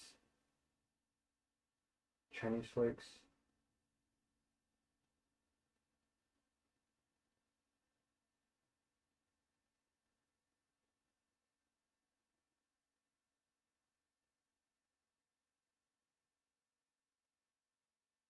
Okay.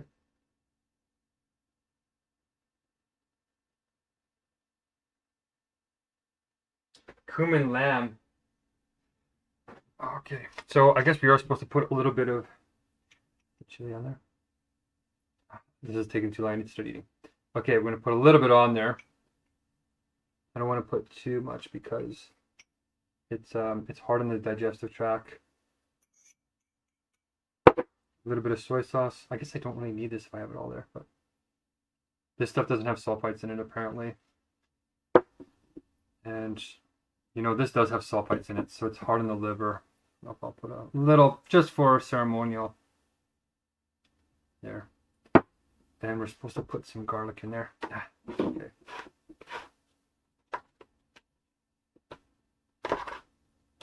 These things have a lot of olive oil, so there.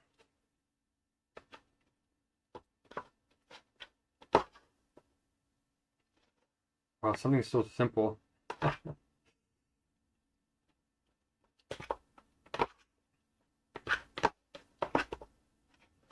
Okay. Wow, I'm salivating. So hungry with this tasty looking noodle dish. Maybe I'll get a little bit of peanut butter. Actually, I'll try it first.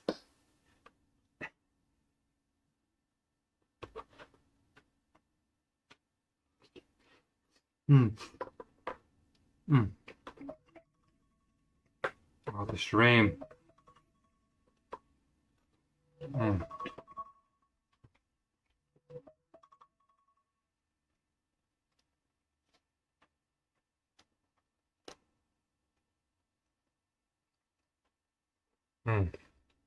Right.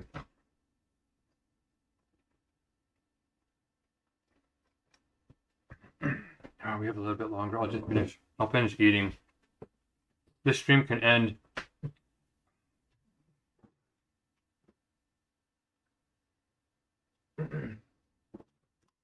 Every bite has to have some tofu in it now. It's too close to the line. And these final meals don't make a huge, like, they make a difference, but the hard work has been done through the recovery process to this point.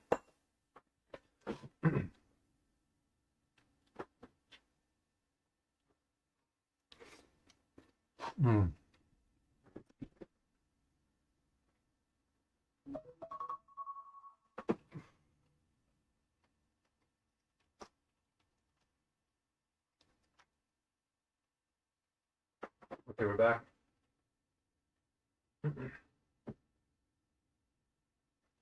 Oh, good enough.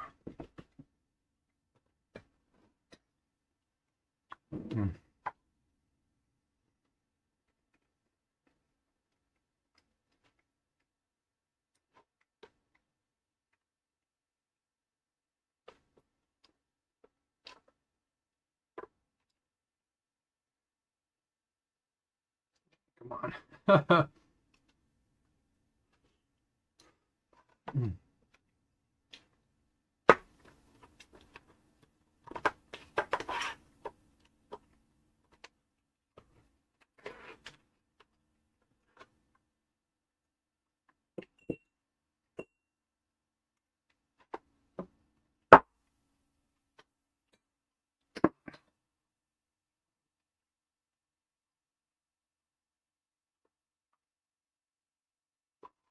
I sort of want to take a picture of that, but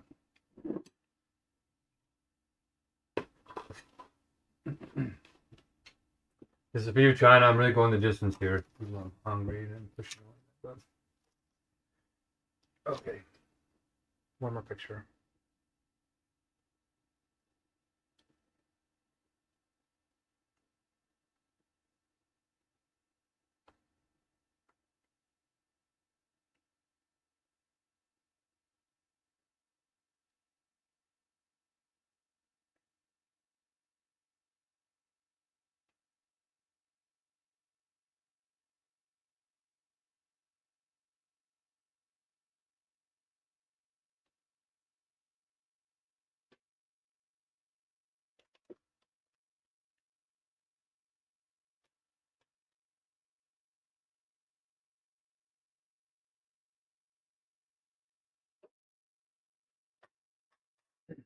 Okay, we're back.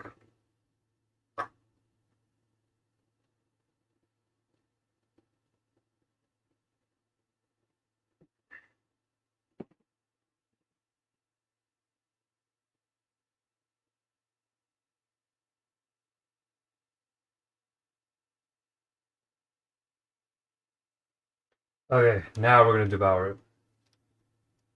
There, the extra little bit of peanut. It's a little bit more effort into it, so it doesn't just look like, you know, just some flour noodles, basically. Can you see me? Okay, let's go.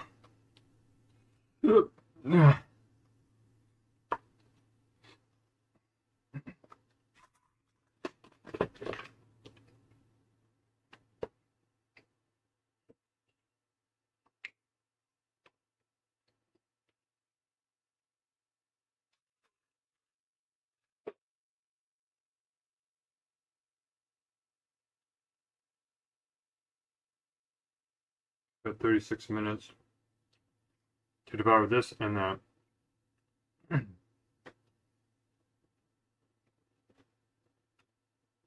Multivitamin.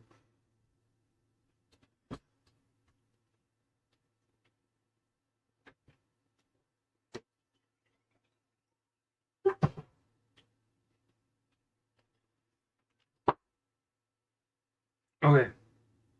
Cheers.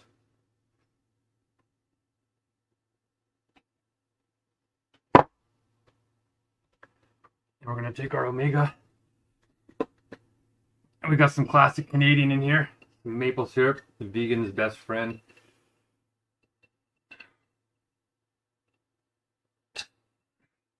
Oh. I put this in the background. A partnership. Not just militarily either. Culturally, spiritually, meaningfully. Even though China is mostly atheistic, that's a fact about China. It has the biggest atheist population in the world. And that's okay because God's government now has proved God, even scientifically, so you can be atheistic and still be in the truth. Because you're technically still doing godly science now.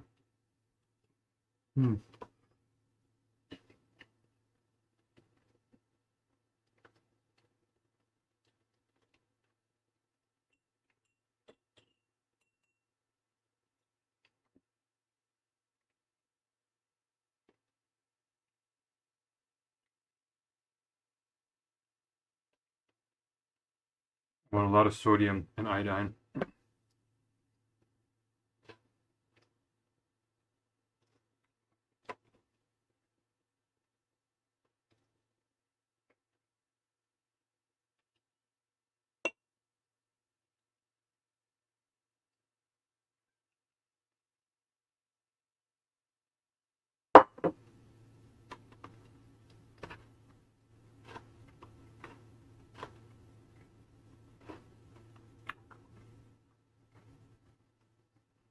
They're definitely chewy.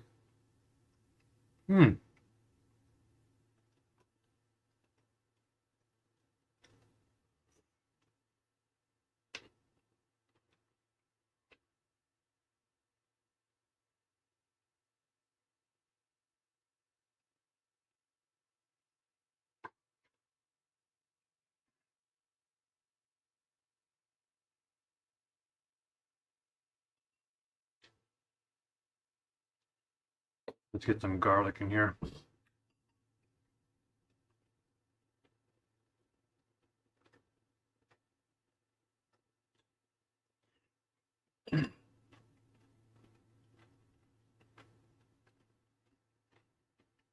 Mmm. Mmm.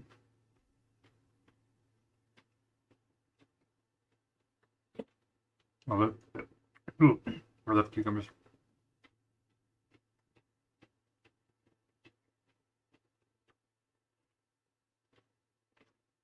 Mmm.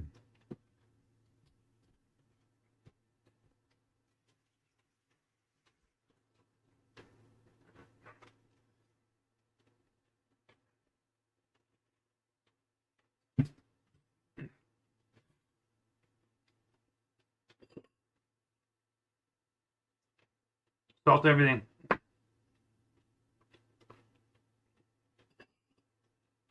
Wow, I really like this. I love cucumbers. Mmm. Great job, China.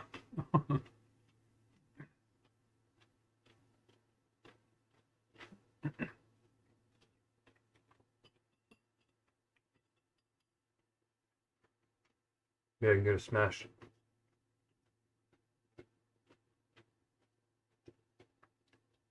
Can somebody get a picture of this? Mmm. Mmm. Mmm. Mmm. Mmm. Mmm. Mmm.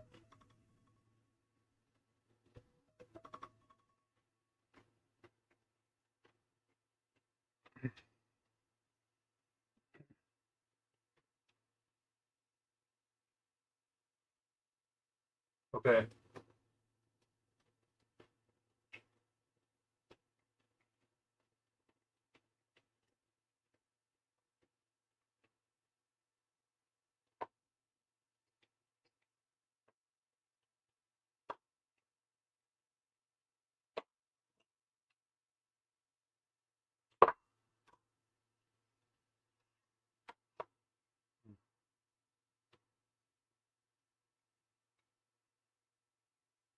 Mmm. Oh, good news. I didn't know this was Chinese. I thought it was Korean.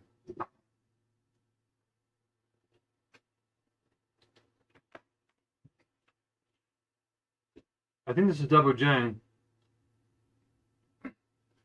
So mapo tofu.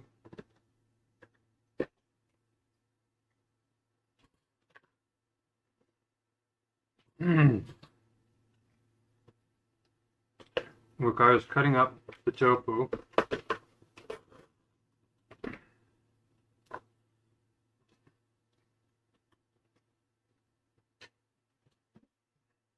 Oh.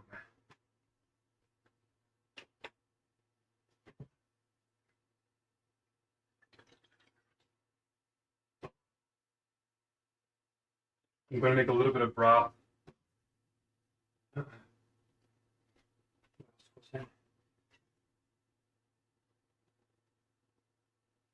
Ginger, garlic. Okay. I don't know if we put in onion, but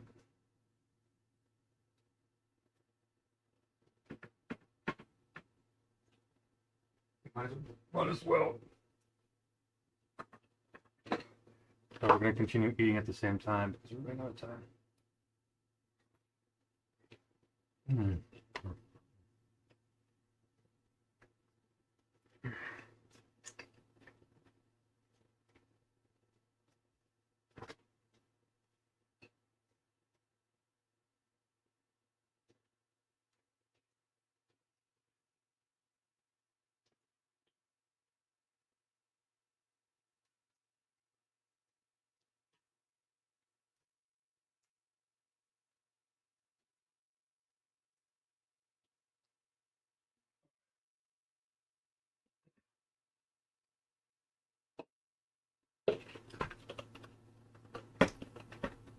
We're going to have one more of these guys. Advertise. I'm going to put some chili flake sauce on this bad boy here.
Mmm.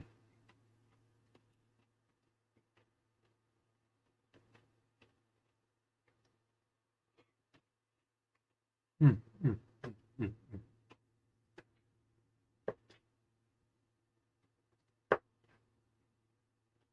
We're going to have a mini mapo tofu situation.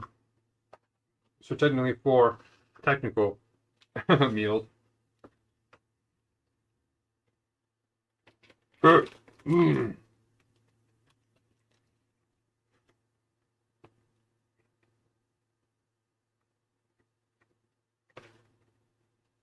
I think it's called double jiang. Jiang? Double jiang? Oh! I didn't do a China saying.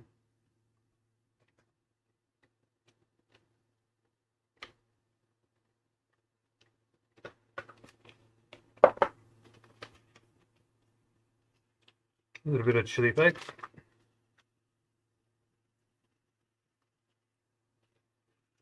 A little bit of garlic.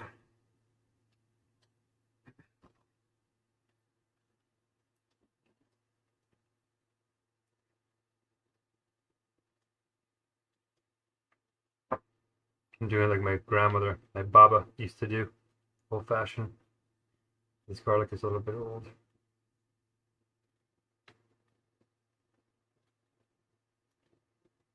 I don't mind eating all this garlic.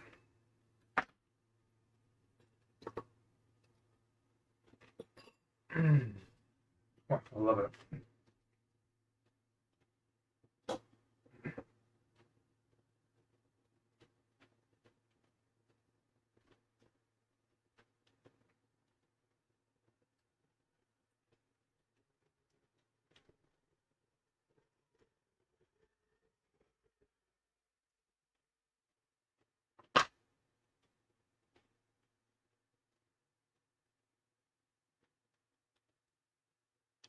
Man, those smashed cucumbers.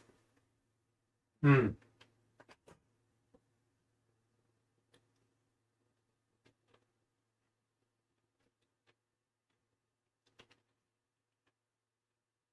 Mapo tofu.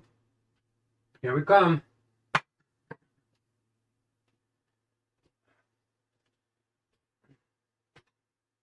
You're supposed to put meat in, but we won't do that. It's supposed to be silken tofu. Oh well. Garlic. Oh, ginger.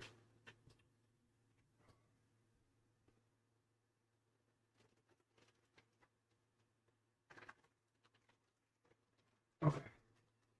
Ginger, here we go. Ooh.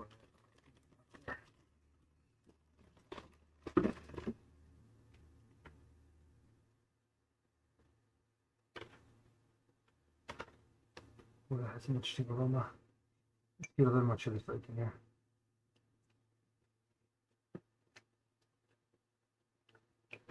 Does it look mapo tofu? My high-class poverty dish. Okay, we'll let that simmer for a second. Keep eating.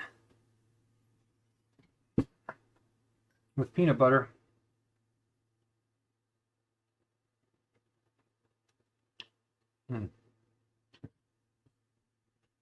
I'm like, stop! What's going on here? All right.